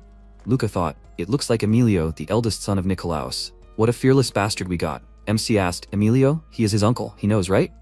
Emilio answered, yes, but he is just a vile mudblood from the lower sector. MC replied that if he didn't let go of the gun, he would beat him so badly that he wouldn't be able to sit on his ass for a week. Emilio asked if he would touch him. Don't make him laugh. Luca closed his eyes and thought, he's worse than a tick, seriously. A snotty little maggot. Emilio pulled the trigger and fired, and the bullet hit next to MC's head. Emilio screamed in displeasure. Why didn't he dodge? MC thought he just knew it wouldn't hit, that's why he didn't twitch. But he seriously went and fired, the psycho. Emilio said that this time it would be better to dodge, okay? Luca kicked him, and Emilio flew down the stairs. He burst into tears, and MC repeated his words, saying that he would tell Dad everything. His uncle tried to kill him. Luca held out the revolver, when suddenly Nicolaus ran out and screamed, "Emilio, is he okay?" Emilio was crying and calling for his dad. All the maids were looking at them attentively, when suddenly, Nicolaus turned around and ordered Luca to explain what happened. Luca replied that he pointed the gun at the elder, so he taught him a lesson. He needs to be discouraged from doing such things. Nicolaus asked again, "Pointed the gun?" He turned around and asked, "Emilio?" He grabbed his head and asked, "Is that it?" But MC interrupted him and asked, "But? And if someone had died, would there be room for a but?" Nicolaus exhaled and suggested that they talk in private. After a while, they entered the office, and Nicolaus sat down in the chair. He said, "Okay, Luca? The guys outside probably now think that a serious conflict has broken out between them." Luca asked a question. Did he really use his son to arrange a private conversation so that it would not look like a conspiracy between them? Nicolaus said he was impressed, as expected. He is at least 3 times smarter than Juf. MC replied that Emilio's life was in danger. Nicolaus replied that they could always make more children. He still had enough strength. Why worry about trifles? Luca clenched his fist and thought, his own son's life? Was it a trifle? He turned away and said that they had nothing to talk about with him. Nicolaus said that he knew that he had already made a deal with Giselle, but her knowledge was very limited. For now, Jufe would most likely become the next leader. And if that happened, he might not survive. MC sat down on the chair in front of him and told him to continue. Nicolaus reached for the hourglass and said that he might not say it now, but if he had to choose, all the support would go to Juf. Once he became the leader, the first thing he would do was get rid of him. He considered him a nuisance. If he had overwhelming power like his father, there would be nothing to worry about. Unfortunately, neither he nor Jufe inherited it. Luca said, "Right, Jufe is clearly no match for him. Why does he think he is at a disadvantage?" Nicolaus replied that there are several reasons. Vassals who need a military man to lead their clan, and those who find it easier to understand Jufe's simple nature than his more slippery one. And we shouldn't forget about those who don't like their father, preferring a more accommodating heir.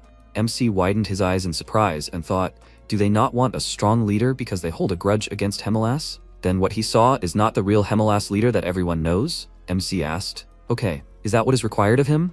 Nicolaus replied, it's simple. He should pretend that they are feuding and gain the reputation and recognition of the family. Luca asked, the stronger he is, the weaker Jufe is, right?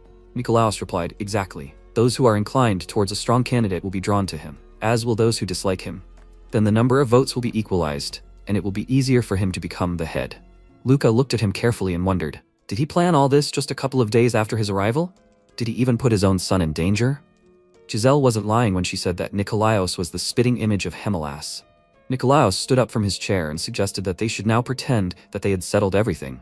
And MC interrupted him and asked what if he gathered enough support to take the head's place. Nicolaus turned around and answered that if he needed it, he wouldn't ask such questions. Even if he did become the head, someone like him would be more useful to him for running this house. Isn't that so? Luca grinned and said that it was interesting, and he wasn't being ironic now. When he was still scavenging through garbage dumps, he thought that aristocrats certainly lived well. Nicolaus said that each of them had their own burden. He was ready to help in whatever he needed. Fortunately, his connections allowed it, and he didn't mind if he shared their conversation with Gizia. Suddenly he threw open the door and shouted, Luca, he doesn't know who he thinks he is, but if he ignores his brothers, he won't get recognition in the Castoria family. MC sighed and said, so much for his own burden. After a while, Luca was flying in a spaceship with Hemelas, who was carefully studying the promotion plan. MC was sitting in front of him, looking at a card. He looked away at Hemelas, who asked if he was interested in management work. Luca? He said no, not at all. He thought about how his father hadn't looked up from the monitor since they got into the car. Did Hemelas always work so much? While he lived in his house, he tried to live up to his expectations. But now he wasn't sure if Hemelas really wanted this from him. As a father and head of the family, he was very different from the guard commander he knew. If there were so many unclear things left, Suddenly a spirit appeared in front of MC, after which the spaceship quickly flew forward. He thought in fear. Their car was going the wrong way. Hemelas stood up and said, don't panic. Their transport ship had been hacked, as he thought. The bandits were probably waiting for them at the crash site. Reinforcements from Akbaran will arrive in 10 minutes. They just need to hold out until then. He took out his weapon and threw it into Luca's hands, who replied that he understood. Should they prepare to land? Hemelas said no, that would make them easy targets for the enemy. But staying here was also risky. For now, they should just land. MC thought in surprise. The guard commander knows how to fly a ship? Well, at such a post, you need to be able to do everything. Hemelas clenched his fist and hit the control panel. He said not to worry, the shockproof gel will protect them from damage in a crash. The ship flew down at high speed, and Hemelas said, Luca, taking advantage of the moment, he will ask a question. What does he think about what is happening? MC shouted in displeasure. Commander, he decided to become bait himself. Hemelas answered, right, so Barbara will gain more trust from retribution. Need to prepare for the blow. Luca thought irritably, horror, this Barbara again? The spaceship crashed to the ground and caught fire. MC opened the hatch and thought, thank God, they survived. But even with the guard commander himself, will they last these 10 minutes? In such a wasteland, without a single shelter? How is that even possible? Hemelas approached Luca and putting his hand on his shoulder said, they saw them falling, which means they will arrive soon. He put his hand to his head and looked towards the sun. The bandits were visible from the large satellite, so Hemelas took out his weapon and said, what a blessing that today is clear weather. He pointed the weapon in the right direction and said, thanks to this, he can see everything clearly. It managed to recharge at the right moment, after which Hemelas fired. MC covered his face with his hands and thought he was not a helpless victim of an attack. He had deliberately become bait, knowing that he could handle it himself. Hemelas turned around and told him to watch closely. Catching him in combat conditions was a rare chance. After a while he looked ahead and said that more had survived than he expected. Luca, you need to be able to calculate the enemy in 21 seconds. He fired forward again, leaving large furrows in the ground. MC thought, screams in the distance and the metallic smell of blood, he had shot the enemy without even seeing him, but how? Luca approached him and asked him not to say that he had fired based on the coordinates from the satellite. Hemelas answered, spot on. He was actually the commander of the guard. At least one satellite for personal use is allowed to him. He thought, is this acceptable? Control of a military satellite is access to a huge amount of data. It is the most powerful tactical weapon in the hands of one person. So that's how much power does the commander of the Imperial Army Guard have? A bullet was aimed at MC from behind, which he managed to dodge. The bandits rushed forward and shouted, over there, they have the Hound of Kratia. Everyone aim at the commander of the guard, let them forget about the miner. The bandit aimed at Hemelas's head and fired. Hemelas smiled and said that the armored bandits were his, and MC just needed to try to survive. Vague orders are a sign of incompetent leadership. Luca, to win, you need to understand even the most idiotic orders. Hemelas put his spear to the side and shouted, the world, alas, is full of stupid leaders. Luca put his weapon in front of him and fired, screaming loudly. The bullet flew past the bandit, and Hemelas moved on. The bandit rushed towards Hemelas, who quickly chopped off his head. He cheerfully continued to fight his opponents, breaking their armor and delivering quick blows. Hemelas smirked and Luca thought, Hemelas told him to watch his fight carefully. But it's easier said than done. He doesn't care that his subordinates can get hurt. A bandit got close to him, but MC managed to kill him. He thought that these bandits are not easy prey at all. He rushed further and activated his skill. The guy swung his sword approaching Luca. The soldier fired towards the guy, but he covered himself with his hands. He swung towards MC, and at that moment a bullet flew past him. Luca thought, did he dodge the bullet without looking? After all, the Acraze style is really common among the rebels. Only the owner of the Acraze style can fight like this without modified prosthetics. But even so, there is a big difference between them, which means you can take a risk. He took out his sword and rushed towards the guy. He grabbed his hand with his modified hand, which made him scream loudly. He hit the guy on the back, causing bright blood to gush out.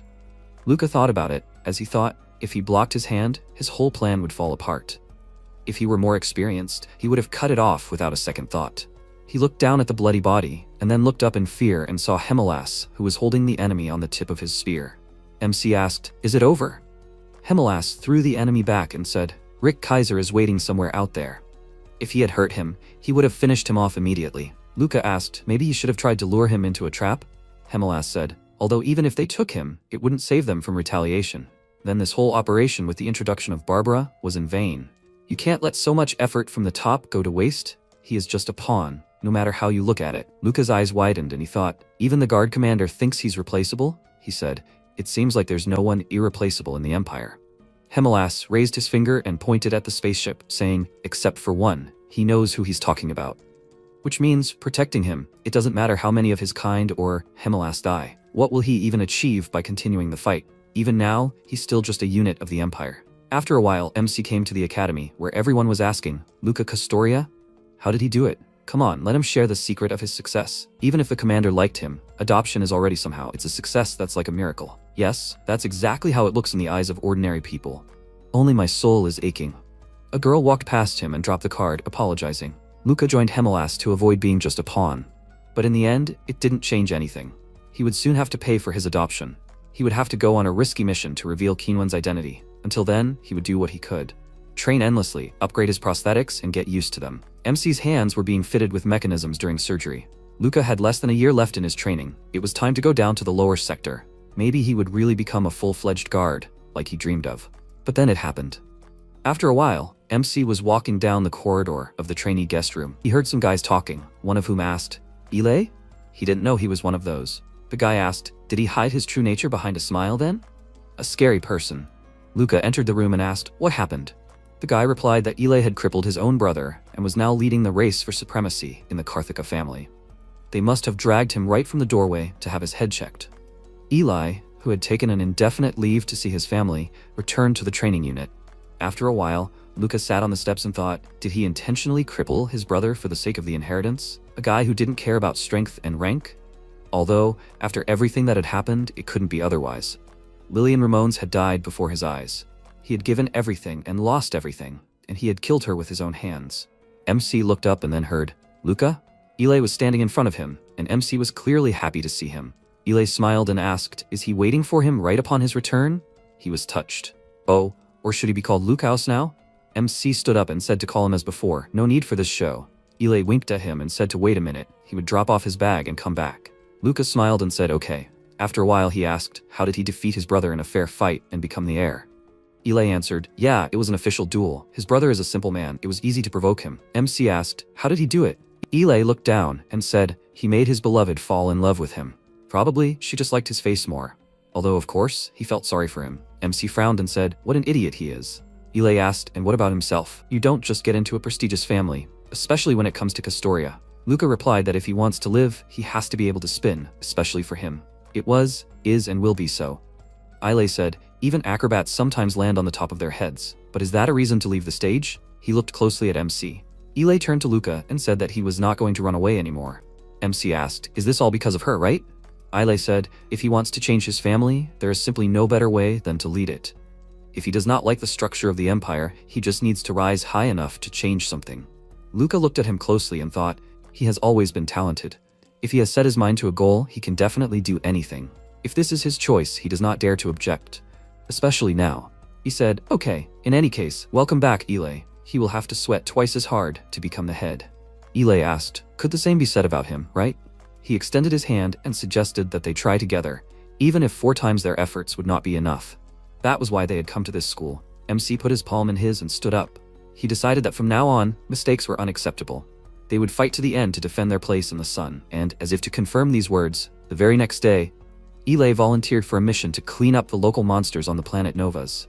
And after a while, Luca was walking down the street, looking around. The system window said that he was calling Gabriel. A man ran out from around the corner and tried to steal his weapon, but Luca turned around and struck his hand. The guy screamed loudly in pain and turned around and ran away.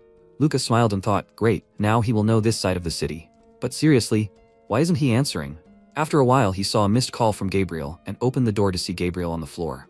He asked if he was dead or something. Gabriel replied, not yet, not yet. After a while, MC went downstairs and started training. The blacksmith entered the room and asked how he liked it. The weapon is what you need, right? MC turned around and replied, even with prosthetics, it was hard to hold, but he liked it. If he gave in, the weapon would slip out of his hands in an instant. It was not for weaklings. Lucas smiled and thought, that was exactly his preference. The blacksmiths of the Imperial Guard were real masters. He didn't ask for this, but obviously even a small wound would work as it should. The blacksmith said that he called it cruxus. In the ancient language it means something like disaster or doom, and the previous gun was called ruina, like destroyer, something like that. By the way, they are girls, so you need to take care of them like your beloved. MC replied that he would do so. The blacksmith turned around and said, okay, it's time for him to go. Luca thought that most likely, one day he would come across someone stronger, and then he would have to improvise in the best traditions of the Arcase fighting style. Just once, no more, no less. And his life would depend on these things. After some time, MC came to Gabriel's ward. He thought, 2 shots, one in the chest, one in the stomach. They had no intention of killing him. He asked, what happened? Gabriel answered, it was a warning. Now there is unrest. Gangs have started dividing up the districts again. Luca asked, and he was not listed in any of their gangs, right? Gabriel answered, exactly. Because of this, the problems began. When the struggle for power begins, if he is not an ally, then only an enemy. Screams, gunfire, and complete chaos. Honestly, he does not even know who it was. MC asked, why doesn't he join the gang then? The way things were going, he wouldn't last long on his own. Gabriel frowned and said, he'd rather die than work for those idiots.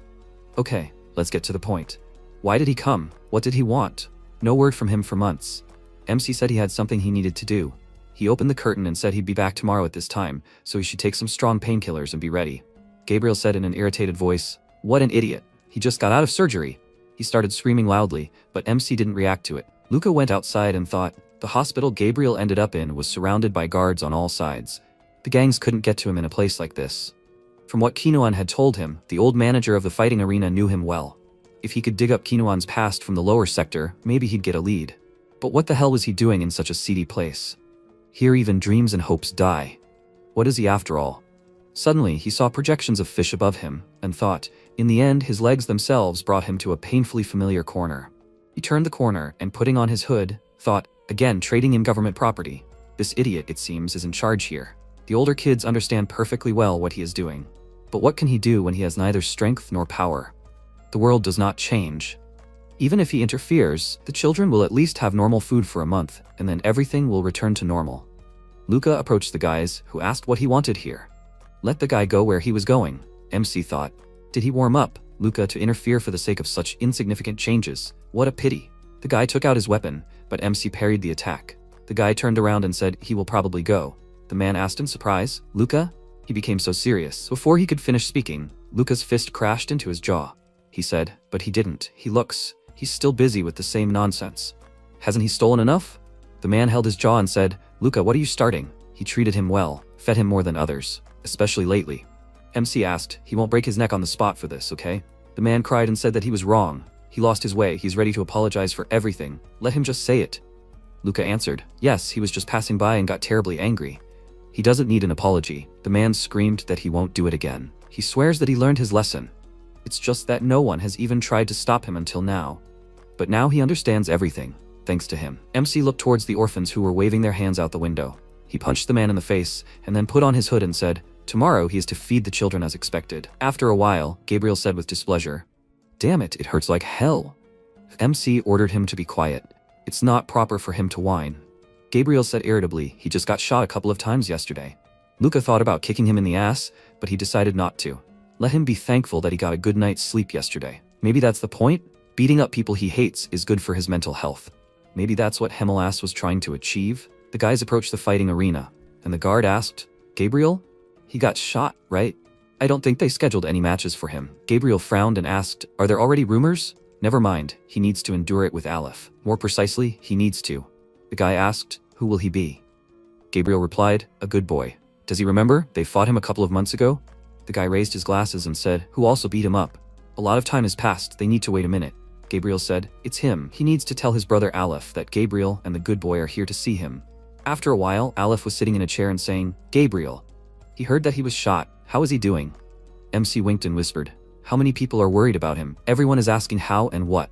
Gabriel whispered back, how did he think? Why is he still alive? Aleph stood up and holding out his hand said, and to him, hi, the good boy. They haven't seen each other for a long time. MC said that he is not a good boy. His name is Luca.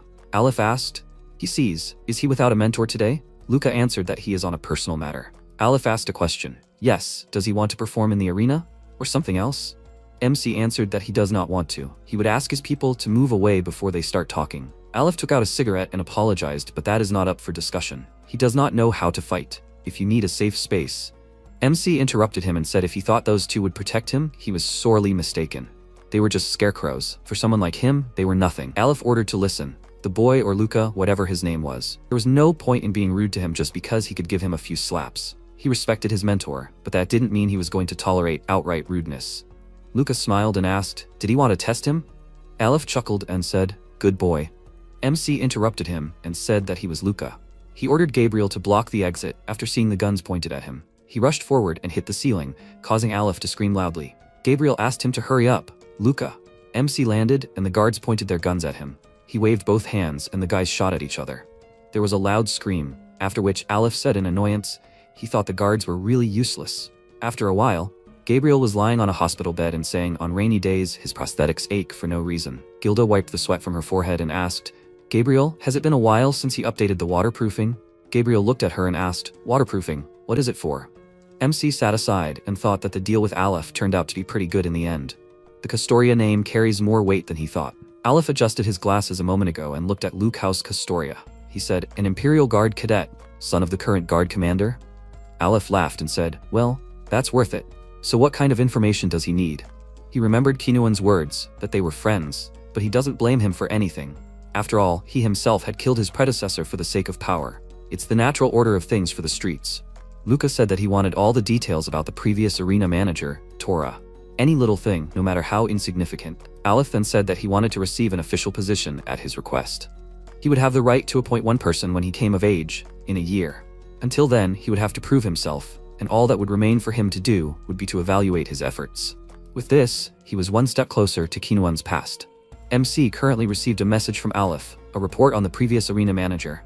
At this point, Gabriel screamed. He already told him. Prosthetic arms and legs come with waterproofing by default, so why should he pay to upgrade them?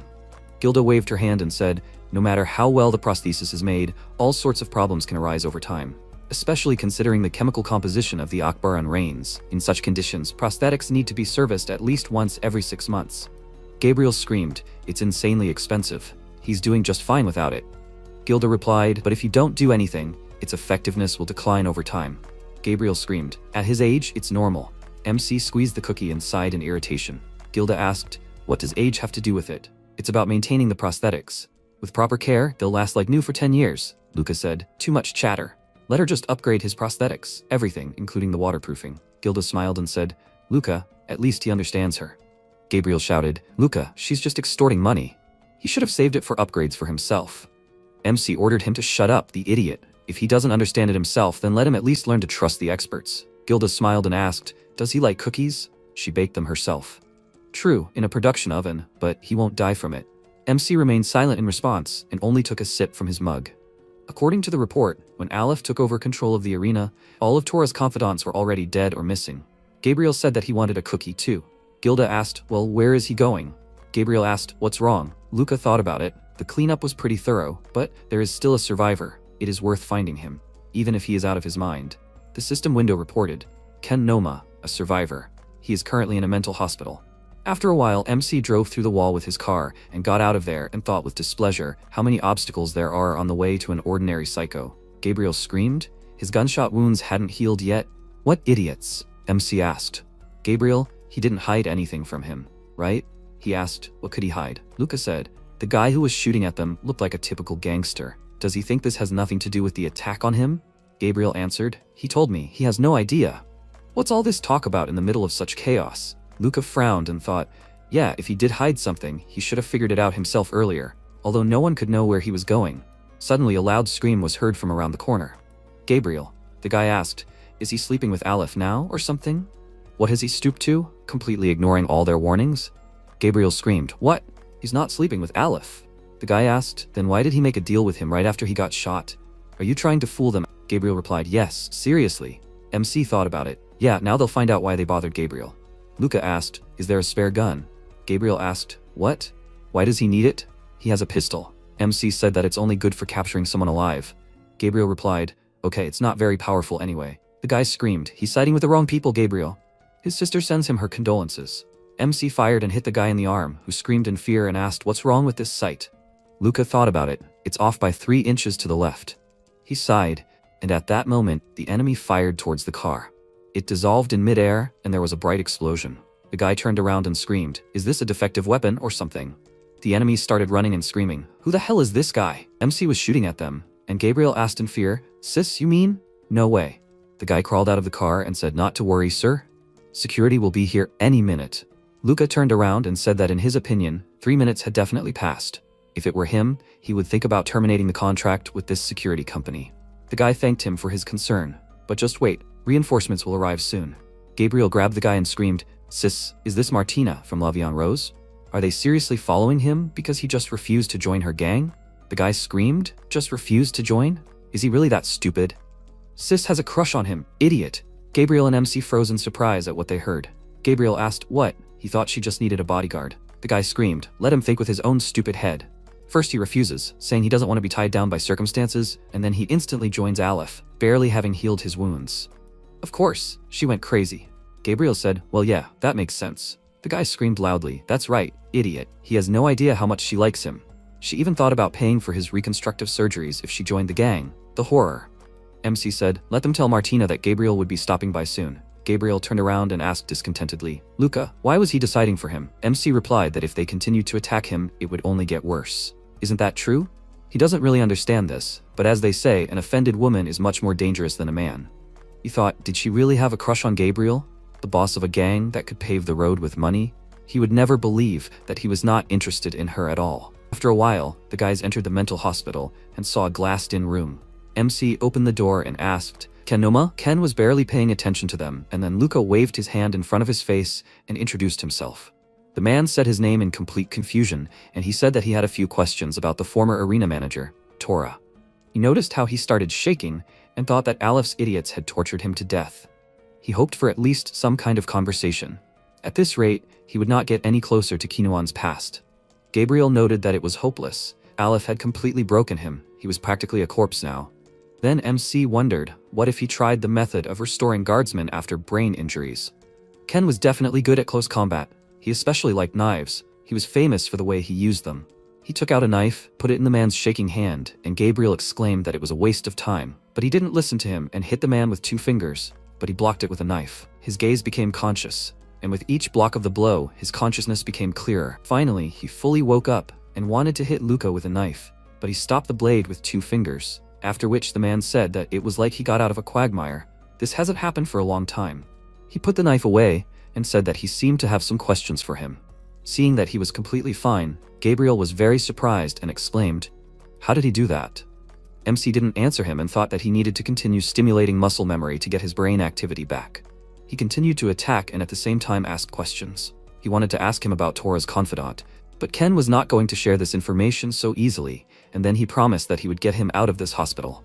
The man smirked and asked, "Is this true?" Luca turned to Gabriel and asked, "He has an extra room at home, right?" He got really upset and exclaimed, "Does he want him to babysit this idiot?" MC asked him to shelter him for a couple of days. Then they will find a hideout with reliable people and create a gang in which he will be the boss. Gabriel was very happy and surprised at the same time from this news, and MC said that if he does not want, then he will find another candidate. He answered him that it is not that he does not want, and then he thought that he needs his own people in the lower sector. One Gabriel will not cope with this. He will need a whole gang, maybe like Kinuan himself.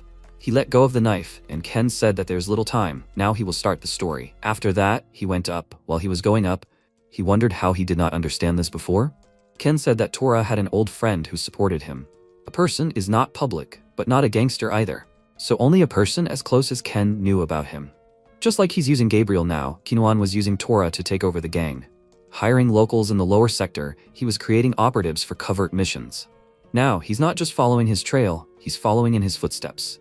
But he's still out of reach, and that's what's complicated. He went to the guard's database room to check on Kinuan. As he thought, the time he became an instructor coincided with Tora's fall. But his goals, his motives, his plans, he still hasn't gotten to them. He needs to put in more effort to make Ken Noma recover. He'll complete the mission and get out of here, but will Gabriel be able to hold the gang together, or will it slowly fall apart? Just like Tora, who was abandoned despite his vast knowledge. He can't say Kinuan did anything wrong. After all, it was thanks to him that Tora succeeded. Kinuan was just trying to maintain balance in this web of overlapping interests. He strives beyond the boundaries of his own safety zone and is willing to use anyone to his advantage without hesitation. The stronger you are, the more unscrupulous you are. This is the only way to not lose yourself in this chaos. He wondered what he really was like, and Kinuan came out from around the corner. He praised him for grasping the basics of Archi's Victima and invited him to move on to the next stage. Now Luca realized that the one he looked up to was someone like Kinuan. They moved to the training ground. While he was warming up, his mentor drank a hot drink and said that he did not expect him to reach the level of Mista so quickly. Someone who can teach others. Archi's Victima. People like that used to be ranked. But after the massacre, there was no point in that anymore. He asked, "He didn't bring him here for the sake of chatting, did he?" The man smirked and asked, "He can't wait to crush him, right?" MC noted that he knew him very well, and he laughed, agreeing with him. He got up from the bench and said that the body remembers faster than the brain, as always. As he walked up to him in the arena, he thought that even if he was a master of the Archi's style, the body had its limits. It was no longer possible to defeat him with the standard prosthetics of the current one. But imagine his surprise when he saw his new prosthesis. Kinuan showed him how his hands sparkled and said that if he did not want to lie in bed for the next couple of weeks, Then, he should properly protect his head and body. Luca looked closely at his prosthesis and thought, was his right hand replaced by a real combat model? The weight and shape are completely different, and he did not even notice. Such control makes him tremble. Using a high-tech prosthesis with a damaged nervous system is a risky business. He grinned nervously and prepared for the fight with the thought that there might not be another chance, and thanked the instructor. None of them attacked. MC pulled himself together and decided to strike first, but as soon as he got closer, he found himself lying on the floor. He lost to him again. His full-force attack was repelled by just one hand of Kinuan, and it seemed to him that he had all the advantages. He got up and asked the instructor, does he see the future? Or what? He answered him that if he had such abilities, he would not be in front of him. Archies are made to steal, not to learn, and he has already learned to expand his senses and see the world in different colors. However, his brain is still sloppy. He needs to try to use it more. He returned to the bench and told him to go back to his place. That's when Luca noticed how his hand was shaking and remembered Ken. Until he figures this out himself, he won't move on. That's the rub. He walked up to the instructor and put his arm over his shoulder, telling him he could rely on him, and he took him at his word. After that, they headed for the exit, and MC thought that the person who knew everything he needed was right next to him. Only he wouldn't say anything, and he wouldn't believe it. Stuck in all this, both he and Kinuan learned something. Always keep an emotional distance. He supported Kinuan all the way to the office, but they exchanged a few meaningless remarks. The instructor suggested that he get a girlfriend. The sensations between a biological and a semi-mechanical body are fundamentally different. It would be nice to experience the whole range of feelings before he became fully mechanical. Luca told him that it was up to him to decide, and thought about it. This fragile connection, he would be lying if he said he didn't regret it, because they both knew that sooner or later they would have to break it. But if it came down to it, he wished it wasn't him doing it, so he wouldn't have to kill Kinuan. A new day came. He went to the lower sector, and Gabriel showed him the gang members drinking with each other. He said that these guys will do anything. They just need money. This sight didn't impress him much, and he grabbed his head, reminding him that he seemed to have asked him to find useful people and not some idiots. He asked in response, did he expect decent guys in this swamp? These are still more or less sane. Luca decided not to dwell on it and asked how Ken was, and he told him that he put him up on the second floor in the back room. To get him out of the hospital and settle everything, he had to invest a lot of money. MC asked him to try to be more economical in the future. He contributed more money. The man clenched his fist in joy and agreed, after which he asked what he should tell the guys about him. As he was going up to the second floor, he asked him to tell them that he was the sponsor, and that they had to work hard for him. After that, Gabriel got down to business, and he went to see Ken. Soon, Gabriel came into the room and said that Ken's name might still be on the hospital register, but that they wouldn't notice he was missing until one of his loved ones came to visit. He had bribed the guards and staff, so everything was clear on that side. Luca liked that he was more enterprising than he thought. He then equipped the device with an ampoule to maintain Ken's health, causing him to start shaking. After that, he threw him a knife in his hand and asked if he recognized him. He caught it easily and said that he knew him, he could be trusted, and then MC, taking the second knife, pointed it at him and decided to start his rehabilitation. After that, they started to hit each other, which Gabriel watched with a hint of surprise.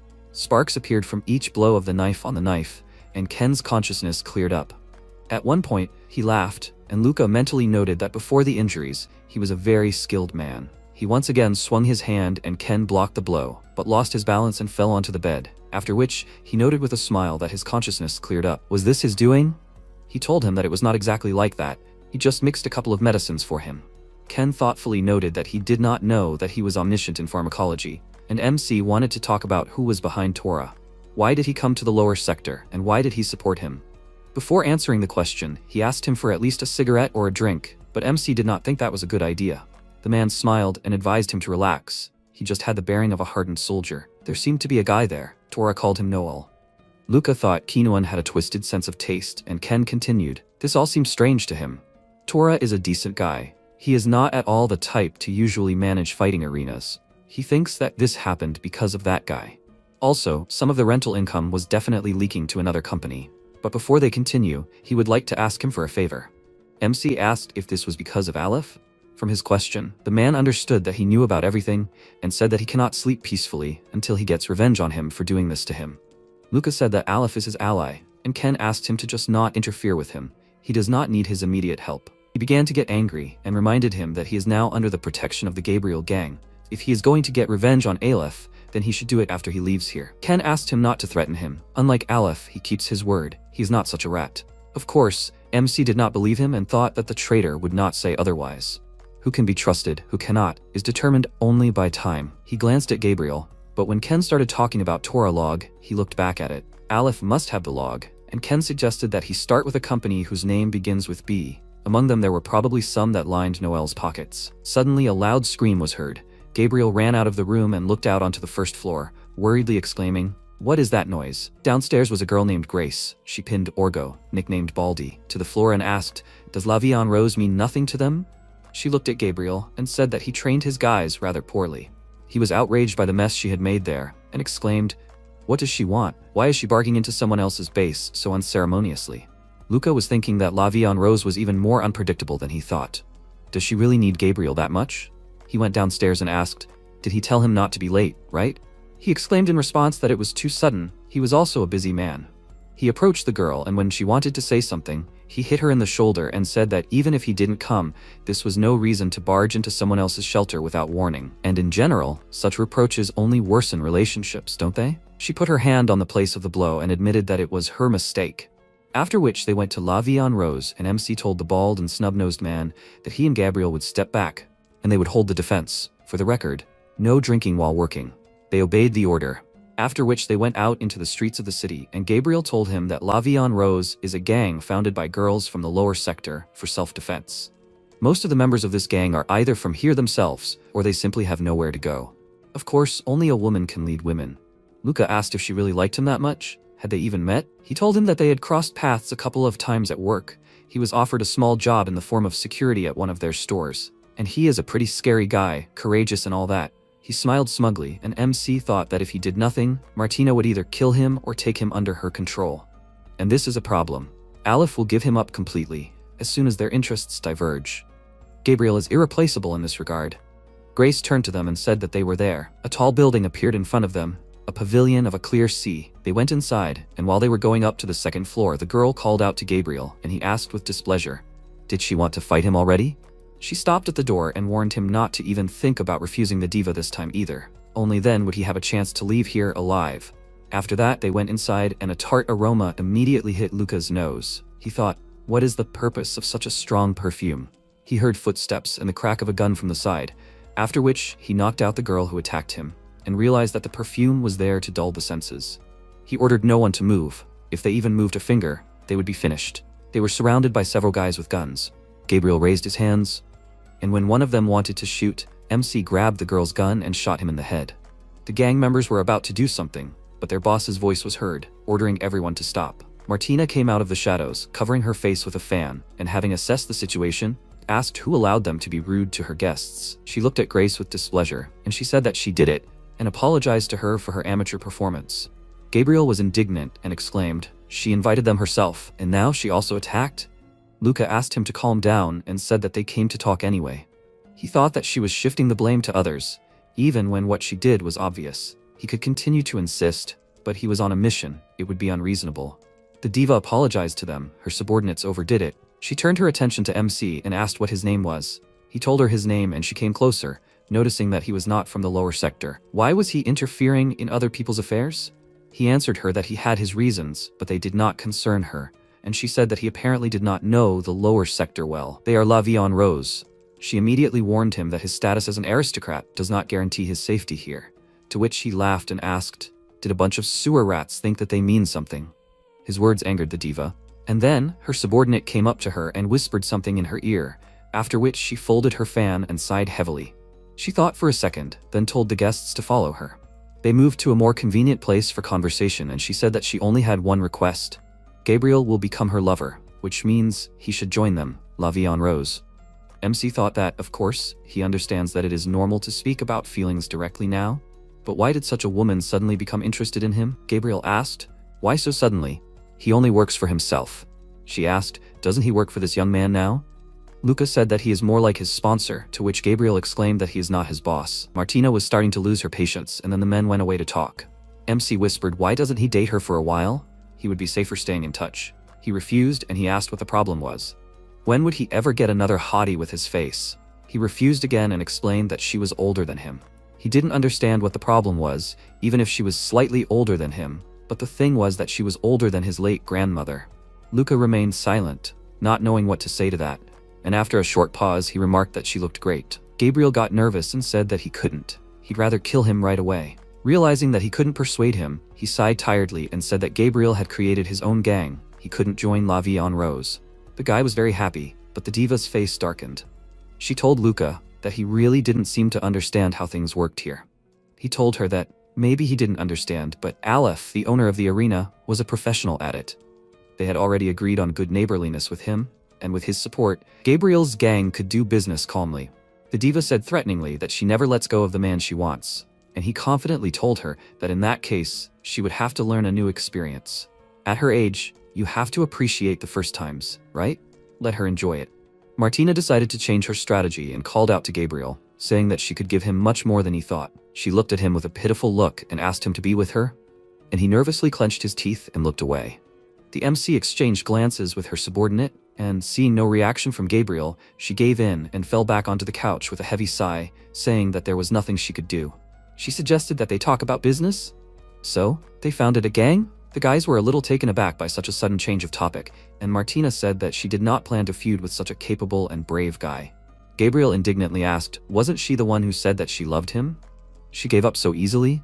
She told him that she just had a thing for ugly people. When someone like him came near her, she got goosebumps. Especially when the man was terribly ugly. Goosebumps ran down her body, which shocked Gabriel and made Luca think that it was so disgusting. This lady is too complicated for the brain of a half-centurion. Martina calmed down and suggested that they get back to talking about business. And as soon as they finished, he went to Aleph. After looking through the confidential files, the man smirked and told Luca that, as expected, he was quite a capable negotiator. He had already become friends with La Vie en Rose, which was quite impressive. After MC settled the matter with Martina, he borrowed her subordinate and returned to Aleph. Gabriel's gang is now allied not only with the Arena faction, but also with La Vie en Rose. Once word gets out, things will quickly go uphill. Plus, talented guys will flock to them looking for a cushy spot. Aleph was quick to understand, which made his job easier. Luca asked, is this the Torah's old log? Let him keep it up. Aleph said he could rely on him, and then they went outside and the girl asked if he trusted him.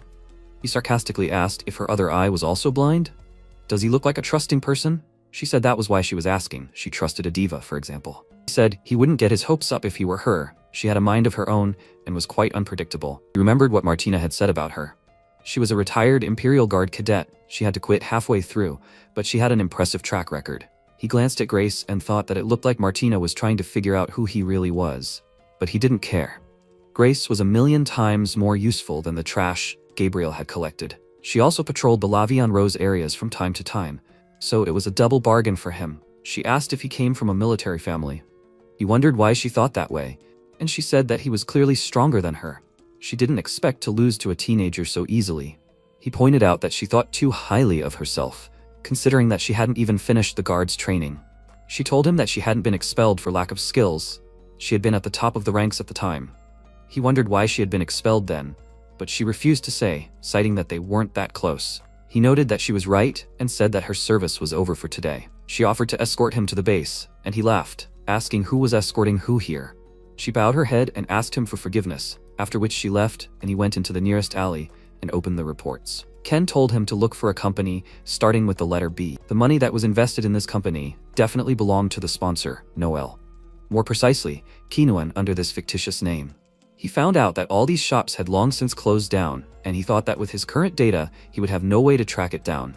The lower sector databases are unreliable, they can be bribed. And knowing Kinuan, he must have planted false trails in these systems.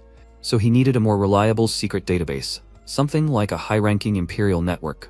In the list, he came across ArcDSS and thought that it was a bit expensive, but the choice was not great. After that, he called Nikolaos and he said that he even put off work for his call. Let me keep it short. He said he needed access to the central database. He thought he had access to it. He confirmed it and noted that he was a government employee, but he was not going to hand out access. Then MC asked him to investigate a couple of shell companies for him, and he asked if that would help him stay in the family. He told him that it might help, and he asked him to send him a list. It would take a couple of hours. Luca thanked him, saying that he owed him, and he said that it was okay. They were brothers and should help each other. Let him call with any questions. The call ended and MC thought that he was really useful. He was sure he would still shake the debt out of him, and with interest.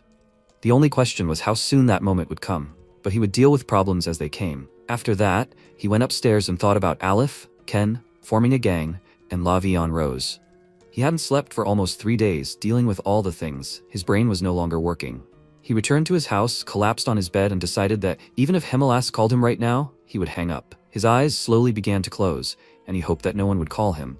But before he fell asleep, he saw a notification of an incoming message from Nikolaos. A new day had come. He went to the cadet record book for the number of missions, and was slightly surprised to see that his friend was at the very top of the list. How many missions had he completed while he was gone? He even took on tasks that he didn't need. He realized why it was so hard to find him now. He remembered his words about how he was not going to run away anymore either, and scratched the back of his head in confusion, thinking that usually he would have come here to find him by now. Since he was so worried about him, he should find him himself. Anyway, his condition isn't that bad right now. He checked that he was currently resting in his personal repair room, and decided to make the first move himself this time. But someone distracted him. A girl called out to him and came up to him, asking if he saw it too? Ile was so mad. They say he's about to set a record for the most missions completed at the training center. She doesn't know what's on his mind, but at this rate, they'll soon take away his spot as the best cadet. He knows about it, right? But Luca didn't care, and the girl said that he was only so confident because he joined House Castoria. He immediately frowned, and she continued, saying that she would also feel pretty relaxed if she became the commander's adopted daughter. He mentally noted that she spoke as if she knew something. He's sure it's easy enough for her when all she does is pull the trigger on command, without making her own decisions about who's an enemy and who's a friend. But he's decided for himself that in a situation where it's unclear who to follow and who to trust, he constantly needs to restrain the urge to quit. Sometimes even he misses the old days. He knows he can handle it. This is the path he chose. There's no turning back now. One mistake and they'll get rid of him. Once he deals with all the problems he's faced, he can become like them, like Kinuan or Hemelas. Otherwise, he won't survive. Noticing that he was deep in thought about something, the girl got nervous and said that she didn't mean to seem sarcastic. Who better than them to know that he deserved to become the commander's adopted son? It's just that he's been gone for a long time, so they were worried about him. He looked at her and thought, this is it, the power he got, the status and authority he wanted so much. Now even those from noble families were looking at him nervously. All this gave him only a small amount of power. He walked past her and patted her on the shoulder, smiling and saying that he just hadn't slept for a few days. After all, being the son of a noble isn't that easy. He headed towards his friend and decided to continue building up his strength for now, like a snowball rolling down a mountain. He entered Ile's personal repair room and saw him lying on a chair. Ile greeted him, and he looked worriedly at his smile and the bloody tools, and thought that it seemed like he really had been through a lot since then. He walked closer to him and said that he heard that he had been working hard lately. He chuckled and told him that it was still nothing compared to the old him. He needs to work hard if he wants to catch up. MC remained silent and looked at him, thinking that maybe he really is weaker than Ile right now. It's not like he wasn't doing anything, but what he was doing was far from a real fight. He needs time to think about the next step of Arki's fighting method. His friend noticed him thinking and stood up from his chair, saying that it was such an honor. Luca came to check on him first. Seems like becoming his friend was a good decision. He smiled and called him a moron. After which Ile got dressed and told him to follow him. He will show him his prey. They arrived at the lab, and Ile looked at the mechanical beast inside the liquid capsule and asked his friend what he thought of it. It's cool, right? He agreed with him, and added that he would brag about one too, and put his hand on his shoulder with the thought that the beasts often found on the planet Novus were not made of flesh and blood, but of metal and mechanisms. He heard that they had electromagnetic protection, which made them quite difficult to catch. He asked if the mechanical beasts were also connected to the arcane civilization. He answered him that this information was not confirmed, but it looked like it. These beasts are made of mechanical parts, but inside them are complex, intricate structures that resemble living organisms. And somehow, no one knows how, but over time, they grow, then reproduce. He put his hand on the capsule and looked at the beast with a smile, and MC remembered how he used to smile just as brightly. He noticed that the beast began to happily wag its tail and asked the scientist if it could be tamed. She told him that she could not say for sure, since such precedents had not yet occurred, and he looked at the beast again. After that, they went out to the balcony, and he asked what would happen to it now. Ile told him that he thought this was the last time they saw it. They would probably send it to the Imperial Research Division. MC noted that it seemed like it would stay there. Ile smiled silently and then gave him a dagger and said that this was his second trophy. A blade called Graken Boot, which is only worn by commander-level warriors. It is made from the bones of a beast from that civilization's home planet. That beast is now extinct, so it is no longer possible to obtain such a material, even if you really want to. Luca noted that the dagger looks more like a ceremonial one. Will this even be usable in battle? It's just an ordinary bone, isn't it? Ile took out a knife and advised him to hold the dagger properly, then slashed at it with all his might. MC looked at the crack that appeared and noted that he himself said that this was a valuable weapon. To his surprise, the blade began to smoke and the crack disappeared. He even thought that it looked like magic. His friends said that he was giving this to him. Let him consider it a gift to celebrate his becoming the young master of the Castoria house. By the way, Breaking Boot means forever white in the language of warriors. Let him consider it a manifestation of his generosity. Luca said with a smile that he couldn't tell if he was making fun of him or if he was being sincere. He told him that he was being dead serious, and he, attaching his gift to his belt, thanked him and promised him that he would use it wisely. He returned home towards dusk. Drying his hair with a towel after a shower, he looked at the dagger and remembered Ile's words. Breaking Boot means forever white. However, sooner or later everything ends. In this universe that is spiraling towards its end, their existence is just specks of dust. That is why they dream of eternity, fame, life, even their relationship. He doesn't want all of this to end. He is not very sentimental, but how can he not give in to his feelings in such a situation? This is the first time he has received a gift that mattered. It started raining outside. He put the gifted dagger on the table and decided to check what Nikolaos had sent him. He smiled and thought that he was doing his job well. Not only did he get the information he asked for, but he was also able to confirm if there was a real owner of these companies. If he had investigated this himself, it could have taken him months or even years. He scrolled through all the information he had received, and at the end he saw a message from him. While he was investigating, he saw some information about where the money was going. Let him give him a few more days and he would find out more. MC realized that now he was truly in his debt. Nikolaos most likely already realized what kind of person he was, which is why he did so much for him with such ease. But he was not one to not know when to repay his debts. If by some divine fortune he became the head of the Castoria house, then Nikolaos would become the main advisor and strategist. He smiled and thought that maybe he was being too optimistic. While Nikolaos was gathering the rest of the information, he decided to put this matter aside and do something else. But then something happened that really shocked him. As the rain beat against the window, he looked in shock at the message that had just come to him. It was a notice of death of Nikolaos Castoria. That same rainy night, he went to the funeral. His wife and child were crying loudly, and the adults stood quietly nearby, their heads bowed. Standing in the pouring rain, he looked at his tombstone. An air transport crashed on Nikolaos as he was returning. The details are still being investigated. Could it be because of the investigation he asked him to conduct? It was not an accident. The time of his death was too suspicious. If he died because of him, then during the investigation, he found out something he shouldn't have known. Apparently, the information is so dangerous that even high-ranking officials are forced to remain silent. The endpoint where the money of the fictitious company went is the only clue. Could it really be such dangerous information? If his suspicions are in vain, then at least he will be able to get rid of this feeling of guilt. An accident? Or maybe the murder was ordered by Jufe? The rain started pouring down with renewed vigor. Everyone was mourning the sudden death of Nikolaos, and Luca decided to take a walk. He passed by Hemelas. He looked very downcast. In any case, he needs to report to him about the deal between him and Nikolaos. There is a chance that his request is the reason for everything. And if his death is really connected with Kinuan, won't even Hemelas interrogate the instructor? In any case, first, he needs to report this matter, and if his connection with it is revealed later, then he will also be considered an accomplice. He was about to go to him, but a worried Giselle grabbed him by the sleeve and asked him to give her a minute. They walked away from the cemetery and took shelter under a tree, and she said that everything was so strange. Nikolaos' death was in no way unjustified. It did not seem like Jufe ordered his murder. He tiredly ran his hand through his hair and thought, her older brother died and she was thinking about this? But it was not surprising. Nikolaos used his own son as a tool. Family feelings in their family are just some kind of nonsense. She looked up at him and asked, does he know anything about this? He suspected that she was trying to find out something from his facial expression and remained calm. Hiding emotions and thoughts is something he can do better than her. He told her that if he knew something, he would say. How was she going to act next? He saw how the relatives all sided with Jufe. She asked, shouldn't he be worried about this? After all, he himself had recently disgraced Jufe. He told her that if he couldn't defeat him, then this was his limit. She wanted to tell him something, but he silenced her by putting his fingers to her lips. And it was not for nothing that Jufe came up to them, hiding under the noise of the rain, and asked what they were talking about so actively. Let them tell him about it too. MC answered that he was just asking her about funeral etiquette, because he was not that good at ceremonies, and he noted that if he didn't know something, it was better to ask. They were always ready to help him. He looked at Giselle and asked, is that true? She hesitantly agreed with him, and he said threateningly that he would be brief. From now on, there should be no surprises from them. If they had any daring thoughts, then from today on they should forget them. everything that had happened so far. By his grace he would let them get away with it. Giselle was indignant and said that it was so rude they were still mourning. He asked, "Is this how they mourn? Ran away from the wake and are conspiring here? It's just ridiculous."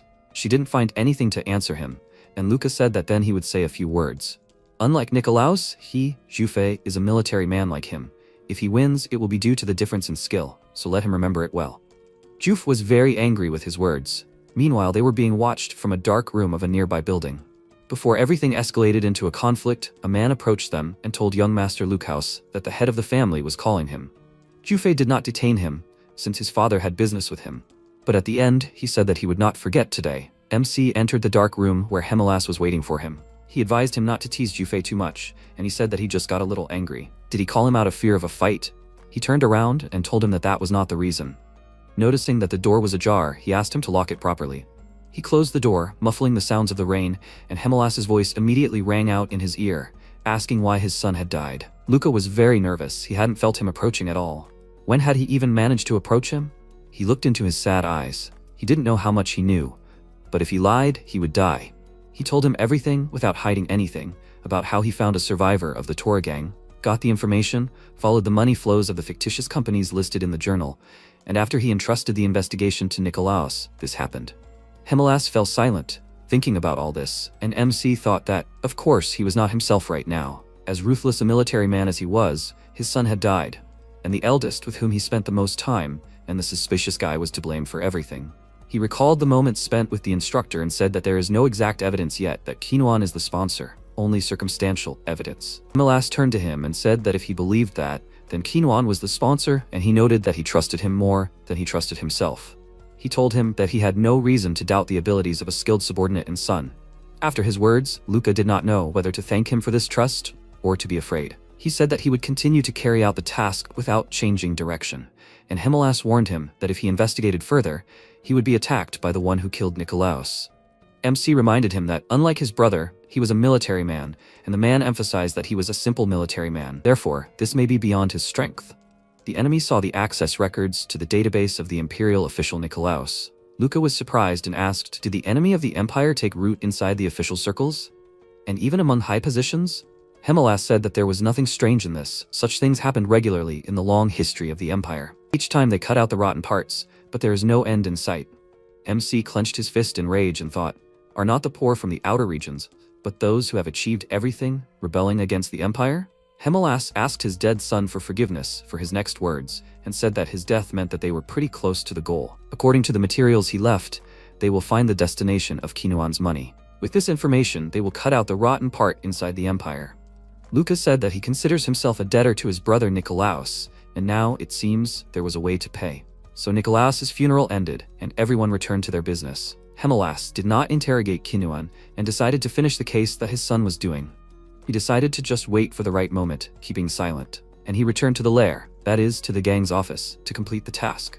He found the angry Gabriel shaking the snub-nosed man by the collar and shouting, "Is he kidding?" He nervously answered him that he just decided to unwind a little during the break, just a little. His words only made the man angrier, and then he turned around and threw him at Luca's feet with all his might. He looked down at the guy, and he, reaching out his hand to him, asked him for help, but he immediately kicked him in the face, throwing him aside. Gabriel ran up to him and asked him discontentedly why he hadn't been in touch all this time. While he was gone, this had happened. When he found out that he was at the funeral, he calmed down and awkwardly expressed his condolences, after which Luca asked what had happened while he was gone. He scratched the back of his head, trying to find the words, and then said that he had definitely been here last night, but today, Ken Noma had disappeared. His face immediately showed all his displeasure, and he asked how this had happened. Hadn't they been guarding him in turns? He told him that he thought so too. But in the morning when he came, the bald one was nowhere to be found. And this idiot was sleeping after his entertainment. When the conversation turned to him, the snub-nosed one backed away, and only one look from Luca was enough to scare him badly. He did not do anything with him, and went to the second floor, opened the door to Ken's room,